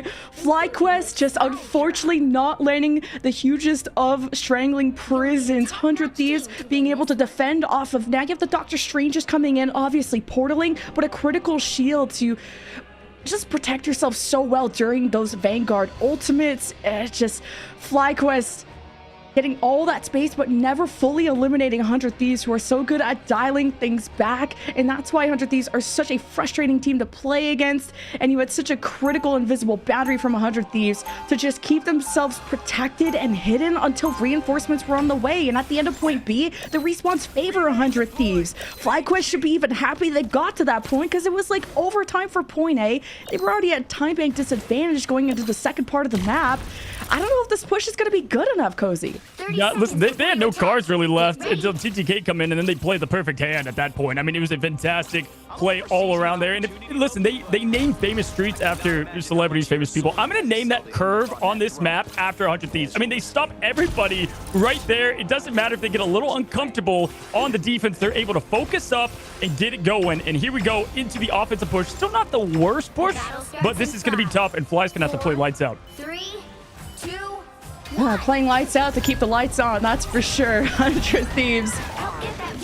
They were defending so well against FlyQuest at the corner, almost repeating the pass of full holding FlyQuest. And remember, 100 Thieves had like a 3-minute time bank when they capped this map last time. They are experts at this. Pressuring already FlyQuest back. Remember, the neutral fight is about the Buckies pulling, the Groot walls coming up. That's why there's such a distance between both teams. Absolutely, here as they're closing in, we're looking at Cooper to be the first one up with the ultimate, but Gascon getting the important slow down pick on Terra, and that is going to cause a massive shift in momentum. Gascon now looking to take advantage of the aggression, moving in, trying to get their tanks to push out and make space of his own, doing great in a massive class as a Vanguard. You just can't play aggressive at all as a Star-Lord. You're either getting pulled by the Invisible Woman or by the Bucky. So these Magneto bubbles need to be on point, and these Vanguards are starting to suffer from 100 Thieves. But if anything, it's building a support ult charge. They round the corner, walls are down. A pull on Spark Chief is going to put him in a dangerous position, but Gascon has his back. Yeah, absolutely here. And they've got plenty in the tank with strategists, but they're going to have to really get the ult rolling as Harvey is getting things rolling up right away here. And there it is, the ultimate galore. The spice is coming, and who can get the first pick from it? It's the Vinny strangling prison versus the invisible boundary. It's the dunk on top, put away. Oh. Only one fell. A chance for FlyQuest to come back, surviving, but are they thriving? It's all up to energy to dwindle what's left of 100 Thieves to send them packing. And he's got the reset, a third one to go, and no one home to dismantle. FlyQuest will somehow compose themselves. Great job there. They didn't hold anything back. Heck, they emptied the entire vault. Like, they have really just light now with the ultimate. Now, good job from 100 Thieves, kind of realizing that fight was going to be lost. So they have plenty in the tank still in terms of what they can respond with early. And that's what it's all about. There's a minute and 55 seconds left. Fly doing a great job, though, and a huge difference from the last time they played. What? How did he just pull Vinny there? What the heck? And you got the backup of Delena to push forward on this. And this Galactic Legend is crazy. You have FlyQuest hiding. You have them cowering for the first time this round. How do they break out? It's all up to Light as they emerge. It is Light that unleashes, but Terra's dealing with everybody else. Limited members left on the FlyQuest side. This defense will not be be able to live much longer. With 3 members left, 100 Thieves will cap. So close to Light, valiant effort. Check out both strategists and Terra. And if they just had a little bit of support there, they probably could have held on to that point. It was so close. But you give them an inch, they'll take the map is the definition that we've seen. But a great job from them looking into this next battle. Harvey's going to be ready to rock and roll again. And Vinny soon to have that imprisonment. And that's the thing. What kind of momentum can Vinny generate with the strangling prison? Zealous will have the invisible boundary, but just if FlyQuest take too much damage in the neutral, that could be popped even early. It's such a good stabilization ultimate as Delena senses some low members, goes for the spin to win, forces out the invisible boundary. Now the strangling prison could be huge from Vinny, and as soon as FlyQuest step up, they go straight to jail, and Terra will make sure there's no lock-in key. FlyQuest are down, and they'll have have one more chance to clap back in the final fight for the map. Yeah, huge pull. We've been seeing some go-go gadget pulls from these Buckies. I mean, it's insane with what they're able to pull out. And honestly, Gaskin there, unfortunately, getting pulled out of that ultimate and getting that pick early just set them up for success. Looking at Fly, they've got plenty to respond with, though, here, Lemon. You can tell. They're ready to go. Delina, though, getting that early pick. No, the Strangling Prison got thrown, but FlyQuest weren't ready. Meteor M and Delena has to get out of dodge. Will live and have the health pack. And Zelos and Cooper actually copies the invisible boundary. Tries to help FlyQuest get a moment to breathe. But 100 Thieves have the defense running away from their own convoy. And it's TTK that has more than enough. A Meteor M needs some of this damage. Energy has to go hero mode. And it's not gonna be enough. FlyQuest are falling like flies. They had the invisible boundary, but 100 Thieves were playing cat and mouse, and FlyQuest were prey. Is there a last second touch? Is the Galactic Legend from Light? Gascliff providing critical shields as he steps up to keep the few meters still alive for FlyQuest. Respawns may be close, but this comeback is too far. 100 Thieves take map 1.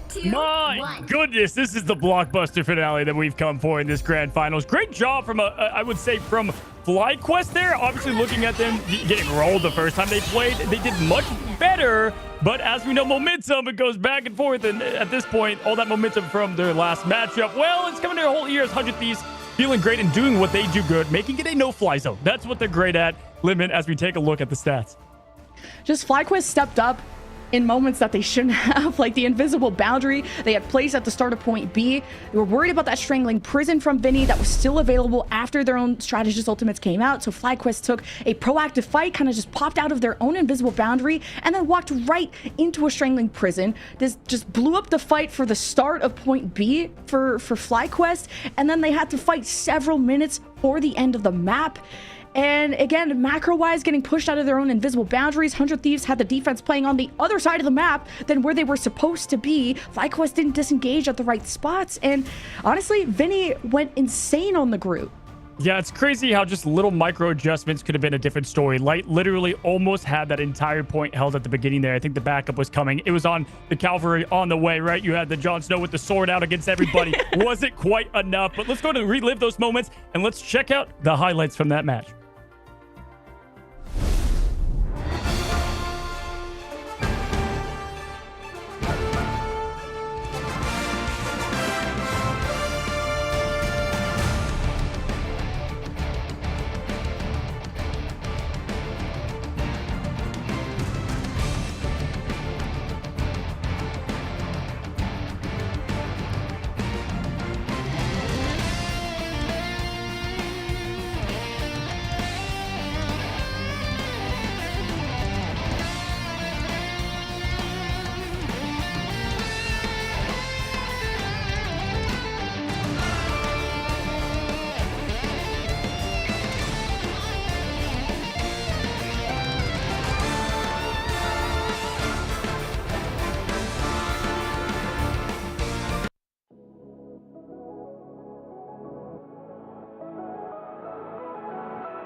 Trapping all those fighting souls, but yet across the world I see you standing in my way. And remember the time, the place we used to fight, like the sun and moon. And I wonder if ever there was a time that we were friends. The night has fallen.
Grab the whip.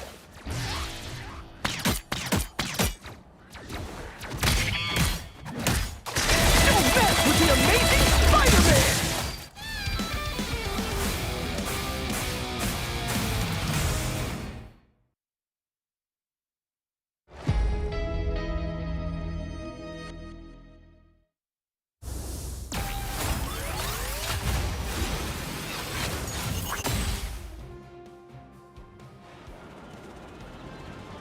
Anyone say fireworks?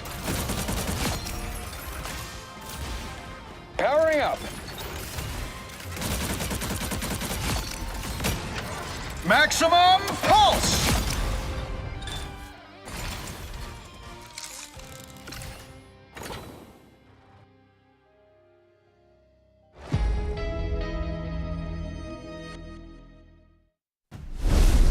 Welcome back, guys. An entertaining match one as we've sunset that and we move on to the next limit. And there's been a lot of different strategies we've already seen from both of these teams. What did you see there in match one that truly made kind of the difference? Yeah, I think FlyQuest were trying to adapt from the first time of how they approach Yggdrasil's path of just first time just hesitating too much, not really going just not being aggressive, and that's why they got full held the first time on their attack. And then they tried to tempo up, and that was like a whole tug of war for point A, and that honestly started off well. If anything, they had a faster time bank going into B, but then just tempo wise, FlyQuest were taking fights at points that they probably just should have slowed down at. When you use your invisible boundary, it's a moment to reset, get all of your cooldowns before you go forward. And there were times where Zealous would use an invisible boundary and then they would just jump out of their own boundary to fight 100 Thieves. We're very happy on the outside of it. You really want to take a fight within your own invisible boundary. That's what happened at point B. And out of sync tempo things, Spark Chief came out 1v6, strangling Prison on FlyQuest defense, got nothing, passed away, and then 5v6 FlyQuest had to kind of just salvage that, and that's when panic all ensues. So FlyQuest, I'm sure once they temper that a little bit better, probably still hyped up from winning against Sentinels,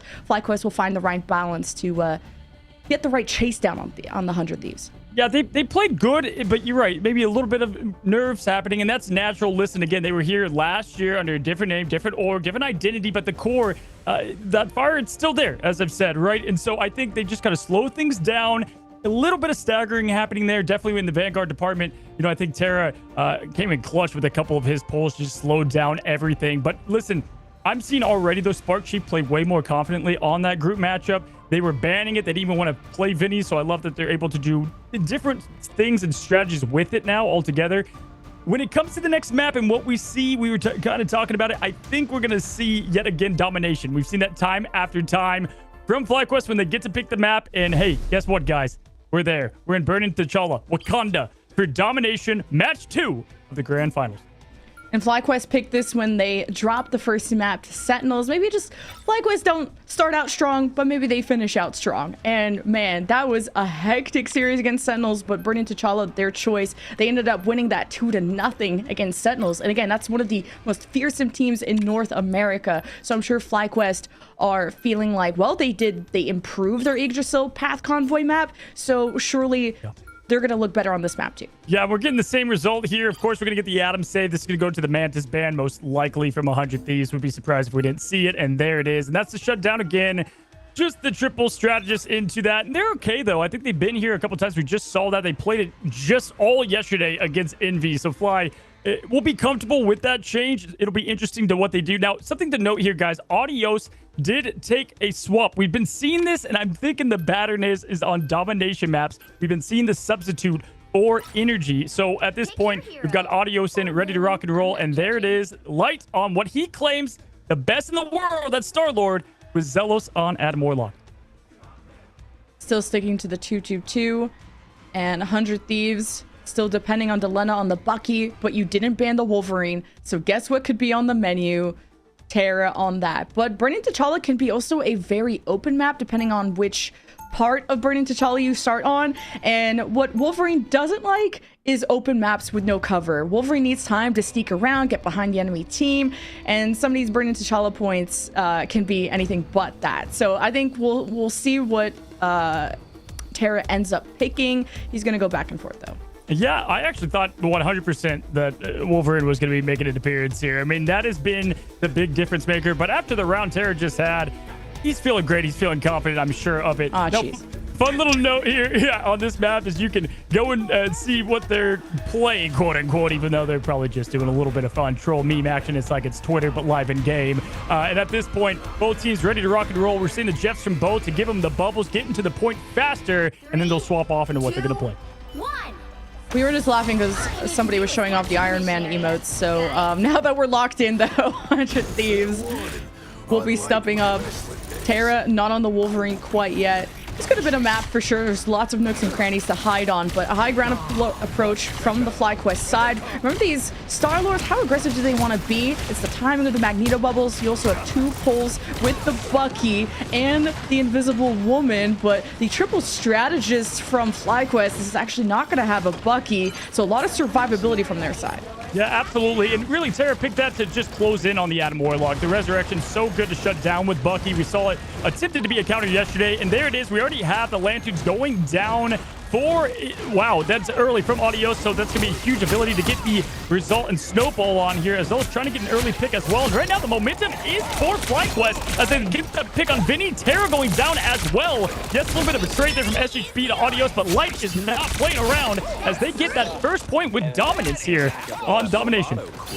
And even though you're only running 1 duelist, FlyQuest are not losing any damage in that department. Just obviously taking a lot more space when they have the sustain, and Spark Chief showing how confident of a thing, I guess, that he is. And Galactic Legend ready with even Invisible Boundary. If FlyQuest want to take a step back, it's up to 100 Thieves to see if they'll want to match that. First, it's Light unleashing with the Galactic Legend. The shields are out from 100 Thieves as they scatter, and even the Loki crystals to survive, but Terra's ready to respond. Kraken impact in, forces the Invisible Boundary from Cooper, and 100 Thieves lose Delena, lose Terra, and will lose this fight. Oh no, and also popping ultimates in the meantime. SJP getting up that boundary, and honestly, huge hits there from Light, even with the Lanterns up and the clones. That was a massive pick on Delena, overextending maybe just a little bit on that fight. Obviously huge in their flank routes, but was a little bit, in the way of harm. Now Light pushing in wants the full aggression from them, and it pays off with staggering. And we've got a Squadron time in response from Vinny,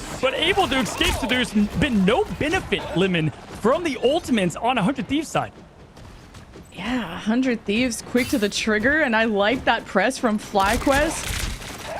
Forcing out 1 ultimate, 70%, and climbing. This could be one of the last fights, depending on if 100 Thieves, of course, portal in at the last second. That could be a swap that happens. And you have Harvey popping the Invisible Boundary, I believe, in the pull into Light to get him into the Invisible Boundary to slow him before he could escape. And the 1-2 knockout on Cooper, but the Resurrect's coming in. Zelos popping the ult, everybody back in the picture, but that's just more to fodder for Terra.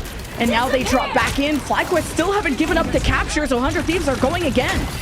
Yeah, Terra snipped that ult out perfectly, but they were able to pull it out in time, get the ult going, and there comes Light trying to capitalize on it. I mean, Terra played that as good as you can, and Terra's still playing perfectly as he takes on Spark Chief in a massive pick, going in with the Kraken impact there, being a huge bully. And right now, Domination is all on FlyQuest. They've been the ones who've been playing it. They're comfortable, as you can see, but 100 Thieves, they're right at home as well, as Terra rolling in, snowballing in, and even though 99%, we have 100 Thieves taking that point over. Wow, Terra and Delena did so much work to win not only 1 fight, but 2, and a massive Zelos ultimate that bought them another fight, but this also got FlyQuest to 99%, meaning 1 fight away from winning round 1. Yeah, and on top of that, Fly used a lot of ultimates there to try and get that point, secure it through the end, and unfortunately didn't come through, so we're going to have probably a better response here from 100 Thieves. It could be even a couple battles away until we get that point again from Zelos, from FlyQuest there. And again, this is where they're comfortable, though. FlyQuest wants to be here. They love domination with this res comp. They don't need Mantis. They actually forced it. I think it was the ban they wanted, as Harvey has the copy ready to go as we kick things off. Zelos going down first. Wow, just the poke war is huge. 100 Thieves need to be critical with this damage and focus, because there's 3 strategists, a lot more forgiveness on the FlyQuest side, and this is going to force them to back away. And that's good, because FlyQuest don't want to give up more time than they can, and also more ult charge to 100 Thieves.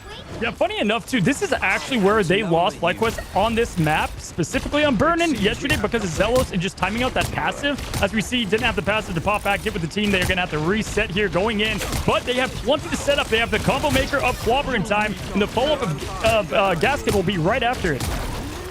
So much AoE damage is going into FlyQuest 2, and it's between the two clobbering times. And Spark Chief with a 3-man CC as 100 Thieves try to keep themselves up, and it's Harvey that pops the first strategist ultimate. All of 100 Thieves are alive and well, and you can't say the same about FlyQuest, not when there is that terror on the field. But Zelos with the ult, another fight that 100 Thieves have to win. They're happy though, they still have the point capped, and they're getting close to the 0 to 100 comeback, Cozy. Yeah, absolutely. They tried to set up, did not get the picks they wanted, and 100 Thieves responded absolutely perfectly as we do have the Kraken impact coming down from Terra, but Light getting a huge pick on Zelina. Keep in mind, we still have the passive reset for Light, but Light closing and doing what he does best as that Star-Lord, self-proclaimed best in the world, taking down Terra. Now Harvey, and it's looking like they'll be able to clean this up. We might get a last-minute strange portal, but overtime, ticking. Lemon, will they get back in time? It's going to be close, and Light showing the dominance, showing the confidence here as they take the first bit on Burnin T'Challa. Light is the hero waiting for that invisible boundary to pop and for 100 Thieves to live on until that moment is so insane. But FlyQuest waited for that moment for the invisible boundary to drop, and Light went crazy on the Galactic Legend, pretty much acing everyone else. And just for that to be 100 to 99 on domination is the whole reason FlyQuest chose to come here. They are so good at this map. Absolutely. It's why it's tough when you got the Adam Warlock, right? Because you just have to respond to so much happening, and you have the passive. So Delena gets picked, he's, done, right? Whereas Light has that passive to come back. You also have to resurrect. I mean, at this point, Light, it was a one-man orchestra, right? And he was playing every note perfectly. Did a fantastic job on the fight, and even though they didn't close in on the combos, was able to get the job done. Now, looking towards this next early fight here, 100 Thieves has a couple things in their arsenal. We do have Delena with their ultimate ready to rock and roll, and it's going to be a while till Flight has something on deck. And these extended fights, like when you run through strategies, there's so much stall that you create. Especially a lot of options on the low-key to whatever you want to get, whatever you need for the moment. Now we're back to the triple strategist from FlyQuest and 100 Thieves. They got the rocket. Yeah, love to see the switch there. And again, Audios, we do have to win it, though. Popping the ultimate early, hoping that there is no strategist ultimate to counter, and there's not. There's only the lanterns that kept everybody alive briefly there, and it was enough to keep everybody alive through that legendary. That's a massive momentum swing as they push in. Cooper now ready to rock and roll with the boundary. They're going to definitely use that to the advantage. Passives on lockdown, too. This is Flies to win. We'll see. We know how important that first fight is, especially for a map like this. And it's a clobbering time from Spark Chief that CC2. Harvey with the invisible boundary. He has not fallen. This team will not trump. And 100 Thieves, TTK claps back and gives space for Terra to operate. And FlyQuest somehow have managed to fall despite having the triple strategist. 100 Thieves are just deadly like that in these high tense scenarios.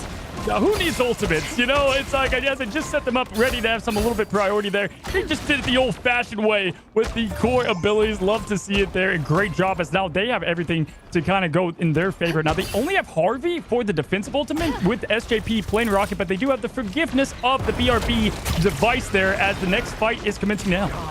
Much better. And 100 Thieves are allowing them to walk in. They just don't want to get jumped on. Now, no clobbering times, but one Galactic Legend, the Meteor M, to soak up a lot of that damage. And Delena fires back after seeing Light in the open. The iframes can only buy you so much time. But the invisible boundary, no other targets really for Delena to go for besides manage the low-key clones. FlyQuest mostly fine, and they'll have res for Zelos once he pops that as well. It's going to be an uphill battle for 100 Thieves unless Terra can dismantle 100 Thieves once and for all. And especially go after someone like Zelos. The pulls from Harvey haven't gotten anyone too fruitful, but 100 Thieves still have the point capped, and the Kraken impacts At least Terra looks like he was about to unleash that. Vinny has them clobbering time, and they're pressuring FlyQuest back. Wow. And honestly, want to give a shout out to an unsung hero in Gaskin, keeping Light alive. In fact, the whole team keeping him alive because they were close to Lina getting yet another pick there. Fantastic play altogether. And unfortunately for Terra, was able to reset there on the clones, but then with that lantern out at the perfect time, that was a great play there from Adios, who again subbed in for these domination maps to set them up, and they do have some ultimate advantage here. And that's 76%. It's going to maybe take an extra fight even if you win this one. Harvey, invisible boundary against Cooper, trading that out. Zelos holding the revive of the Adam Warlock for the perfect time. But wait, Gaskin's a little extended forward, so jumping in, Spark Chief has to get involved. But they walk into the clobbering time of Vinny, and FlyQuest overstep, trip over their laces, and have gifted maybe this fight to 100 Thieves. Zelos has brought back at least 3, but Terra, he's been insane, and if anything, you're giving more ult charge to 100 Thieves who have already capped over, and FlyQuest now cannot give up on fighting. Now be born again, come back to life, we don't care, come at us, as they just burned down Spark Chief there. Vinny playing lights out now, putting the early aggression here on Gaskin, trying to get him down early. Gaskin going down close, Gaskin being taken down from Delina. Delina putting the team on the back with plenty of support as he's pushing in, getting them to spawn now, and this is going to be it here, as there's just nobody to get on the point. Round 3 between these two teams on FlyQuest's choice of map. And for 100 Thieves to figure out how to extend when there's Zelos revives, 100 Thieves know that they just can't stop the aggression. It's W key all the way, because as you respawn, you're not always grouped up. You're not always ready to fight right away. So 100 Thieves know they have to tempo up in that moment. Yeah, I want to give the MVP of that fight to Vinny with the perfect clobbering time. I mean, Spark Chief took, like, I was counting, I think it was 1 billion bullets to the chest. I mean, he absolutely got, wiped out. And then at that point, they just could not heal their people in time because they were able to push through. There was no space made from the tank. And from there, there was nothing else that could be done. Great play there from 100 Thieves. And just looking at the stats, great job from honestly everybody. Terra and Delina doing a great split job as we head into the final point here to either tie the series or 100 Thieves goes up 2-0. And in this best of 7 or first to 4 grand final, is it destiny for 100 Thieves to have this flawless bracket? Were FlyQuest their rivals all along? Well, it all depends on this upcoming round where the triple strategists come out. SJP back on the rocket. Maybe that revive could be a factor, but what's really deadly and lethal is Delina and Terra. How much damage they're able to apply at all times, even with the triple strategists. 100 Thieves are just so resilient in these moments, looking for pulls, looking for hooks out of this. Oh, Bucky and Gaskelin gets his meteor blocked somehow. Response by TTK. The Vanguards from FlyQuest are low as they just try to protect themselves on the point, and these are 2 strategist ultimates out of 100 Thieves to take this very important first fight. Oh, yeah, unfortunately there. Light was trying to be patient with that ultimate. Hold on now, though, Fly. Spark Chief going on a tear here, getting the double kill. Super important as the pass is able to bring back a lot of FlyQuest back into the fight. We do have the BRB device taking, getting Delina into things, but Harvey going down as well. And Fly, they flipped the script here on a perfect point capture. I mean, this was a thing of beauty as they're just finishing off the job on Vinny. Gotta say, great job there on the patience for Light. They knew TTK had the answer and the Magneto ult to counter them. Tried to bait out the strategist ultimates, but everything came at the right time with those resurrections. Adios. Popping the invisible boundary. We don't get to see that action. Zelos is on basement duty, I guess, and 100 Thieves. Galactic Legend. As soon as FlyQuest step in their path, I thought there was going to be a response, but 100 Thieves are just on retreat mode. And this is weird to see, but FlyQuest may have overstepped. They've really overextended.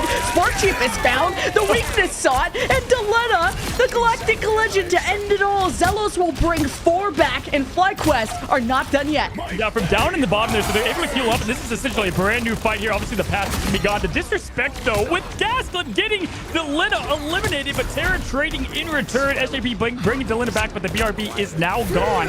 But yeah, you never spawn camp 100 Thieves. The disrespect there, insane as they were able to respond early, but Adios gets a huge pick. Once again, Delina going down.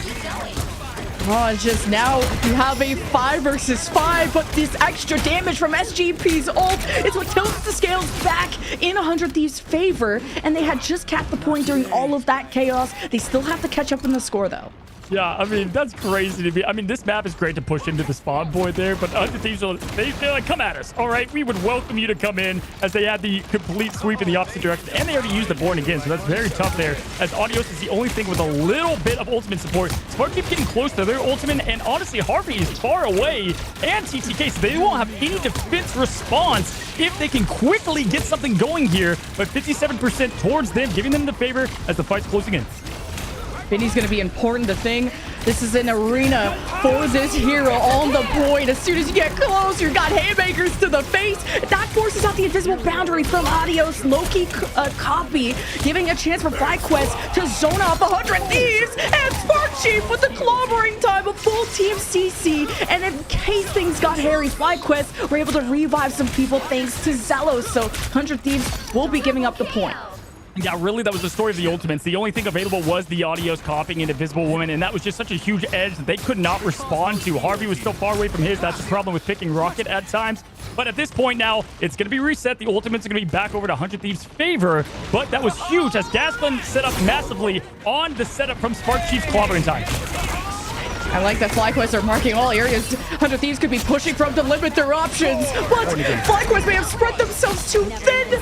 Oh, Delena and Terra work the front, but wait, FlyQuest are back from the grave. This is the power of the Adam Warlock and why FlyQuest are so good at this composition. The invisible boundary from Harvey, it's important for 100 Thieves to flip this, but FlyQuest are taking a fight within the enemy invisible boundary. It's 99% for FlyQuest and steps away from tying the series. Yeah, Terra's having to come in here with the portal, trying to get that extra help, and if anything is going to repeat itself on this map, it's fine even if they lost this, because they have plenty of time with the ultimate advantage. Now, Spark Chief, though, making sure they don't even need that fight, as Zelos taking down Terra, coming from that portal. BRB bringing them back. Terra just trying to get something going. Audios will fall, though, which is a massive pick here to close out this point. TTK getting the wrap-up, but there's the clobbering time with the perfect stop from it, though. But no, Fly gets the eliminations. Gaskin taking out TTK on the trade. Cooper with confidence. They're feeling great. And even when you eliminate one strategist, Fly still have 2 more.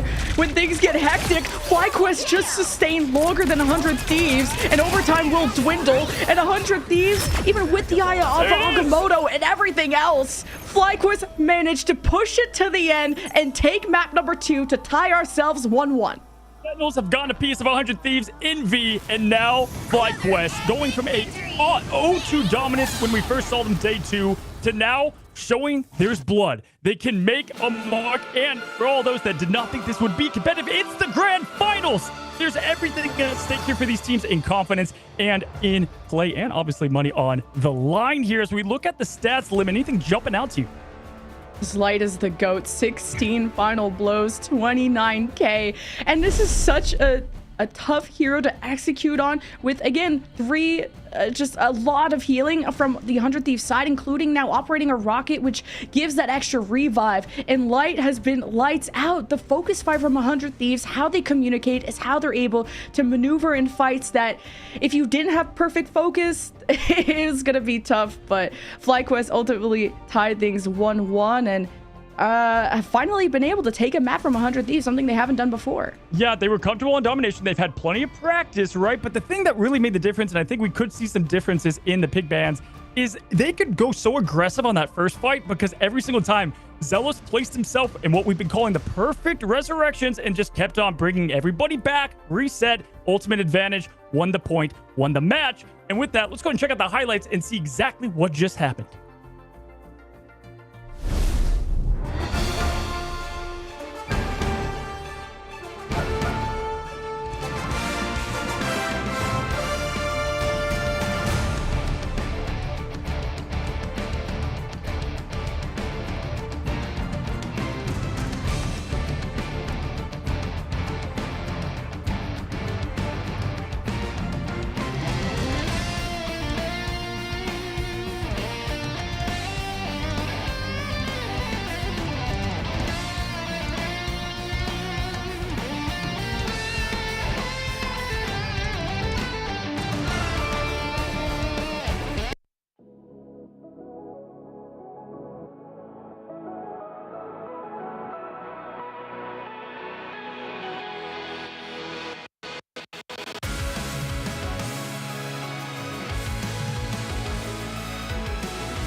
trapping all those fighting souls, but yet across the world I see you standing in my way. And remember the time, the place we used to fight like the sun and moon, and I wonder if ever there was a time that we were friends. The night has finally.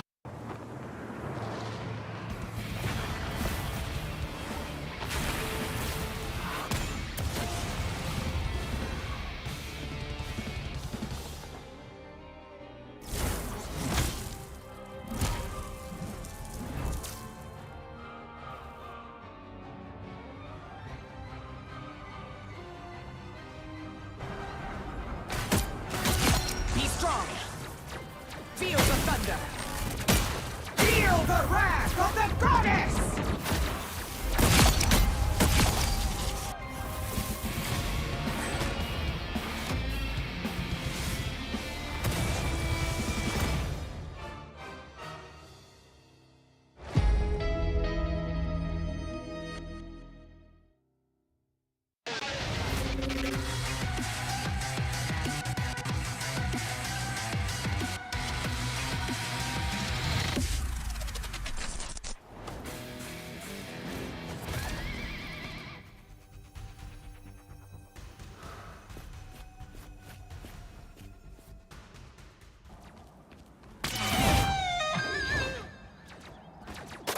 Grab the whip!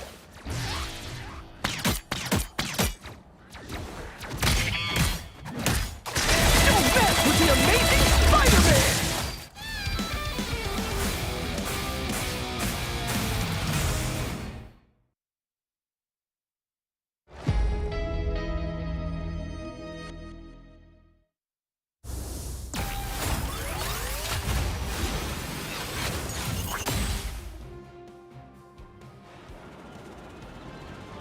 Anyone say fireworks?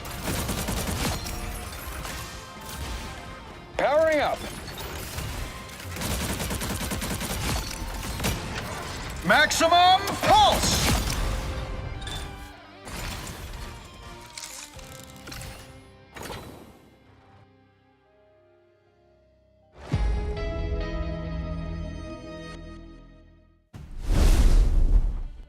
We have ourselves a series. It's tied to 1-1. And what did I say, FlyQuest? You could beat them once, but beating them twice is going to be a whole different affair, Cozy. It's the momentum. That match had a little bit of everything. I mean, at one point, I'm seeing like Soulbounds go through like the basement to the top floor.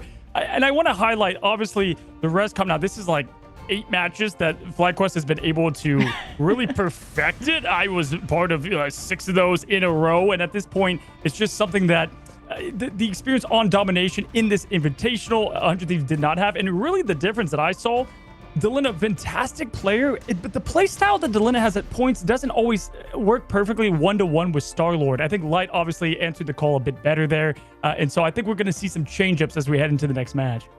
Yeah, Light was insane with the 15 final blows plus 29,000 damage.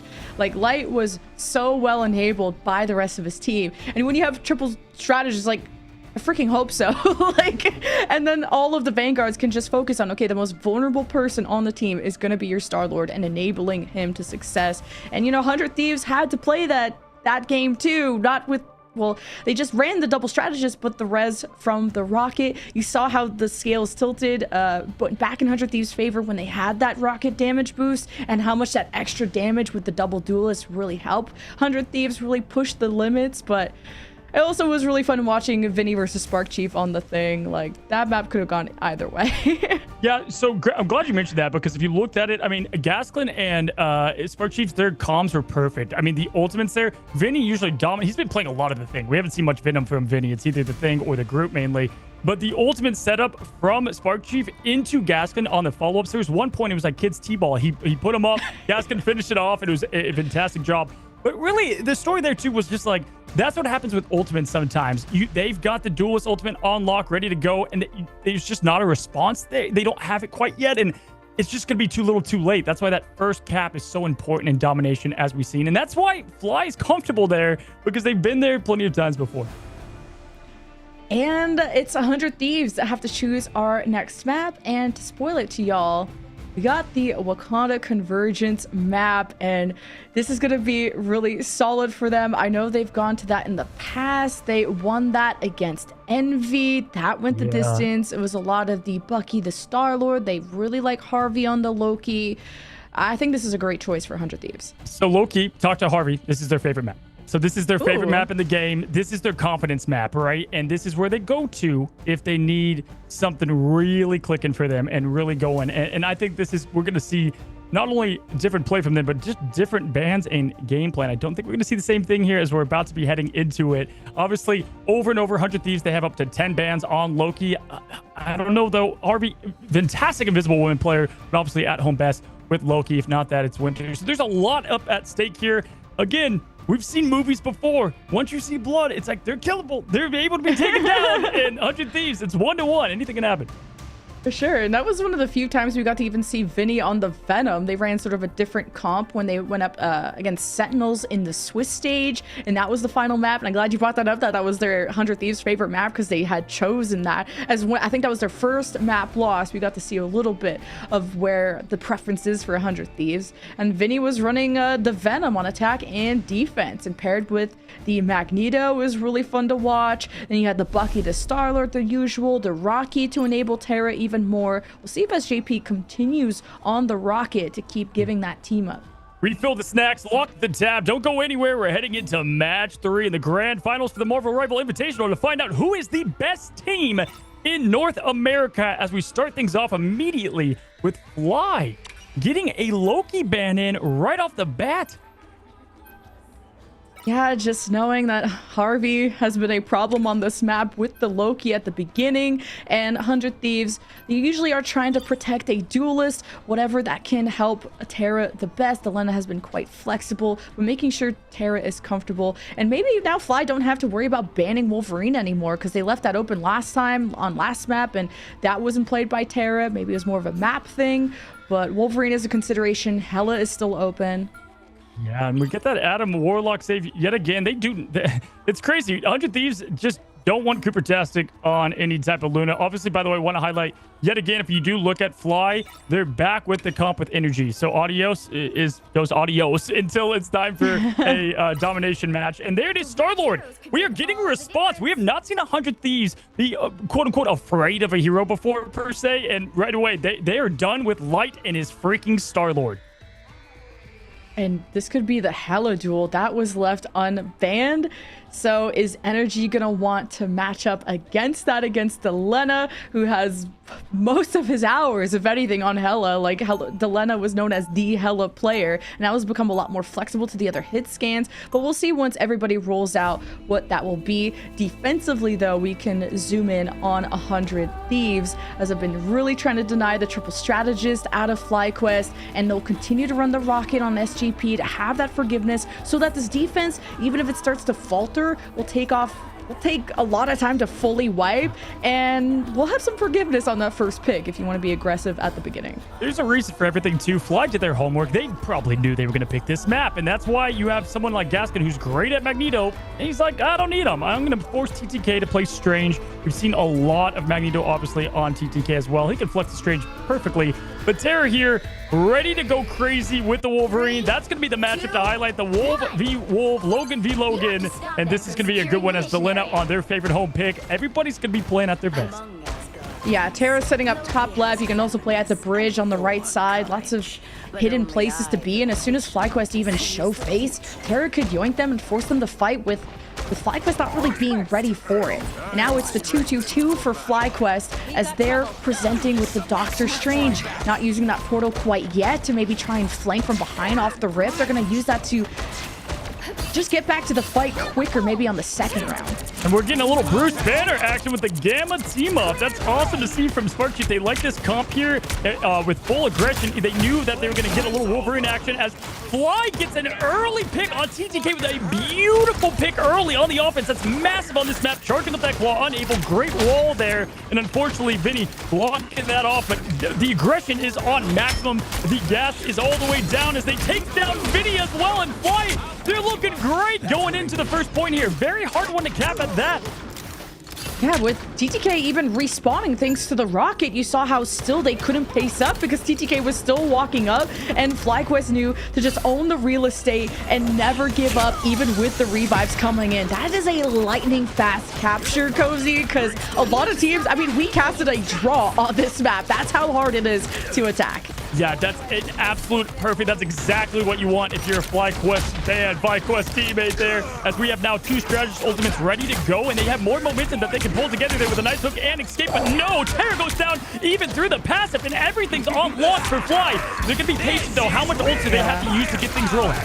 Just so many good pulls from energy. They were able to eliminate Delena. They start off this fight on a good note. It is revived by the rocket, and now the damage boost from 100 Thieves who respond with a pick of their own, but Zelos doesn't have the same revive, and Gasklin cannot escape. And for 100 Thieves to win a fight at this point of the map is huge. It's tough to go through these choke points for FlyQuest. We'll see if 100 Thieves even let them out.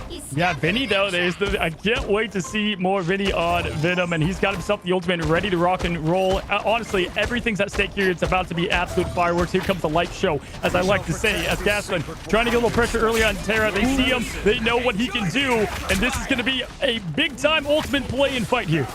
Yeah, damage boost from Zelos is going to force his Wolverine to back away. Wait! And it's Light this time that has a tackle. And defensively, 100 Thieves looks stable. With this Hulk, you just got to wait for the bubbles. There's a second light from the Hulk as well. Spark Chief will be back. Banner form activated. And the Eye of Agamotto pushed away! That was insane from Harvey. And even with the invisible barrier intact, 100 Thieves were more than happy to face Gasklin. Yeah, Gaskin barely getting into that boundary to get healed up, and so the opportune time, it was a great time for Agamotto, but they didn't account for Harvey being Harvey and pushing away a honestly momentum changer there. Beautiful play from Harvey. That's what you love to see.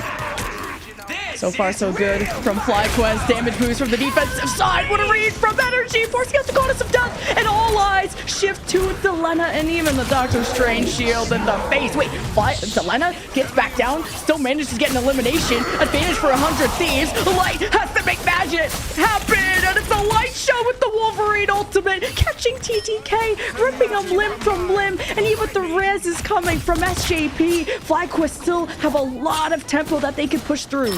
Yeah, great rotation there from Gaskin, going into protecting from the Hela, and that forced everyone to push up, and then Light was able to ult into that to create even more space, but 100 Thieves doing what they do best. The BRB device was used, and they're able to reset, and so they did bend a little bit, but they did not break. Oh, FlyQuest having to constantly reset is really killing their time. But they're already having a better offense compared to the Yggdrasil Path Convoy, and marking where Delena is critical. FlyQuest can't afford to have a random pick, and these headshots are deadly. Light has to be careful. Yeah, Delena trying to go for those cheeky angles that we've seen over and over, and this is going to be a huge setup they can use with Vinny if he can pull off this ultimate at the right time. Though TTK going down is a massive loss right away, but the BRB device coming just off cooldown, but Delena in the back going crazy on the flank. Yeah, the flank was huge. Of course, not the invisible boundary from Cooper, and that means the Wolverine ult from Terra went in, but FlyQuest, they just shut it down immediately. Terra walked into a trap, and FlyQuest still has some kick in them, but they have limited heals with just the rocket. Gasklin makes an impact on the front lines, but this Venom is so annoying to deal with, and just making sure that Light can't roam for free. There's some protection, but Light is gonna need some help on this Wolverine, and this could be the best fight for FlyQuest coming up. Yeah, thinking of Zealous early there was huge. Sparky does trade and gets rid of the rocket and the BRB device. Sparky also going crazy on Harvey, taking out both strategists. Gasklin closing the job there, and Terra getting the portal out immediately, ready to do the double block of portal. They're gonna have to go through the multiverse to get to this point in time, sticking through as they're trying to stall, trying to do what they can here. Delena getting a crucial pick on Cooper there, but Spark Chief eliminates Delena. You just don't see Spark Chief on Venom every day, but 100 Thieves still have numbers and manage to still contest. Gasklin's getting in position for the Eye of Agamotto once 100 Thieves do flood in, but the lead on the flank is still annoying, and Vinny enables him pressure into the back line. FlyQuest are set back. They don't have Zelos. They only have Cooper heals. FlyQuest need a beat to breathe. Yeah, absolutely here. And at this point, you know, we've got pretty good ultimates in play here for FlyQuest. They can get the job done. Gaskin, though, he's nailed Agamotto's all tournament, but this is where it matters the most in the big ones. But Energy getting the huge pick. TTK forced to use the cloak of levitation, goes up. And Sarah, though, trying to get rid of the backline. Spark keeps going down. It's a massive loss. Oh, the damage boost too. This Wolverine is lethal, but FlyQuest also have revives thanks to Zelos, and Cooper's invisible boundary is forward. The Eye of Agamotto hits 5 out of the 6 of 100 thieves, and Harvey saves the day with his own strategist ultimate. Now Terra tries to rejoin his defense, bring a Vanguard along with them, and there's only a few seconds left. It's overtime, and Terra, a 3-man TC with the Wolverine ultimate, and Delena with all the pins aligned, going for a strike. 100 thieves have snuffed out the life of FlyQuest, denying their capture of Point B. No, my holy Stanley. I mean, the insane, fantastic ultimate from the strategist of Harvey there, keeping everybody up, because you had not only a perfection of an Agamotto there from Gaskin, but then you had the Venom ultimate follow-up. They had no health to give, but they were able to keep everything afloat, and that is a tremendous hold. But I've got to say, FlyQuest felt like they had the momentum almost that entire fight, Lemon, and if they can keep that up, it's going to be tough to take over that first point because this is a tough one to get. Yeah, FlyQuest had a lot of buffer, capturing the point pretty immediately, and then had to really suffer. It was off of Energy, having a great pull on the Bucky. They eliminated Delena, forced out Reses, and FlyQuest just kept pushing. TTK was the first, I think Delena first, then TTK, and the tempo was so off from 100 Thieves to retake the point that they had really positionally got off of. FlyQuest and Cat from there on out, but then FlyQuest couldn't win consecutive fights. It was one, then back, and one, and then back, and it's because of Delena flanked. His Hela is insane. We rarely get to see it, and look, he's 14-3 in 8 final hits. 100 Thieves just harassed FlyQuest strategists so much. And listen, if you want to beat the best, you got to be the best and take big risks, and Gasklin did there with the portal. Listen, if you land that, great, you get the point, it's massive, but then he didn't have it to come back into the fight, so he took that role. It obviously didn't pay out, but yeah, we've been seeing elite play by both teams, taking out the rocket early. That's essentially 2, eliminations in 1 with that BRB going down, and that was what really helped get the momentum back from 100 Thieves. But again, nobody gets 3 points on this. This is a very tough at elite play, and so they have every opportunity to seize the moment and go up on the impossible, the invincible 100 Thieves. The Hela Mirror. I've been waiting for Energy to come online with this, to keep Delena humble, to keep him in his place. And the pull down, Gasklin easily levitates back up, but that is the win condition as Terra looks for pulls. Vinny is also starting to capture. This forces someone to drop down. Gasklin is now getting tossed up. He's going to need some assistance. He still has a healthy shield as 100 Thieves try to address so many problems at once while maybe creating a distraction. Delena has done very little damage at the start, so maybe trying to find a position. Meanwhile, Energy's on the high ground, just ruining everyone's day. He's going after the strategist. Finally, Delena creeps out from the shadows to deal with Delena, but Energy will be back thanks to the res. 100 Thieves just don't have gas in the tank to keep this going. Yeah, and they got the pick there on the rocket, where they got the pick on the Hela. Doesn't matter because they got the BRB device, so obviously huge pickup there from Light. Great pick. That is so hard to nail that shot as the Hela Energy into the rocket, and they're able to now have that aggression, and they're going to have the ultimate advantage. Cooper will have some ultimate on lane. They have the 40% damage ready to rock and roll. This is about to be insane. We see up close and personal. Gasling getting ready to use his Eye of Agamotto, building up to the right energy to do so. Delena's on the flank. How did he get back there? He's so silent, but then he roars, and you have Energy flocking back. That is 100 Thieves. First take going for the second. FlyQuest will be able to recontest. It's the Eye of Agamotto at the ready from Gasklin. Cooper, though, helps them reestablish some real estate with the invisible boundary. And you got a clobber tap for Vinny, and CC's 2. Lights in trouble, still survives. Bonus of death is popped. The reses on the side of FlyQuest. This defense just does not falter, and 100 Thieves are getting tackled by this Wolverine. It's just not getting any better for 100 Thieves, who have not been able to really pull the trigger on their terms. There is still equal numbers as 100 Thieves haven't given up. Ooh. Yeah, huge Eye of Agamotto there, allowing Delena, whose aim is just transcendent since the last match. But Light responds alongside Gaskin immediately to TTK and Harvey, flipping the script yet again. And then we've got, oh my goodness, Delena going up with the ultimate just to survive. That was a huge, they're going to want that one back for sure. Delena and Terra, they're doing okay, but Light's out for Light right now, and the response from hitting their ultimates. And now that Spark Chief is on the Hulk too, like you have that second life, now you have the Hulk ultimate, like it's just gonna take forever. It's a marathon, not a sprint for this offense of 100 Thieves. And that marathon is being cut short. Only a minute left to get something done, and they don't have an immediate ultimate to set up. But I look towards Vinny, who's gonna be charging up that clobbering time, but it's the Vanguards that you have to go up against, and it's not gonna be easy. These Hellas can also make a difference. Energy versus Delena, but the stun hits Delena, will be brought back by the Rocket. As the damage boost is available, SJP waits for Delena to be back into the equation so they can subtract FlyQuest. Yeah, my goodness. Energy just making Delena one of his minions as Hello there. I mean, goodness, constant death play has been insane. Gaskin here, ready to rock and roll, has the eye again. We've seen massive eye hits time after time, and he's able to get it right here. Here it comes. Can he get it? There's a 4-piece. They're going to try to capitalize most of them, though, within that boundary, keeping everybody alive. Huge play. Unfortunate there for FlyQuest, but Energy doesn't matter. He's making Delena pay the price.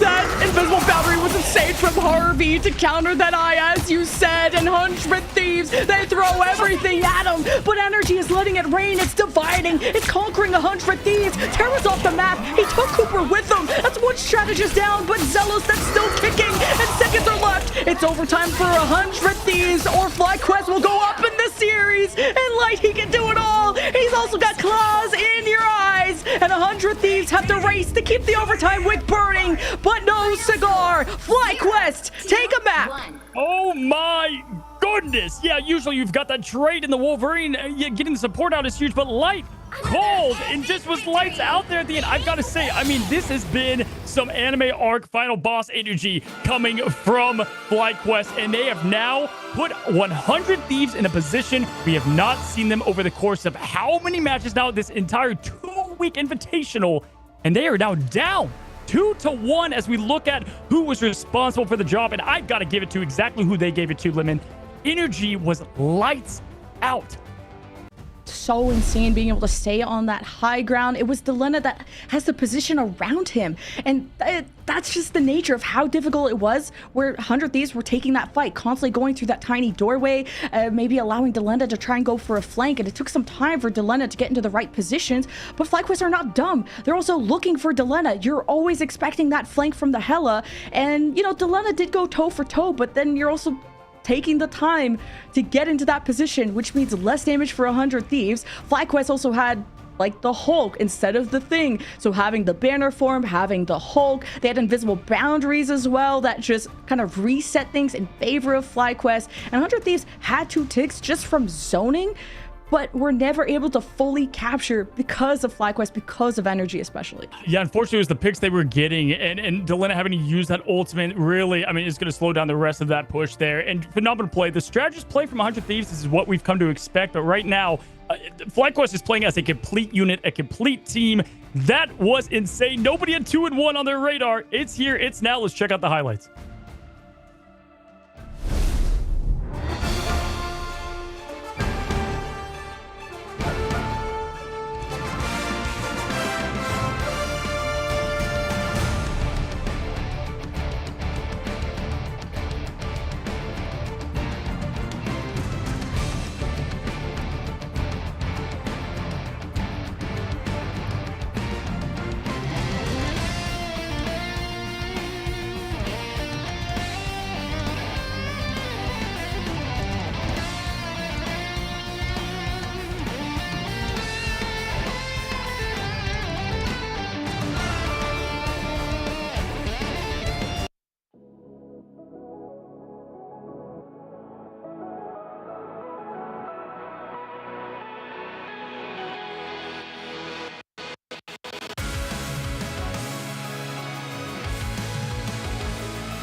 Trapping all those fighting souls, but yet across the world I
Anyone say fireworks? Powering up. Maximum pulse!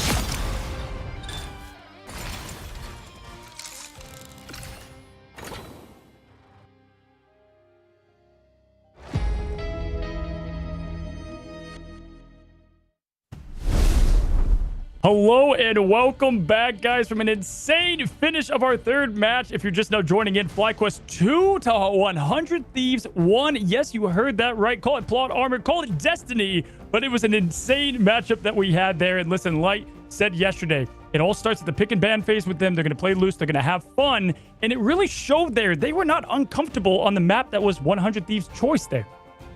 Yeah, even gods can die. And this is the first time 100 Thieves have been at a series deficit this entire Invitational. And especially weird that it's against FlyQuest after, 100 Thieves kind of beat them down in the Swiss. But you pointed out that week that everyone had to get extra scrims in, that extra preparation, to FlyQuest not missing a beat. Like, they just had to face Sentinels. And imagine the preparation you have to go through there with all the comps that they play to immediately have to follow that up against 100 Thieves who have a wealth of strategy. Like, hats off to FlyQuest for getting this series this far. Yeah, and they, listen, they're flexible. They showed it. We had a whole gameplay there. That was fantastic. We had the swap to Venom that we didn't see much from Spark Chief. Fantastic there. Listen, when you've got all that momentum going for you, you're hot, you're ready. And we see this, as I said before, all the time in sports where people, they got the bye almost, right? And then it's kind of allowed time for the cold to set in. And I know that they're feeling great. They've got nothing to lose at this point. 100 Thieves, that's what it's about, being at the top. It's like most people want you to lose because you're so good, especially when you've been almost the villain in this tournament to these teams, right? Like the big bad boss. Everybody has said it together that they alone are the team on their own pedestal. They're an amazing team. Let's see if they can wrap it in together. But what I got to point out to you, Lemon, is that Hela, Delina, we've seen that matchup, Terra on Wolverine, they had the picks they wanted to. That's what made that loss to them scary. Yeah, just energy on the Hela. The fact that this Hela was floated, I was waiting for that mirror, and we only got it into the second round because... yeah, it was a lot of Terra creating those win conditions with the Bucky. Those early pulls from 100 Thieves was the whole reason. Like, they had such good pacing on their offense. And then, then you had this energy versus Delena Hela mirror where Delena kept having to figure out how to flank. And against the team that's looking out for it. And it was tough for 100 Thieves to push through that tiny doorway against FlyQuest, who were just raining down heck on it. And FlyQuest also started positioning their Vanguards on the point, so 100 Thieves couldn't just, C9 a couple ticks. Yeah, and listen, I love that we've got Hell's Heaven domination coming from 100 Thieves. And not only that, Lemon, right away, the Adam Warlock ban. They're not going to even mess around with Zealous. The respect there is huge. And the respect on Delena, even after a good game from Energy. Obviously, they like to flex out their players. And as you can see, Audios in for Energy. That means Hela is banned out. Luna is saved. Bucky's saved on the opposition there. And they're going to have to massively come up with a new game plan because Fly, every domination map, the last 5 or 6 in a row, was all the res comp. And that is now gone from their arsenal. Oh, just... overthinking. Is the Spider-Man really something FlyQuest had up their sleeve? We'll see if the homework pays off. But no Namor after seeing... yeah, no Namor is kind of a weird one. But domination was something that went the distance all the way to round 3 and sort of a playground for FlyQuest. Kind of, a little shocked that the Star-Lord didn't get banned. I know that obviously Light loves his Spider-Man, but even without the Atom, Light is comfortable on Star-Lord. That's who he likes to play, and that's what we're seeing right now.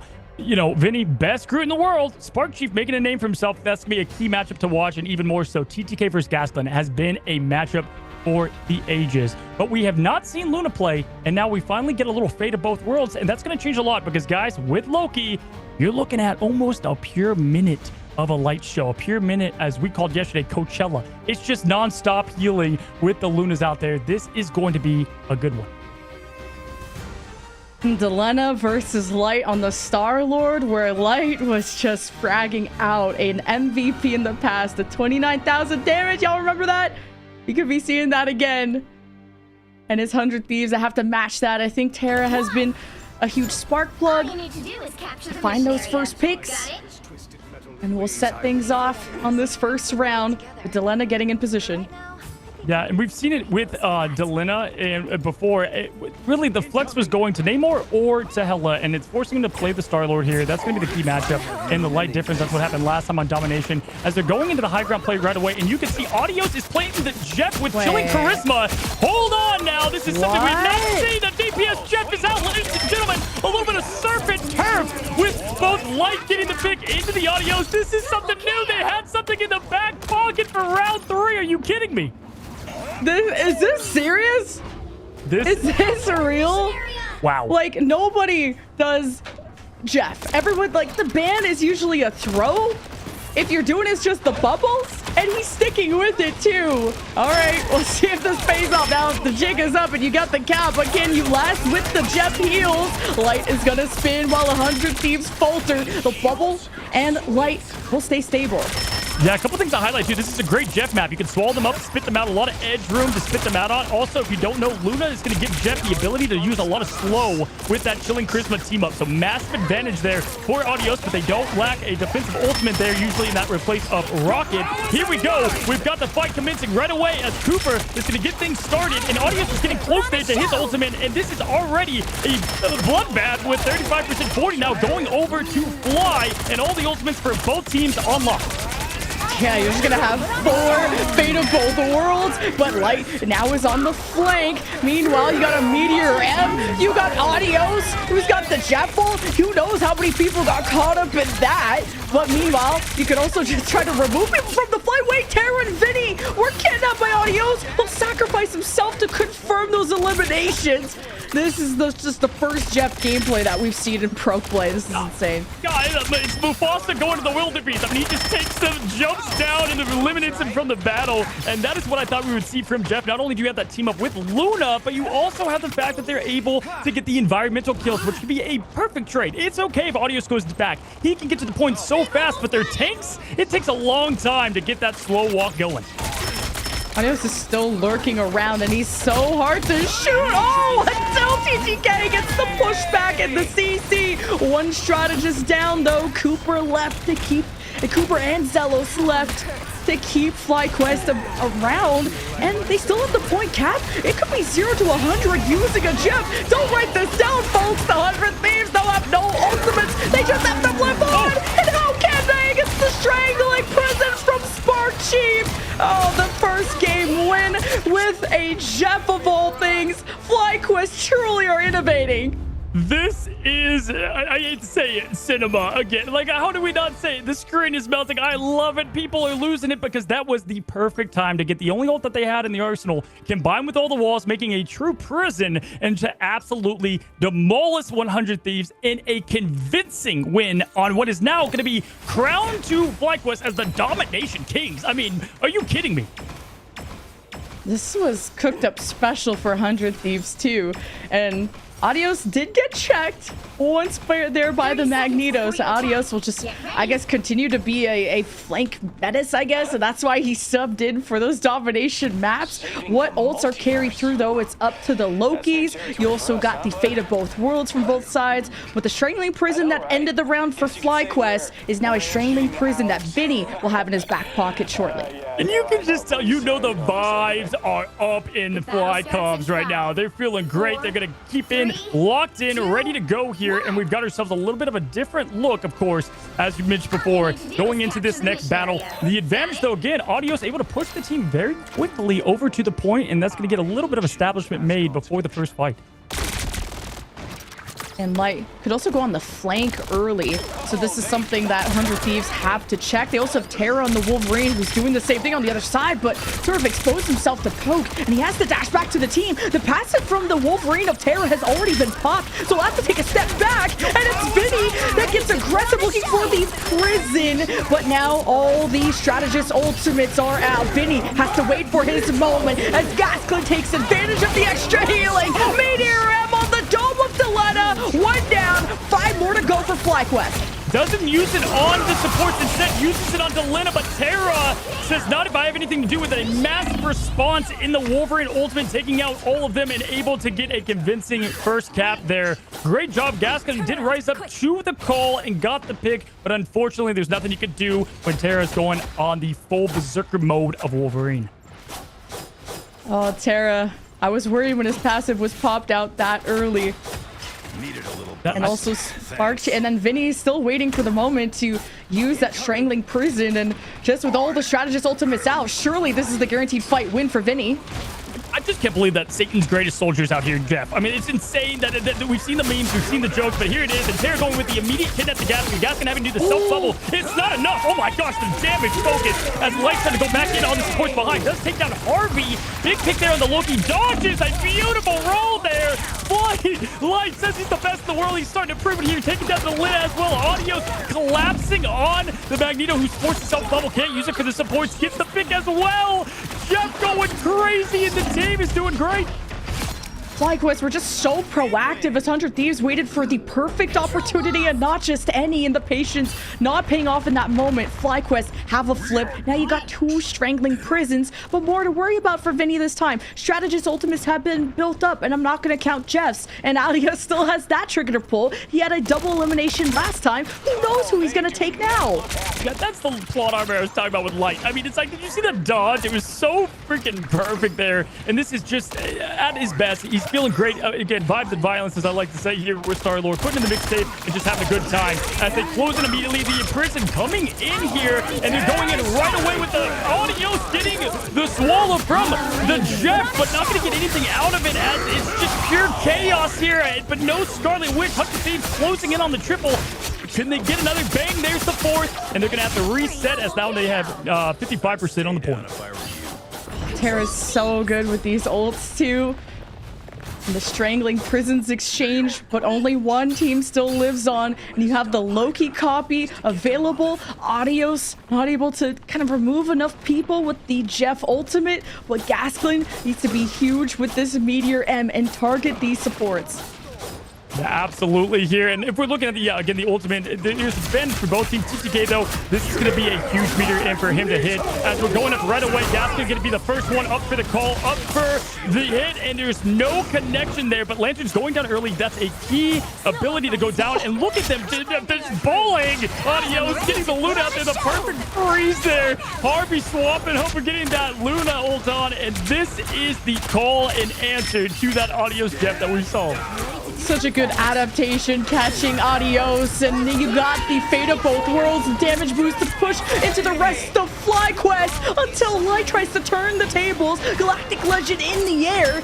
Spark Chief looking for the moment, strangling prison, and 100 Thieves are caught with the healing of the Loki doppelgangers plus the clap of SJP. FlyQuest could never get reestablished. Yeah, funny enough too, that's the hardest map for Jeff on that specific Hell's Heaven. You know, this next one does have another point to be able to throw them off as well, but that was the right call to just shut down the Jeff early and get things rolling for them.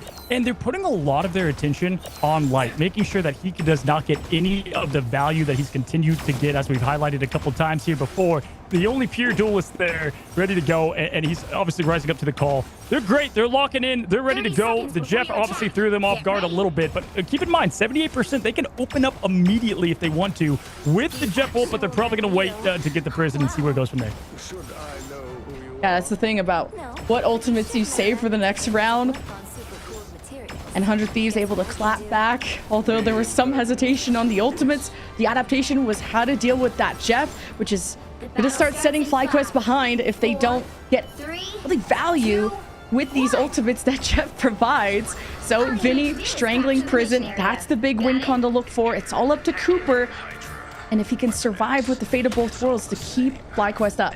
Yeah, should have enough charge as the battle is going to commence. I mean, just watching Audios go after Magneto, can you imagine if we saw that within the MCU? I mean, it's just the best thing possible. Maybe Secret Wars will bring it as they're bringing it to the point here, going right away at each other. Harvey getting the close down early, but there's the slow coming to effect. He's just putting so much pressure, having to burn the lanterns right away, and Sarah having to back into them. That's a huge ability. They can now force that pressure even more so, and they've got the ults to follow it.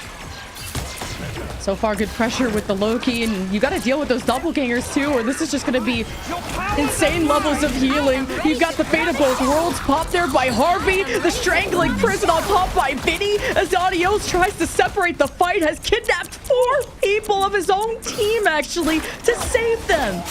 Wow, you gotta love it. That is when Adios is coming in as the hero, keeping it. I mean, that was a spectacular play there, and he was actually spinning them far away. Didn't need to go to the edge. There was actually 100 Thieves in there, but that's fine. He was pushing them far enough. They didn't want to go for the environmental kill. Wasn't needed at that point in time. And just like that, gets the huge back flank here. Look at the pressure he's putting on from behind Lemon. Yeah, with the colors, I thought he was taking his own team, but hey, just kind of nullifying that fight is still big. You got the Fate of Both Worlds from SJP, Strangling Prison from Spark Chief, 100 Thieves look alive and well as Delena, the moment to slam, and welcome to the Delena Jam, as FlyQuest will be a set behind from this moment, trying to stall out to the 40%-ish mark, and 100 Thieves can all thank Delena for that.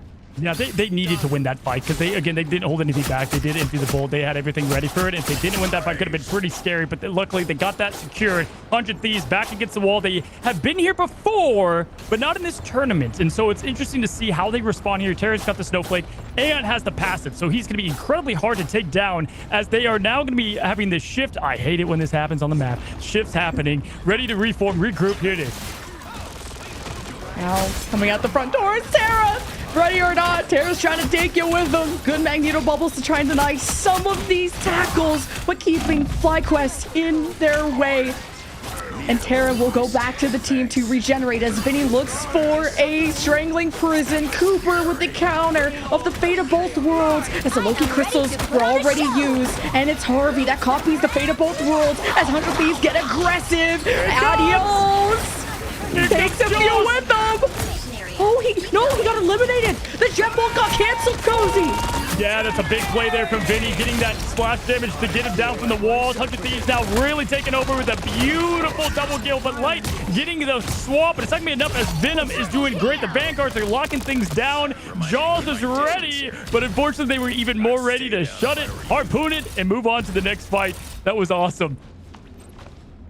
100 Thieves getting close to the end of this map to tie our series with the Wolverine ult and the Strangling Prison. This is just so much CC as TTK brought dangerously low. Doesn't want to give that opening to FlyQuest. Spark Chief ready for his Strangling Prison. Once separated away, and Gasland in trouble. Meteor M's back to safety. Kicked off whether FlyQuest are ready or not as SGP eats the Meteor M. Not enough damage. Fate of Both Worlds out. Delena with 3 and 4 and looking for the ace, and no Joker left. FlyQuest behind. Overtime dwindles away, and 100 Thieves are close to tying our series. Wow, unfortunate damage on the Luna instead of the healing. It was just done. It was absolute crazy perfect of an ultimate there. I mean, classic. Love to see it. Great job from 100 Thieves again to reset, reload, even going down, obviously caught off surprise as we were. We were all caught by surprise with the Jeff, but Terra doing what they do best on the Wolverine, doing a great job there. Fantastic play. Let's check out the stats, and here we go. Look at the story that we have here. Yeah, the no healing Jeff, just like in your ranked games. But jokes aside, it was the counters that came out from 100 Thieves. Whether to catch him, TTK had some good stuns as soon as they marked the Jeff. To Adios, not able to complete the ultimate of the Jeff kidnap, and able to separate the fight for a few seconds, even when he was able to accomplish some ultimates. But ultimately, a cheese strat that worked out for one round, but They were trying different ways of executing on the Jeff, but 100 Thieves had the better comp for sure. And I love it. I love the confidence. It's like the trick play, right, in football. I think Vinny had a bit better of, well, not even a bit. He did not miss an ult. I mean, he absolutely nailed every single one of those to have the impact when ready, and then they just capitalized with that Winter Soldier. That was awesome. Maybe the highlights will make it from Jeff, Jaws, and the push-off. Let's check it out, and let's go to those highlights.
desperately trapping all those fighting souls, but yet across the world I see you standing in my way. And remember the time, the place we used to fight like the sun and moon, and I wonder if ever there was a time that we were friends. The night has fallen.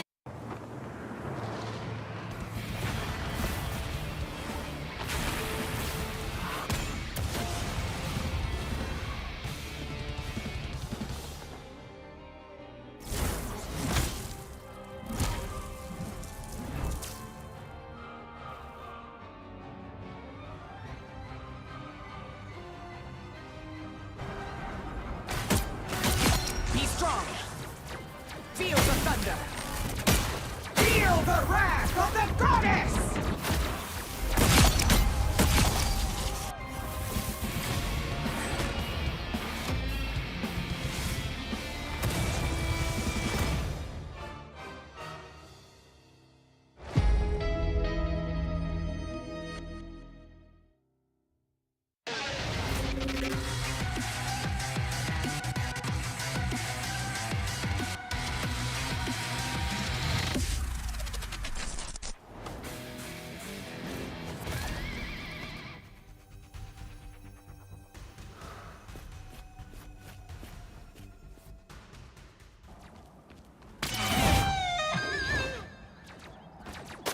Grab the whip!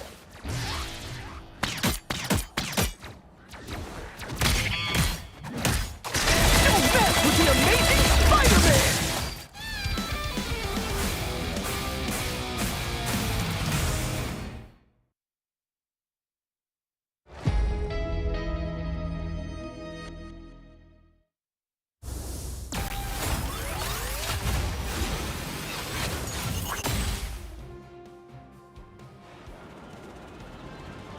Anyone say fireworks? Powering up. Maximum pulse!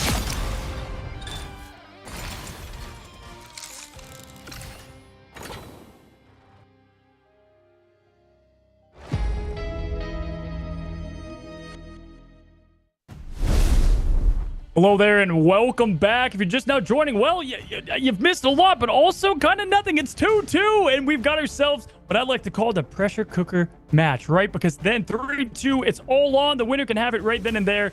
Awesome play and response from 100 Thieves. They've been here before. They've had their backs against the wall. The David versus Goliath, finding themselves in the David position. And now we're here. We're at 2-2, and everything's reset. And if you missed that last map, you saw our first Japvid professional play, I guess. Like, that was super fun out of Adios. But now we have to say adios to Adios because he's been subbed out. He's our domination mastermind. But we'll have our normal squad back in because now it's FlyQuest's choice of map coming up. And they're floating around Midtown right now, which would be sort of interesting. They had a really close affair against Envy on this map. And still a very, very good choice. Yeah, you know, listen, they know that Midtown isn't 100 Thieves' best, even though they've won on it before. That's where their two other losses come from. And I don't know. They've been picking a lot of domination. I didn't think we were going to see Royal Palace. It's just, it's a mess there. But, you know, I think Midtown would be a pretty good pick. Potentially, I know in the past that before they were Mutants, now 100 Thieves. I've watched them so much. I have casted them specifically hundreds of games. They play Shin Shibuya perfectly, so I expect that to be the map that 100 Thieves rolls with next, potentially. But yeah, Midtown would be probably a good pick for them. I think everything was fine there. Things went right, but they honestly, the ultimate play outside of that first bit on the last match we saw in Hell's Heaven, there wasn't a lot all togetherness. There's a little bit of lack of what we did see from FlyQuest, the maps before, and we're gonna have to see if they can, get things together, back on track. Yeah, and Midtown was also very close between FlyQuest and Sentinels in this bracket. Just no one going anywhere outside of point A, but just Gasklin had this crazy, I think 5-man Eye of Agamotto, almost the entire team, and somehow they lost that. It was like the most back and forth map ever. So clearly FlyQuest are feeling confident around whether they want to operate around the energy Hela to if the Wolverine gets to get through the bands, then Light could bring that out. They did that against Sentinels. So a lot of options for FlyQuest as not only one of the more flexible teams, but I guess more innovative teams with what we've seen today. Yeah, for sure, as they boasted since the tournaments began, right? And what I'm going to probably see here is, first of all, 100 Thieves, they have been so in rhythm with their pick and bans. And then against FlyQuest, all cards are off the table. They are banning what they need to ban. We're getting... funny, I say that. The Loki ban does come out now from 100 Thieves. We've seen that from them before. As we head into FlyQuest first ban, and we're going to see if they continue the trend here of what we've had map over map. This would be one where I would want to get rid of Groot or Wolverine for FlyQuest, unless they plan on rocking it themselves.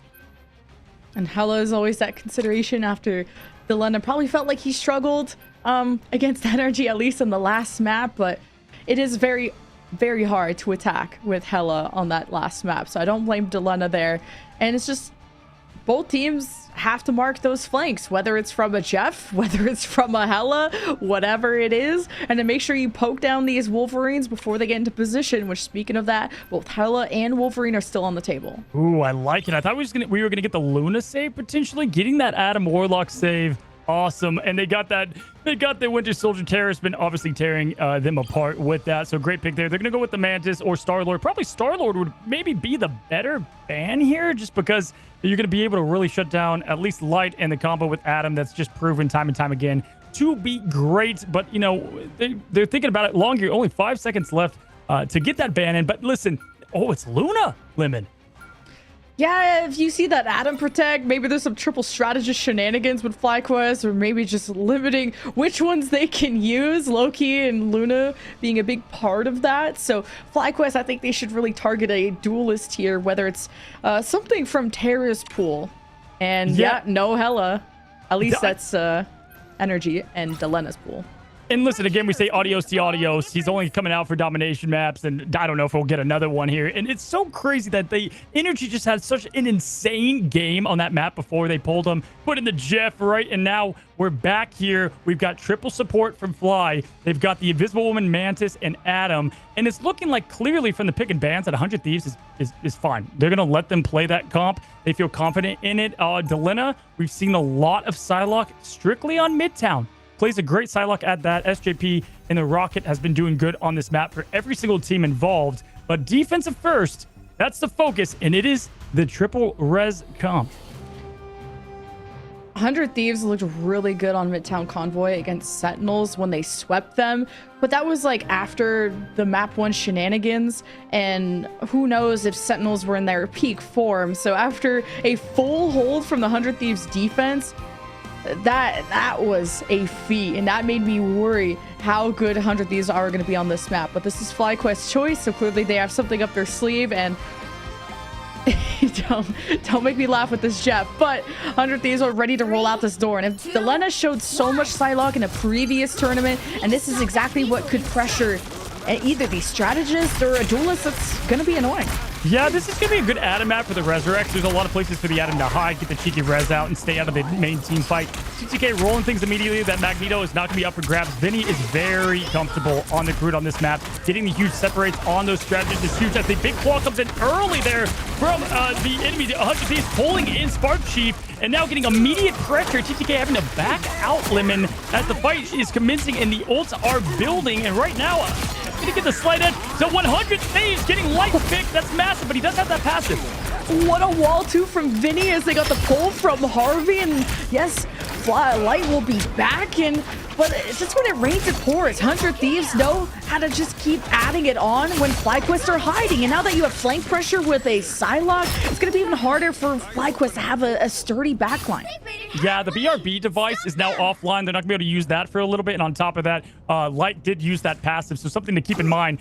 TTK getting a little bit of spying going on with that portal, and now it's on cooldown. Could that come back to bite him? We'll find out as this next fight's about to commence. Heading into it, we do have Cooper and the Energy with the ultimates. That's going to be plenty of support to keep their team alive. And again, Light's going to have to do all the heavy lifting as that duelist role.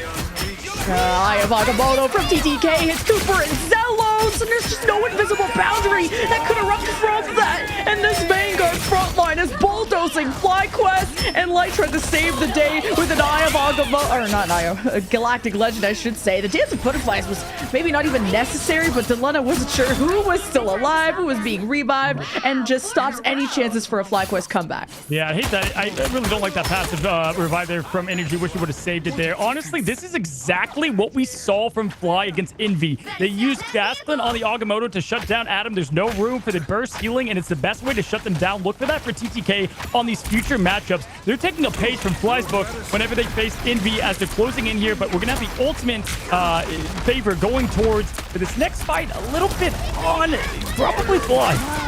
The Strangling Prison from Spark Chief and 100 Thieves are in trouble, and they have the invisible boundary pop just in time from Harvey. As FlyQuest are still choosing to fight within it after placing Cooper's down. They still have 100 Thieves from their safe space, as Gaston just won't stop. He was getting aggressive for an Eye of Agamotto, and he gets punished. At least you trade, as Delena wanted to be aggressive himself, revived by the rocket, and the fight continues. Stay with me, Born Again. There it is, and we've got the Agamotto coming out, and unfortunately Gaston not being able to get the follow-up he wanted. Delena getting the huge pick. Gaston going down twice there, and Terra with just the one swoop of the 3 pick. Bam! There it is, picking up where we left up on the domination map of Hell's Heaven. That could not have gone better for 100 Thieves, and unfortunately there was a lot used to try to commit to that fight. So many revives from FlyQuest, but once those were all exhausted, you had the Strangling Prison plus the Kraken Impact, and Delena on a rampage. He's going to flank Demon, and now has even more options to escape and also stealth on the Psylocke instead of the Hela that you may have expected. But it is 100 Thieves approaching that final capture. You need to step up, and it's the Mantis ult that's all FlyQuest really have in the bank until the Spark Chief Strangling Prison comes online. And Light could have the Galactic Legend, but it's the trigger ball of the Eye of Agamotto plus the Dance of the Butterflies from this offense. Light tries to break 3 off the invisible boundary from FlyQuest. This defense just can't hold on. There's just too much offense from 100 Thieves and no space to work with from FlyQuest. The res still means that FlyQuest can fight forever, and the Strangling Prison wasn't enough to turn the tables for Spark Chief. Yeah, oh my goodness, Cooper just getting that ult just a little too late there, and they really committed with the Psylocke going in there as well. Delena, you know, it's hard to tell who got the pick bans that they wanted, but right now it's really looking like 100 Thieves got exactly what they wanted. Delena doing a great job to shut down what has been the biggest difference maker in Light in his sole role as the duelist. And right away here, they've got all the momentum to close in on the what's left of this map on the last potential fight here. That's so scary, like the time bank that 100 Thieves have right now. You see already the X-ray of Delena already pressing the back line. He was quick to get an assassination last time, so FlyQuest have to mark this flank at all times, while Terra waits for the ultimate combo, the Strangling Prison, Kraken Impact. This was what broke down the fight, but maybe 100 Thieves want to bait out more reses. They got to track these cooldowns carefully, but it's FlyQuest up first. The first pick on the Vinny, who inked it for a good Strangling Prison, and Zelos with the damage boost was just enough for FlyQuest to ward 100 Thieves away. What a crazy turn there. They got the prison coming from Vinny. They got actually the look that they wanted perfectly, and just the bam headshot there from Energy. We saw that from him on Burn and T'Challa. We're on the Wakanda map. As they close and get a huge pull early on TTK. We've got the Agamotto coming out with the push out too to deliver, and they're using the Kraken Impact to get the kill there on TTK, and it's about to snowball Lemon. The energy pull, the Eye of Agamotto right into his own team. But FlyQuest, this was all their plan, and they're pushing into the 100 Thieves spawn, and momentum have shifted towards the defense, and they're cycling this so well. FlyQuest also still have Strangling Prison and the Wolverine ult coming up. Yeah, Cooper with the push right there to match Harvey's that we saw earlier. I mean, that was an amazing push to keep things at bay for FlyQuest. We have Spark Chief ready to go. Light has his... Oh, he's got the ultimate to use here. Will he use it? We got the walls going up. No, he can shred. Oh, no, it's Terra though on Spark Chief. And Delena taking out Cooper in return. BRB device use. Yeah, and Spark Chief's back, but the rest of the team has fallen. So what a good kidnap though from 100 Thieves. Some time taken away, but the finish line in sight. Yeah, great job. And I like the switch here from Light. I think this is going to be a good job to finish off the map here. You know, Star-Lord obviously working on other maps, but they did have the answer there with the Psylocke. Dylan is staying on that pick, though, as they push in for the final fight here.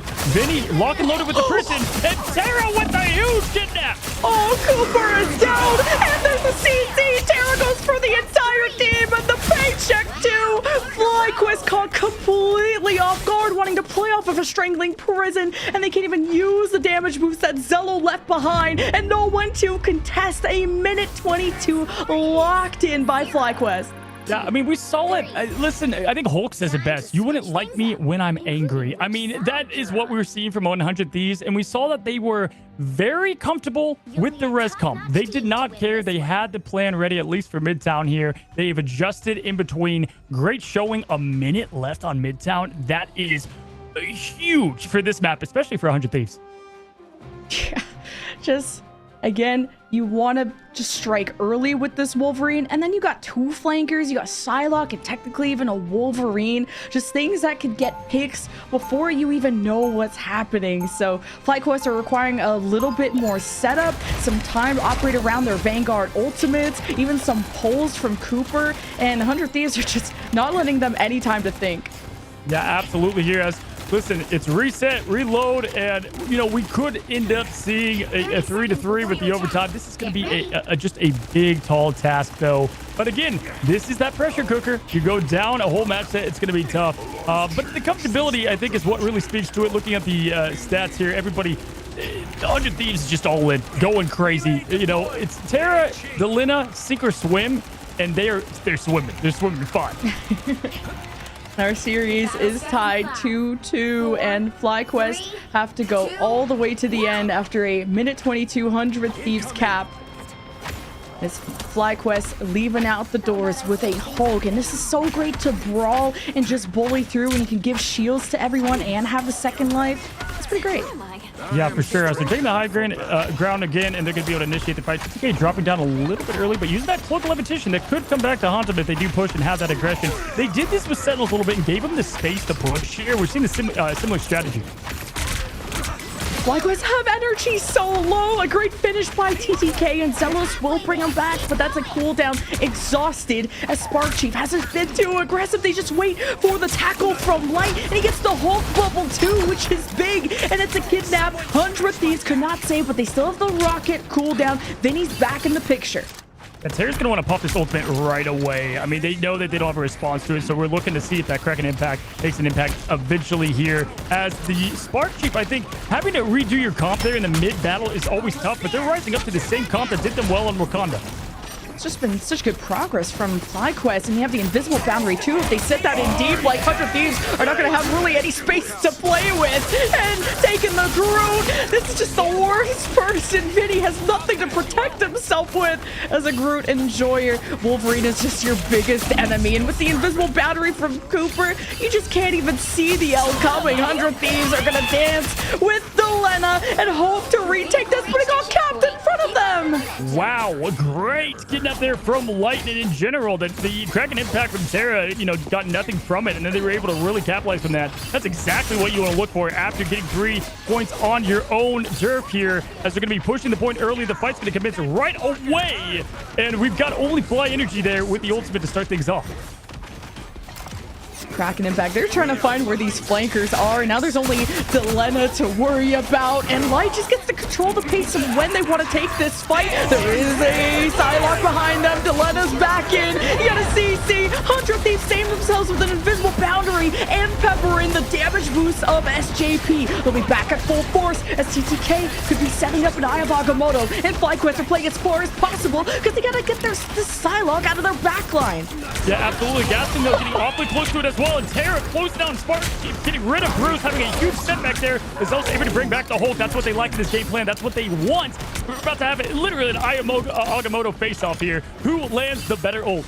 Who's going to utilize these flanks? A good pull, and Eye of Agamotto from Gaskley. That's probably blocked by TTK. He's playing that forward, but he got the picture, or he went for it as energy, went for a Kraken impact, and Terra was trying to match that as well. Both teams are left with a 5 versus 5 with no rocket reses, and a pull from Terra. He makes it happen again. It's funny. I mean, the roles were reversed there. We had Vinny with the clobbering time, but then Energy got the pick, but unfortunately was unable to get the rest rolling as they took care of him very quickly. Terra here ready to have the impact. Are we closing in on his ultimate? And Cooper, though. Cooper with a clutch invisible boundary to keep everybody up if things get bad here.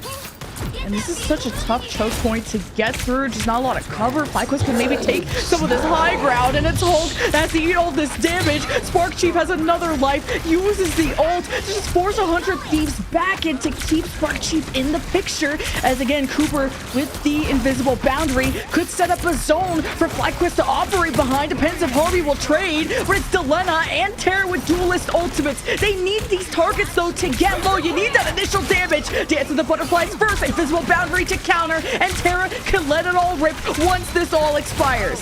Yeah, BRB device taking that Gaston is going to be huge there. First time we're seeing Monster Hulk in a long time, and that's important as Gaston is going to have to push back from the pressure. Light going down, that's going to be the pick that does it. That's all the firepower behind the team here, but Energy can still help and get something rolling as he gets a beautiful hook line and sinker on Psylocke, but it doesn't look to be enough, and the slowdown from the Monster Hulk was great because when he pops, you have to put all the focus on him, ensure he goes down, and then you go from there. Oh my god, and now Delena's farming.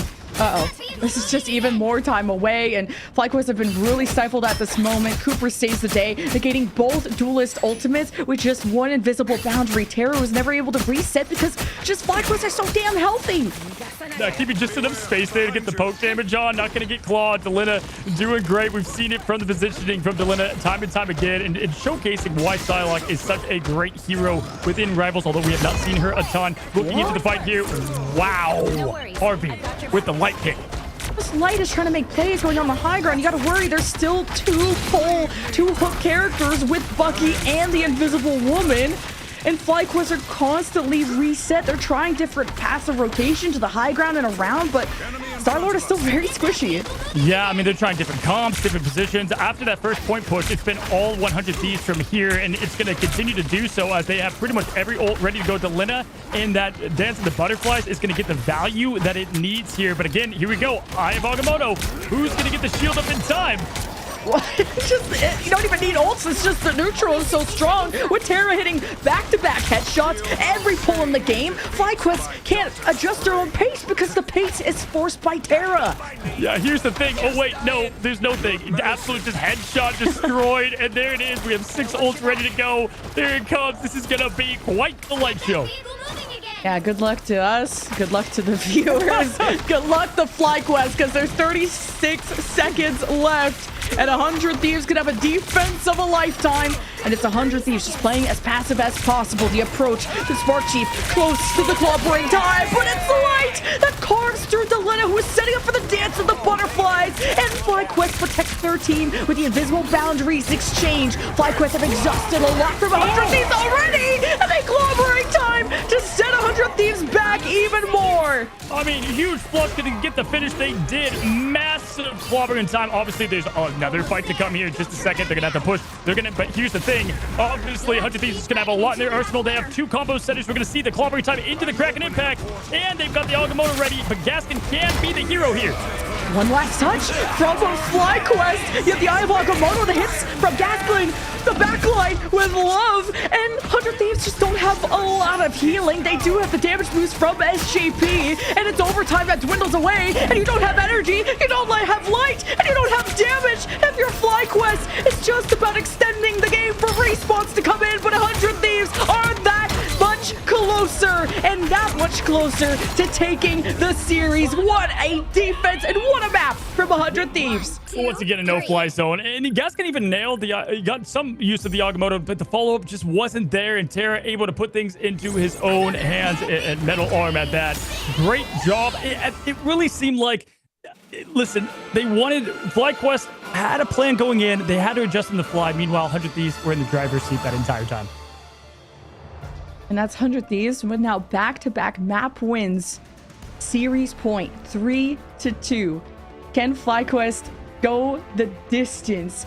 As soon as FlyQuest have momentum stop, just 100 Thieves knew how to play as far back as possible, kind of reminiscent of Yggdrasil Path Convoy. 100 Thieves, their defense is so far away. It takes so much approach from FlyQuest. And then you have Terra hitting pull after pull, headshot after headshot, and landing everything on Light, who was just finding any angle he could at all. And the Star-Lord kind of has to go unnoticed. And when it's the only thing pushing up, it was easy for 100 Thieves to play Duck Hunt. Yeah, 100 Thieves has gotten rid of the old, they're scared of Midtown thing. And this is when you try to do a trick play, which we called Jeff and Audios, you have to get that win sometimes. That is their map to get that win. And without getting that right, all the pressure back on them. It's 3-2. Insane 100 Thieves dominant win. They can take the whole thing. Let's go and check out the highlights.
Trapping all those fighting souls, but yet across the world I see you standing in my way.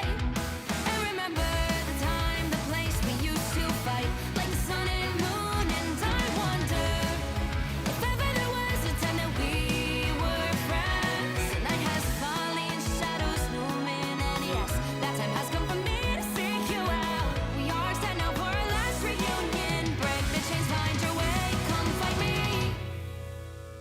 Do you remember who you really are? Show me that you are still the only one for me. I'll be waiting for you. Wake up, open your eyes, raising up your fists and smashing through time walls. Before the rift splinters again, we are rebels till the end. Rise up, open your mind, hold on to your powers. No one can stop us. We are rivals till the end of time. We will clash, no matter where. We will fight, reaching across time and space. 'Cause you are my destiny to the end.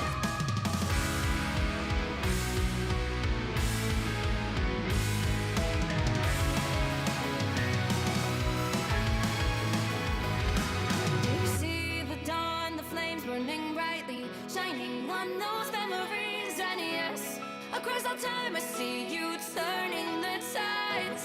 And do you see now our time, our turn? We can still fight like the wind and fire. And wonder no more that now is the only time your heart is mine. Light has fallen, darkness grows, and yes, we fight for our destiny and fate. New days smiling for the past and future. Break those chains, lead the way, fight with me. And when you wake up, open your eyes, raising up your fists and smashing through time walls. Before the rift splinters again, we are rebels till the end. Rise up, open your mind, hold on to your powers. No one can stop us. We are rivals again until the end of time.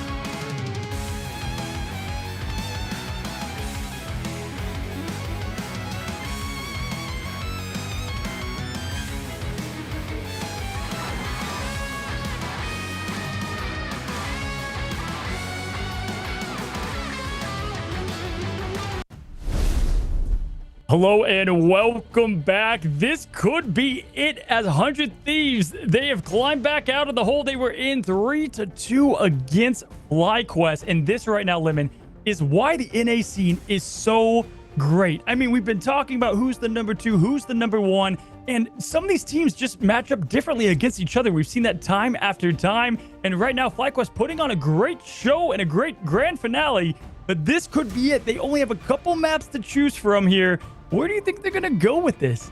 It's just only a couple left in the pool. Like, yeah, FlyQuest have the choice. I mean, they looked good on Symbiotic Surface against Nightmare, but then Nightmare kind of threw that map, and FlyQuest also lost it to Sentinels, but that was the first map, and FlyQuest can sometimes have slow starts, so FlyQuest also just cooked things differently, especially when they're up against 100 Thieves. Like, we'll see what FlyQuest end up with, but 100 Thieves, I think, have such a good neutral fight win condition with Terra on this Bucky, and just the Bucky has not been banned, maybe it's been protected, but all eyes are on Terra if he can keep carrying these games for 100 Thieves. It's been saved a lot. They know that they know how good that is for Terra, and Terra, it just time and time again. Guys, if you haven't seen the MRC from last season, again, we've said this, but Afrasy was Terra's name, and I saw clutch play after clutch play from him. It seems he's what I like. He's like the ultimate chef at doing ultimates. I mean, the guy gets 4 or 5 pieces, and that's what drives the fight most of the time there.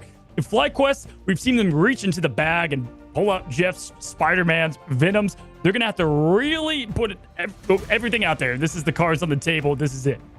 It was really cool to see the Psylocke from Delena, just something completely new that 100 Thieves haven't used this series. And I thought there was going to be a lot of combination of Dance of the Butterflies, get everyone low, then crack an impact. But rather, it was just waste all of FlyQuest's strategist ultimates and then just keep adding the damage. I think FlyQuest really scatter, and they deal with the pressure by panicking a little bit, while 100 Thieves, it's almost like they get more focused and they get better in these tense scenarios. Yeah, at one point, again, 100 Thieves, they were on life support, and then they just pulled out the defibrillator, right? Like, they were fine. They were okay with being in that position, and this is going to be a big uphill battle. If we get a 3-3, I mean, this is exactly what you want to see with the stakes so high. And hats off to everybody, playing lights out here. I think the bans are going to change here. What's interesting to see, though, is they said, you know what, play that res comp, play it all you want to, and they were able to match the call. And it's all kind of what we've highlighted on the back of Terra being able to just completely shut down what would be that region comp. But yeah, Delena, fun to see what he can flex to when Namor and Hela is out. It's been that Psylocke, and Psylocke, it hasn't really been super involved here, and it can punish teams if not accounted for. Yeah, Delena was able to roam the map a lot and not be a liability as kind of that solo player that you really had to trust to get into position quickly and be involved in the fight quickly. And he even had some first picks just from FlyQuest coming out of spawn thinking things were safe, which forced FlyQuest to be conditioned to constantly worry about the flank yet again, especially when Terra at some point was on the Wolverine. And Energy, I don't blame him for really struggling in these Kraken impacts, because there's just immediately an invisible boundary by either SJP or Harvey. So he's jumping in while getting slowed. There's not enough damage to get the reset. He's stuck in it, and there's just FlyQuest hesitating on whether to go in and help him. So the timing of these strategist ultimates from 100 Thieves against what FlyQuest have in store have just been really well timed. Yeah, listen, we've seen the story of all these teams evolving. You guys have been joining us now for 2 weekends in a row of nonstop action, and we thought the book was written, right?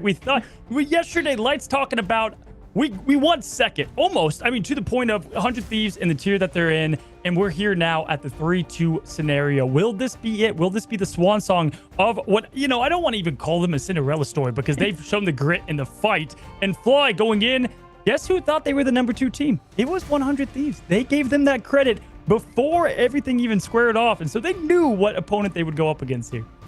But just, yeah, how flexible FlyQuest can be, I don't blame, and also how consistent they've been. And 100 Thieves, though, and the Swiss made quick work of that series, but it was a best of 3. And now that we got a lot more maps, now we're really starting to see the weaknesses in the map pools and just who the strengths really being shown. As Shin Shibuya is currently being floated by FlyQuest, and this was their map 2 win against Nightmare, I believe, just yesterday. And it was a very solid win. A lot around the Energy Hela, the light Wolverine, which eventually got swapped to the Bucky, and a lot of the Groot and the Magneto, or even sometimes the Strange from Gasklin. Just FlyQuest can really run anything. I'm such a nerd here. I don't know why I know all of this that I know, but let me tell you, Shin Shibuya is a very tough map to pick against 100 Thieves. Okay, so let's dial it all the way back. This, funny enough, was the map that they lost on the Invitational, I believe, when they were Euphoria, all the way back. Not 100 Thieves, but in this case, FlyQuest. They lost the first Invitational on this map against then Sentinels, Nightmare. And then you fast forward, and this has been Harvey's map. This is where we saw the first of the Loki goat come out, using that initial kind of house for all the healing from the lanterns as this protection zone as people continued to take the damage. And so this would be a massive pick against 100 Thieves. This is almost like home court. Yeah, and also the way that 100 Thieves beat down Rad. I mean, that was their first match, and I don't know on the opponent of the same scale as FlyQuest, but it was 100 Thieves defense that full held Rad Esports. And that's very, very scary. And that was Vidi playing Venom too. So we kind of got to see all kinds of looks from the 100 Thieves in terms of the Vanguard choices at the start. But now it's been a lot more consistent around this regard. But this is FlyQuest's choice and potentially their final one.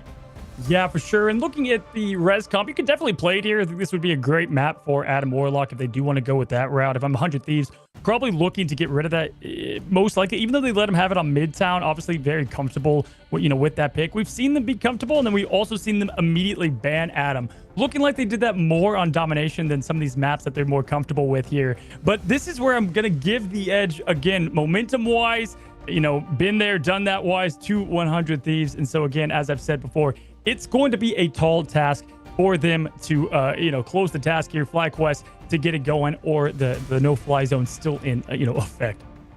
Yeah, even on the defense, like 100 Thieves are so good at balancing their pushes. They just know how far they can go. Even with Delena and even Terra pushing the FlyQuest spawn on the point B defense was really insane, and just finding these first picks and just shaving away seconds and seconds of FlyQuest time bank, which is ultimately the biggest factor of how many chances you have to fight for that objective. And FlyQuest have looked cleaner and cleaner as the series has gone on. Obviously, they're the first team that have put 100 Thieves at a series deficit, but look where we are now. It's 100 Thieves back in the driver's seat. And listen, even though we've looked at 100 Thieves as like the team that can't be beat, this could be it right now. Their first win under the new name, under the new org. They want it so bad. I've talked to these players. They want to be crowned yet again the champions of that next tournament, of the next big Marvel Rivals event. I know Nate Shot team on 100 Thieves, they want the win for their guys. FlyQuest eager to get the upset. This is it. This is what you wait for here as we get everything prepped up for the end. Yeah, 100 Thieves are involved in so many esports, but this level of dominance is really unheard of. Excited to get into this map to see if 100 Thieves are going to be forced to a Game 7. And if FlyQuest, have really exhausted their map pool, like they've already had a few picks out, and Shin Shibuya Convergence is being confirmed, and we'll roll on in. And also, who's defending first is going to matter to me, and we'll find out more once the Protect ban phase starts. But 100 Thieves on defense is especially scary to see. It's just, like I said in the past, how far back they play and how strong their poke phase is with Terra. This is a map that you don't want Delena to get Namor. Absolutely not, because this could be a deadly Namor flank and map. They might give him the Hela. I mean, we saw Energy rise up to the task and do that, so potentially that's going to be up to play here. Again, if I'm 100 Thieves, I think we are going to get the Winter Soldier Protect no matter what.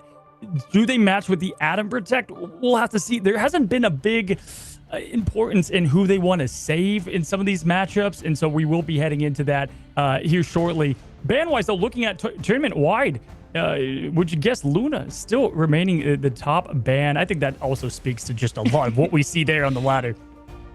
I think the strategists will continue to be targeted here with just how much triple strategists FlyQuest like to run, but even running the two, that's even fallen out of favor for a lot of teams. Like FlyQuest, one of the few that even still do it, maybe outside of Sentinels, and it's just because the extra firepower of the double duelist is those big win cons, and what you can combo with like a strangling prison from Gru. Having more duelist ults is gonna really confirm these fight wins when you have more offense. And that's why some people are playing more Rocket than usual. Of course, the res is great, but you can't underestimate how much the damage boost really balances the scales in your favor. Absolutely, guys. This could be it. This could be the end of the grand finals. 100 Thieves up 3-2 as we head into the pick and ban phase. And Luna is gone just like that from 100 Thieves. Fly to counter the ban here as well. They're going to go with most likely, I would expect there to be, definitely Namor's going to get banned. I see Namor, but Hela potentially. But Energy, look at that. Energy's already locked in on the Hela, most likely. And oh my gosh, it's the Rocket. I think the strategists are always the first ban considerations, but the last ban is got to be around the duelist and what you really want to force. And 100 Thieves have had the Wolverine gifted to them, where sometimes it's been an impact, but especially in the last map, it was huge for Terra, at least in the first half of things. And FlyQuest for 100 Thieves will have the first and, I guess, final ban to decide that. The Bucky's going to be protected to make sure Terra can continue on his rampage, but what does he want to deny out of FlyQuest? I think this is going to be Star-Lord. Yeah, it's going to be Star-Lord. It made sense there. Just get rid of it on Light. That really slows down the Warlock and kind of the strategy that they probably had baked in there. We've seen this kind of matchup. It shows the respect they do have. They're not afraid to play other teams. They've said it. Sentinels, play it all you want to, but it looks like they don't want Fly in a match of this importance. Again, guys, a lot on the line, and there's some tip of the cap respect to TTK. Yeah, so now forcing a strange Mag sort of mirror, or even strange Groot. But Star-Lord also one of Light's best heroes. Like, team-ups aside, like, Light has been running the Star-Lord so much. And if there was even a consideration, like a thought about running some Venom Dive, like, Star-Lord is a huge part of that. So Star-Lord, a pillar in so many compositions. FlyQuest, it's the Gasklin Strange. He wants that mirror against TTK, who is also known as, like, what, the #1 Strange on console and PC. Like, this is not a mirror that TTK is as worried about, but definitely has been playing a lot more Magneto this series. Yeah, and Terra going to Wolverine for a second, decides to go back on Bucky. That's not trolling. That's really just considering the strategy here. This is going to look for the kidnaps here, Lemon, because the kidnaps will tell the tale of what happens. Shin Shibuya can be a map that is very hard to get this first point. There's so many things that can happen. The momentum push is going to be massive as we see the Groot walls from Vinny to look for that separation. Sparkchip, we've seen plenty of Hulk on this map. He has a lot of great points to jump in and disrupt. This is the risky pick that I like to see. FlyQuest on defense first with all their doppelgangers set up, and look at Light on the top rope. He's going to be doing exactly that. Putting 100 Thieves 6 feet under if they're not going to mark this. And then you have Spark Chief on, I guess, the top right side, and they're going to collapse on all sides on 100 Thieves, who could decide to just run it through main or wrap around the back side of the left building. Yeah, having to back out immediately from Delina's pressure on Cooper there. That's going to absolutely give him time to push in, set up, and get things going here as we get a small push there from the Invisible Woman to get things going. And already we are having some Lantern play, which is massive when it comes to it. The pressure from Spark Chief right away and is taking out SKP. A great spot, but Terra responds on Gasklin. Lemon. And yeah, the Loki Crystal's not enough to save this backline. 100 Thieves just full sent it and just couldn't worry about their supports. They just had so many problems at the front. And then Energy, you can't forget about all the heads he's taken off and the angles that he does. There's so many problems to solve and almost just so much time for 100 Thieves to do it. Yeah, during that intermission, Energy getting a quick practice there in the aim labs, just trying to get that. I mean, we saw picking up where they left off there. Now, keep in mind, Gas gonna have to use that. Looks like there's a portal there used, so one of those on cooldown right away as things get started here. Now, Harvey does have the ultimate to give them a little bit of momentum, but it's gonna be all defense here from Fly as they are locked and loaded with 2. Right, Delena versus Energy. As Energy just sneaks up on Delena. And, you know, we had the X-Ray, but now Energy gets to go on a flake. And you have the invisible boundary from Zelos. And this is going to protect the point for a moment, as friends from the 100 Thieves side still have to stabilize when they don't have duelists. Ooh, a lot bad happened there. You've got Delena going down from that pick, and then we have the Harvey using that invisible boundary. That's a huge cooldown. That's going to hit every single one of those magic pellets into Wolverine. It's I mean, just a full fist of them. And Vinny's now on the Venom, and this is just a way to quick gap close, maybe get behind, force FlyQuest to have to 180, turn around. We'll see that, and even just try to pressure the high ground. FlyQuest are taking angles from all sides. There's even a Hulk beating down the back line, but there's so many low-key side quests to go through. This is the moment where FlyQuest are behind. You got the reset from Terra. He'll be involved. Cooper, though, did copy the invisible boundary, but SJP places his down as well. So 100 Thieves can still tango as an Eye of Agamotto from Gasly gets beautifully blocked by 100 Thieves off screen, and Terra is still a terror, and this Goddess of Death has had no effect for the defense. Light will try to take flight, but the double elimination is not enough to salvage this defense. Yeah, and unfortunately, I mean, Sparky tried to just jump off the map and not get the Kraken impact. There's the monster coming out. TTK forced to use that Eye of Agamotto and just burning down this punk monster Hulk. But they are able to get back to the fight a little bit as Light comes back as the Wolverine here, getting the touch, getting the pressure, allowing everybody else to get into the pull. But honestly, this is going to be a little bit of ult feed. They get the point. It's done. And a great response. Vinny going with the dive character to max the Hulk and get the equal pressure onto Fly. Well, look, I mean, Vinny and friends are still diving in. They have an advantage, and 100 Thieves are definitely going to keep pressing. And now they have Deletta in a forward position. Gaslight's going to get staggered too. Respawns from FlyQuest are around the corner, but this is so much free progress for 100 Thieves. Yeah, Spark Chief going over to Venom now because there was a great swap there from the group to the Venom. We have matching Venoms now. The symbiote face-off that you guys came here for. And right away, that's a lot of free real estate that 100 Thieves is going to get from this matchup. We've got Harvey with the ult on lock, and Kraken Impact will be coming out any moment. But luckily, Zelos does have the answer with the boundary. We'll have to see how these ultimates shake out. That's going to tell the tale.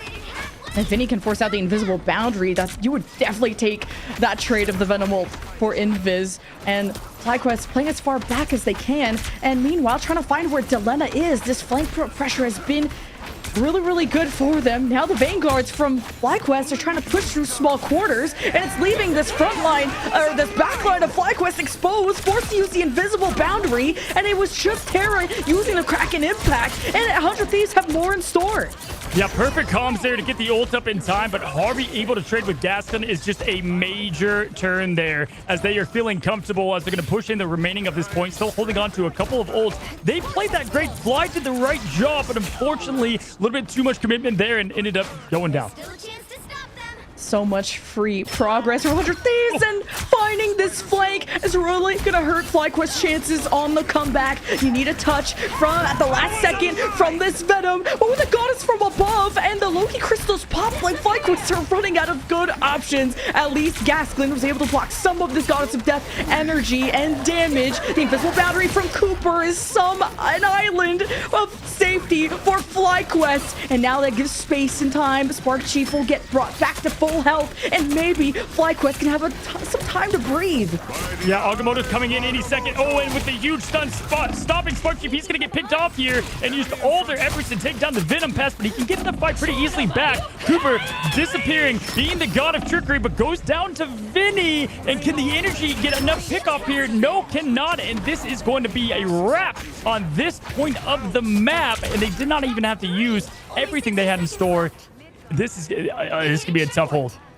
Yeah, and you might question these Eye of Agamottos from TTK, like what, once on a Hulk recontest and then another on just the solo Venom, but these are heroes that take forever to eliminate, whether the second life from the Hulk or even the health ability from the Venom to just be so difficult to remove. So I like 100 Thieves want to end fights quickly, because that's the worst about 100 Thieves from FlyQuest. They sustain forever, they reinforce, and it's all about time at the end of the day. 2 minutes left for 100 Thieves. Yeah, you don't always need the highlight reel, right? Just sometimes the most important pick. We're seeing it right there as Terra is going for the highlight reel as they get the pick on Gaskin. That's going to be the massive front pressure in the cooker for FlyQuest. And down Delena takes down Spark Chief, the hero you just said was hard to take down. Energy does trade with Terra, going to give them a little bit of space, but they have to back into a room for safety, going to give more space up for this payload.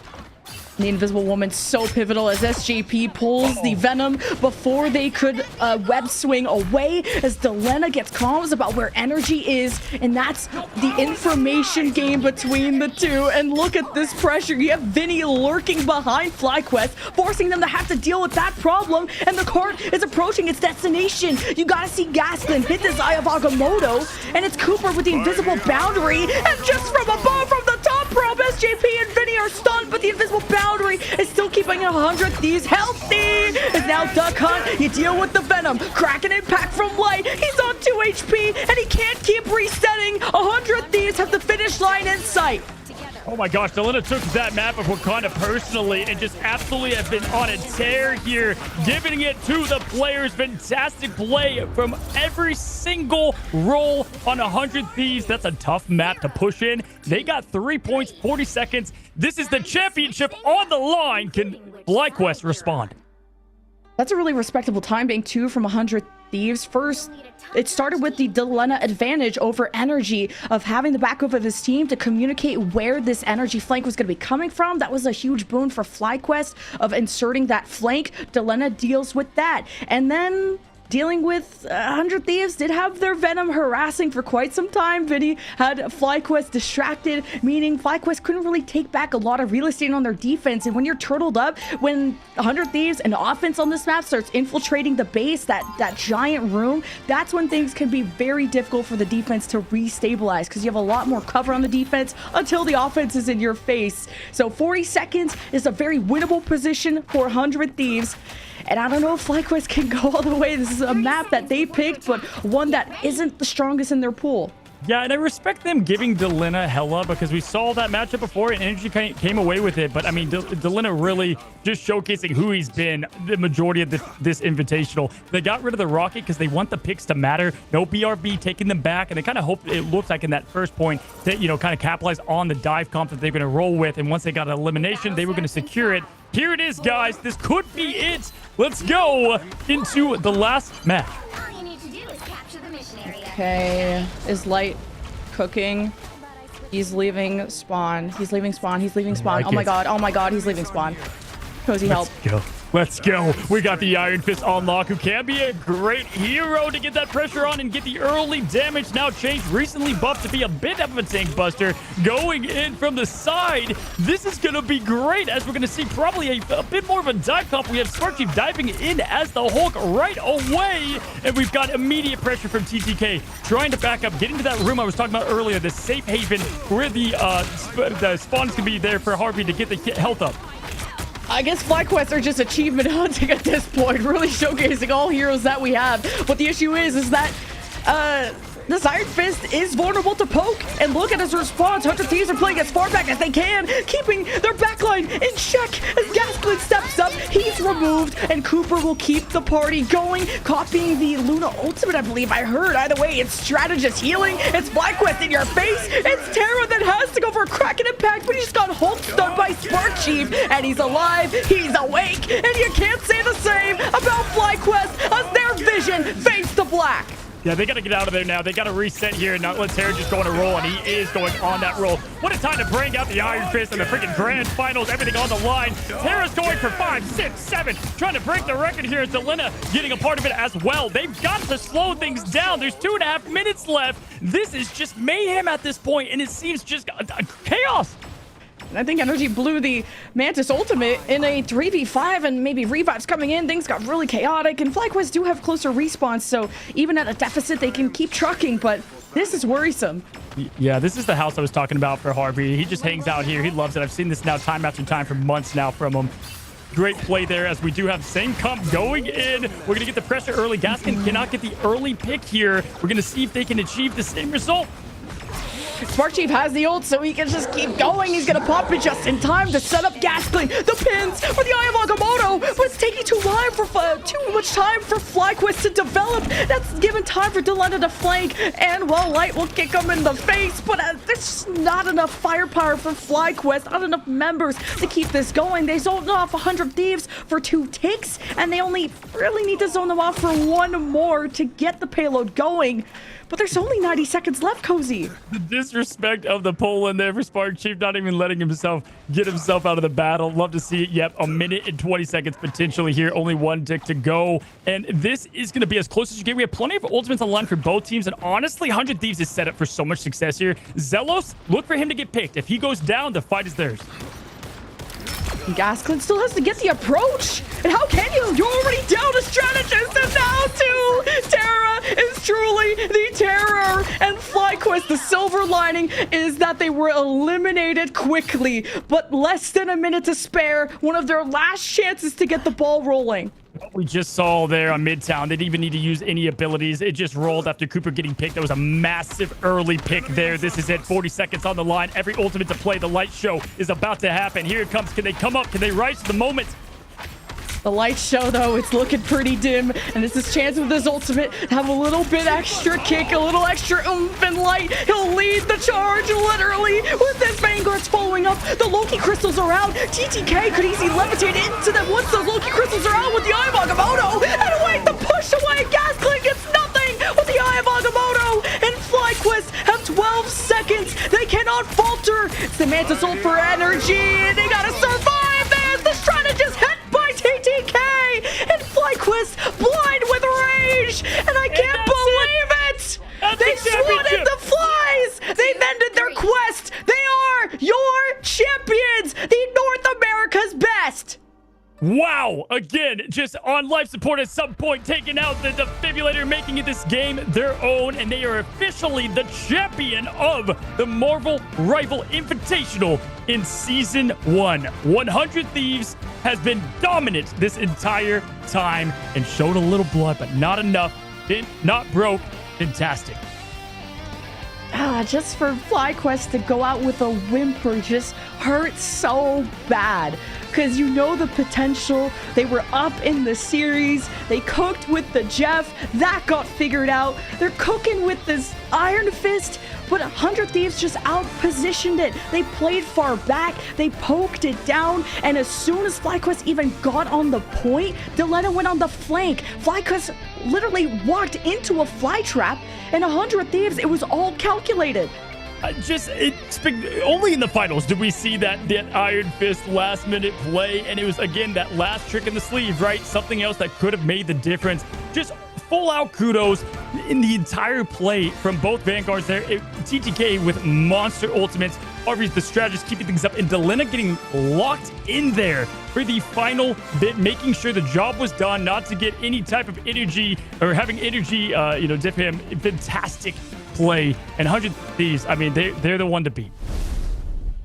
100 Thieves, just the amount of offense they were putting on the backline for triple strategists to be the ones that fall first, and there's just so much support. You got the Triforce of healing back there, you got reses with the Mantis and everything, and it just wasn't enough. FlyQuest were also panicking and using ultimates in kind of these 3v5 scenarios, really taking gambles. I mean, the ultimate gamble was the Iron Fist, sure, and even with the ult, that was kicking and screaming, and ultimately FlyQuest were put to bed.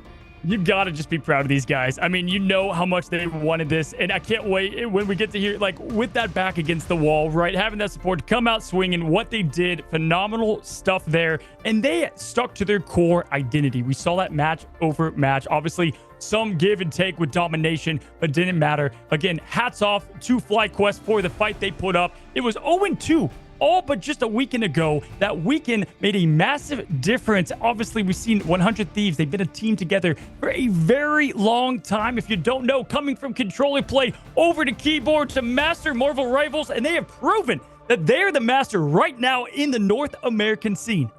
And Vinny did it all, from the thing in the clobbering times on Burn and T'Challa domination to some Venom in here just to help break 100 Thieves through the offense, because that was difficult too for them to get the point until the Venom swap, until it threw FlyQuest backline for a loop. You had Terra with dropping 22k damage, 17 final hits on just the Bucky, and that was just the Kraken impacts going crazy, and then allowing Terra becoming the threat for Delena to go on flanks and getting 13 final hits and 18k damage. And I was waiting to see how that Helamir was gonna go, but then energy's on the Mantis, and there was still no survivability with those three strategists. And then you can't deny how much 100 Thieves were able to secure themselves with SJP popping the invisible boundaries at the right time, and Harvey too, technically, because he can copy them. So it was just an all-around, such a well-rounded team of 100 Thieves who were undoubtedly your North American champions. They took it personally that Shin Shibuya was chosen. I've seen Once Mutants, Now 100 Thieves play that map to such success,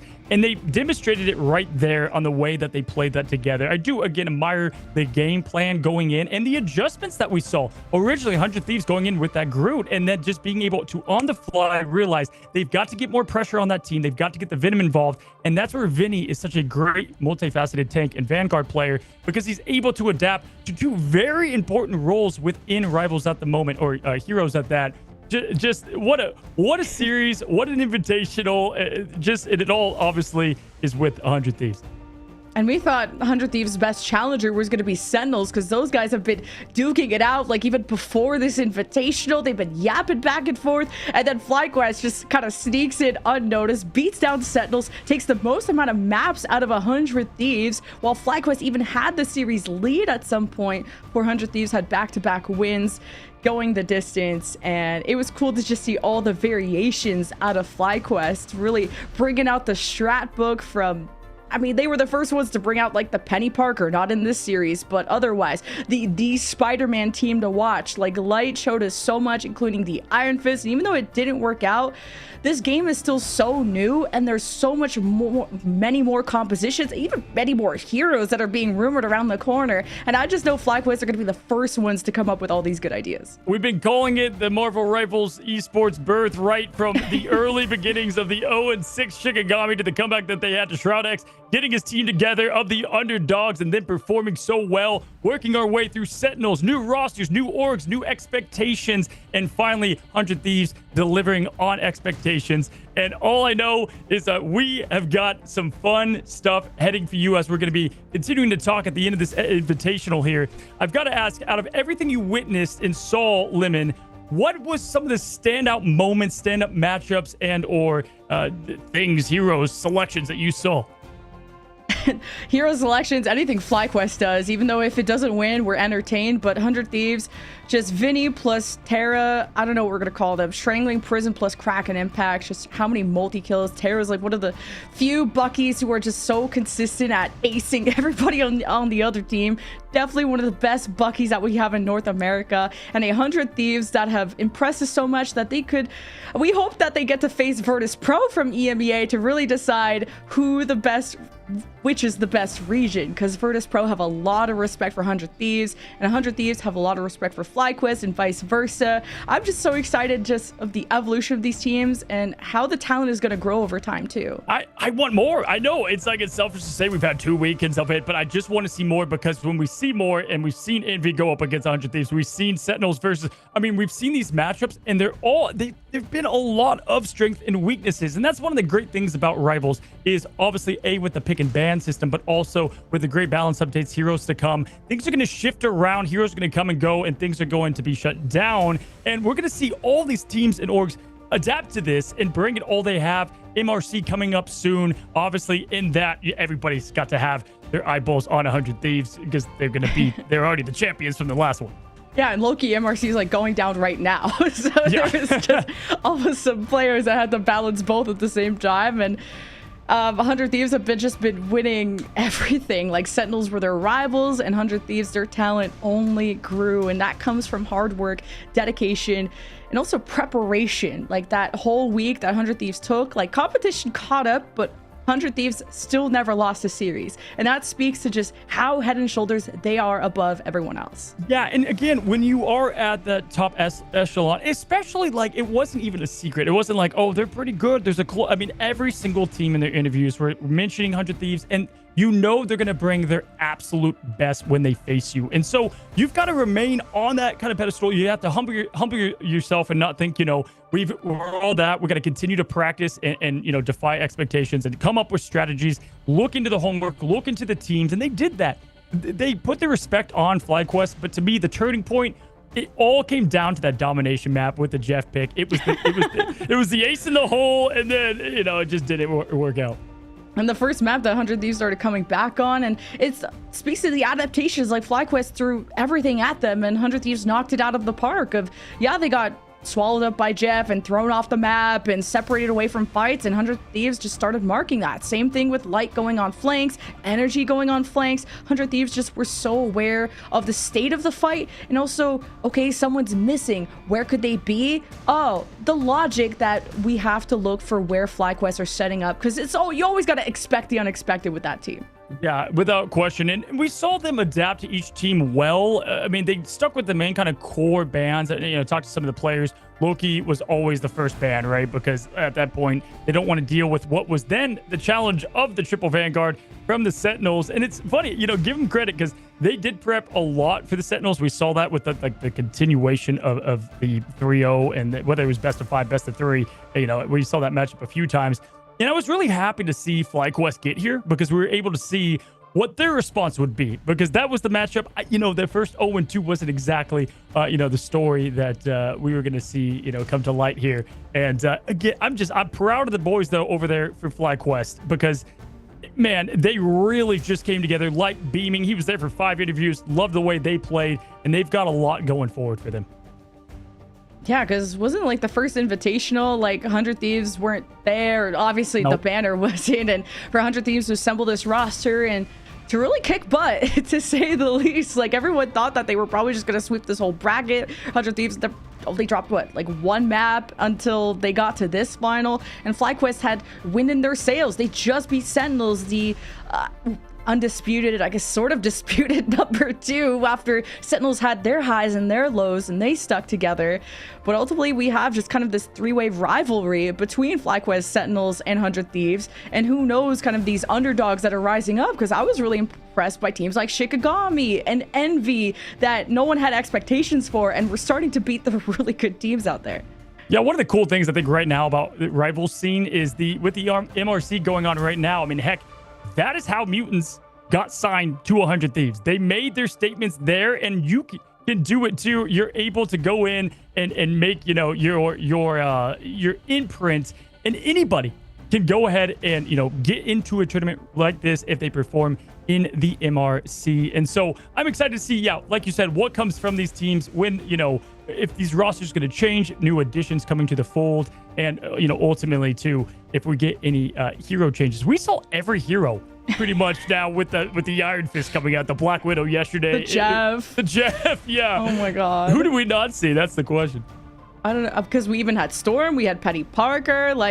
Honestly, it's hard for me to think of what wasn't seen. And 100 Thieves, we're about to see them very soon. They're getting organized in the interview, and they all want to be part of it. So, having 6 people plus whoever else is in the room, technically we're figuring that out. But 100 Thieves have been the biggest yappers in the scene, and at least they, put their money where their mouth is, so to say. And they're also gonna have more money from being yappers and that good at the game. So I'm really excited to talk to them very soon, because just all around talent, just no weaknesses, just the best at each of their roles. My guess is right now we saw SJP at home yesterday, so my guess is they're trying to get him driving back in time. They're trying to get him there for the group interview, getting everybody in on the fold here to just go crazy. We're probably going to see a yellow mouse that we've seen over and over in those interviews as well. They're going crazy. Who knows what's going on in there, but I'm excited to jump into the madness.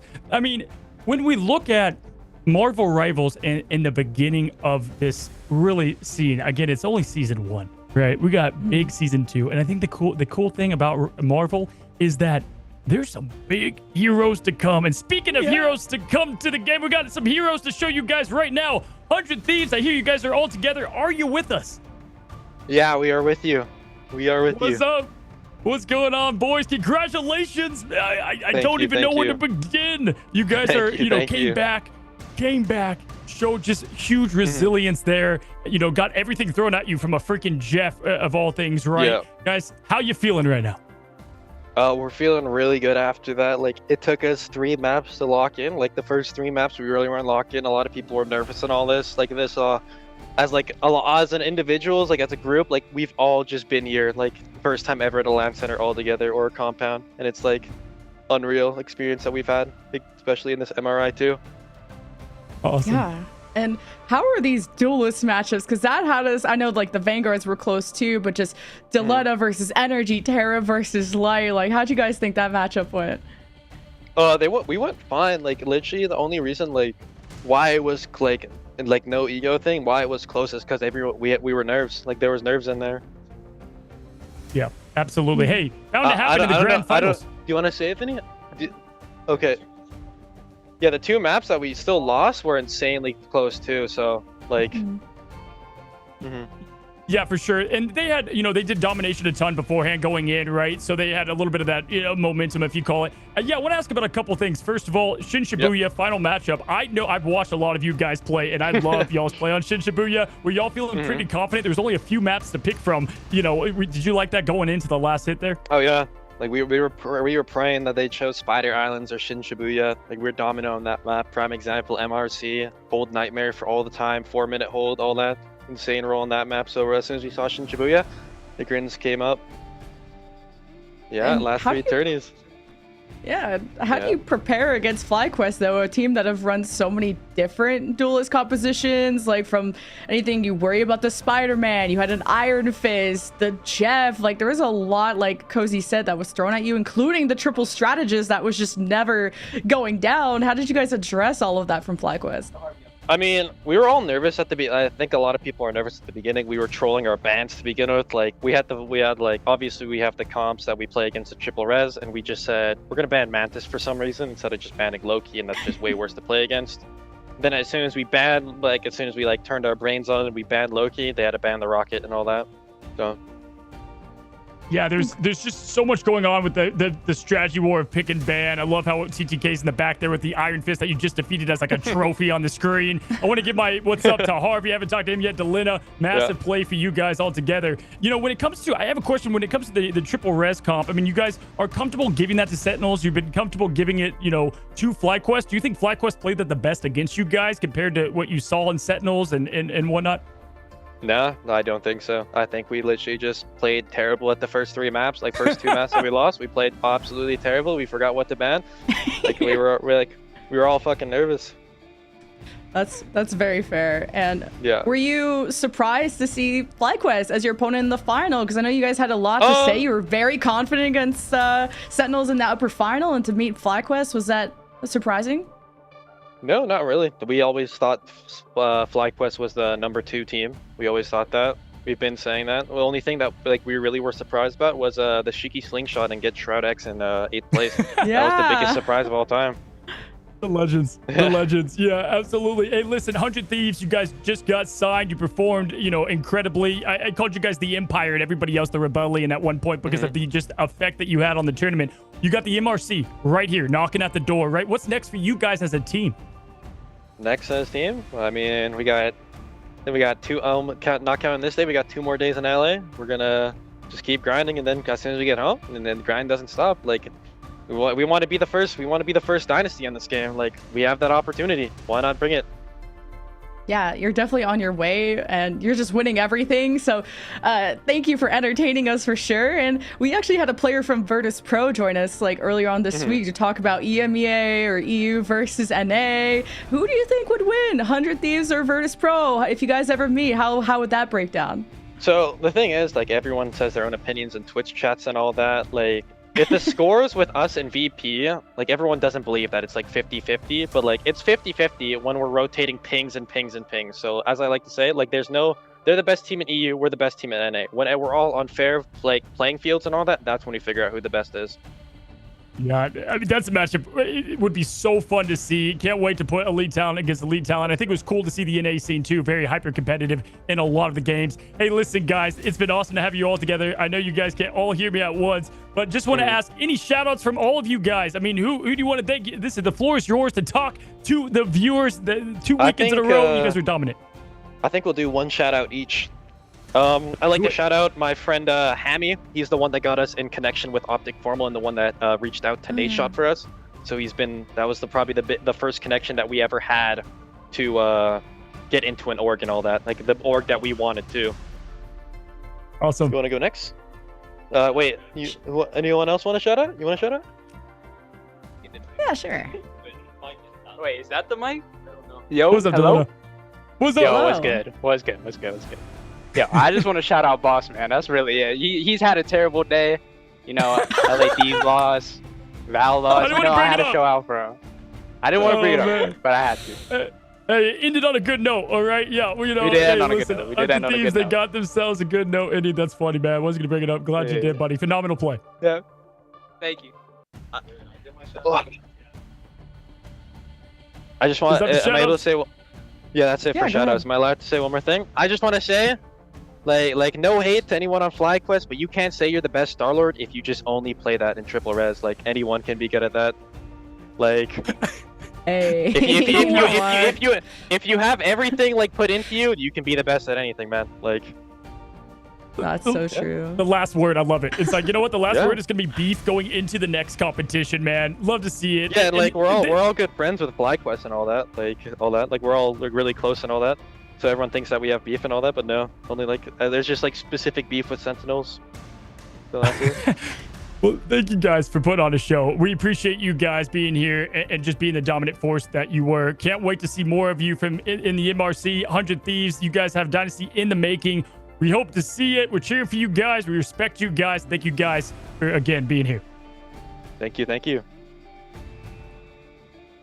Congratulations, 100 Thieves, the best in North America and maybe in the world. With how good they played, I don't know, that Virtus Pro match would be sick. And that just means, you know, if we want to get Ping assigned, if we want to get a Marvel Rivals LAN going, like, we got to get the hype going for that. I hope we have that one day. Yeah, I mean, hey, if this was any indication, I think it's got to be a good sign because, man, what I would give to see Virtus Pro, you know, versus them in the heatest of matchups. What I love is in every interview, Lemon, we're like, last shout-outs, what do you want to do? And so many of these teams, they're like, I'm going to bring some heat at the end here and just give, you know, a little bit of trolling, if you will, to the other teams out there. But again, so cool that 100 Thieves flew them out there together because your play in comms and rivals is one thing, but being able to form that they have had friendship for 5 years plus now, but to have that all together in one room and just, you know, go with the highs and lows together, even in between matches, Lemon, and be like, you know what, guys, we know who we are.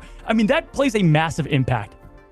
For sure. And we're just drumming up all our final graphics, but this has been such an incredible invitational. FlyQuest, there we go. Going back to back today against Sentinels and 100 Thieves. That is the gauntlet to go. And to even be up in the series, like, so one of the best grand finals that we're going to have in Marvel Rivals. FlyQuest also just showed almost the showcase of all the heroes. So it's really, really fun to watch. And I'm glad it just wasn't this 100 Thieves blowout, but it was a victory that we expected and really, really well earned. And the fact that they were nervous, like, that's kind of funny. Yeah, right. And it's been such a great invitational all around. You guys can see from the very early day one all the way up to the grand finals. This is the final look of what you guys saw here. I mean, listen, we had the 2-4 here in NA. I know in Europe scene, we've had Virtus Pro take it to 3-4 with them winning. And then finally, you know, in Asia, we had a huge comeback in that tournament. So it's just been great invitational play all the way around. And again, it feels like everybody's hungry for that role, for the identity of the very top team. And 100 Thieves, without question, believes it's them. And we're going to continue to find that out as we just dive more and more into the esport of Marvel Rivals. Yeah, and $100,000 prize pool with 40K going to 100 Thieves, second place FlyQuest, third place Sentinels, fourth place Envy. Again, sort of a lot of people's expectations. Shikigami really surprised. Nightmare had these roster changes. Shroud X went out way earlier than anyone expected, and Rad put up the best fight that they could. We had really some of the best Marvel Rivals talent in all 8 of the teams that showed up, and all 8 of them get a piece of that prize pool. Yeah, there's just something so cool about seeing Marvel heroes that you know and love just combat at it, and just right away the hype is always going to be there, you know. And speaking of Marvel heroes and the iconic nature of them, we have Spider-Man Punk 2099 getting himself a nice skin there, as well as Iron Man in that steam power. Love the steampunk feel for them. You guys can pick both of those up now, and really good way to just close out what you saw. You saw some Spider-Man play. You could do it yourself. Yeah. Someday you could be just like Light. And we'll see if we'll get any Iron Man. Honestly, it's cool that we have patches on the way that are helping some of these heroes. You know, speaking of a hero that we haven't seen, it was actually Iron Man. So maybe the skin will inspire you to play it a little bit more. And it was cool that all of the players got to you know, play the skins that they wanted. Even the Invisible Woman sort of wedding dress skin and that cute little piano that plays. It was awesome. And also how many skins come out for this game, the level of talent. What could you not love about this game? Yeah, absolutely. And Lemon, I gotta say, first to the audience, guys, all of these players, a lot of them, just all it took was the belief that they could be who they are today. You can jump right in there for yourself and become at this level of play. So go out there. I challenge you to do it. Lemon, it's been an honor with you just casting. So much fun looking at these teams together, going through the Invitational. It's been a pleasure. Absolutely. And a shout out to Dogman and Shib and of course the production behind the scenes to make this all happen. And hopefully there's more Marvel Rivals in the future. Please drop a follow on all the socials, on YouTube, on Twitch, to find out when our next tournament's going to be. We'll see you later, heroes.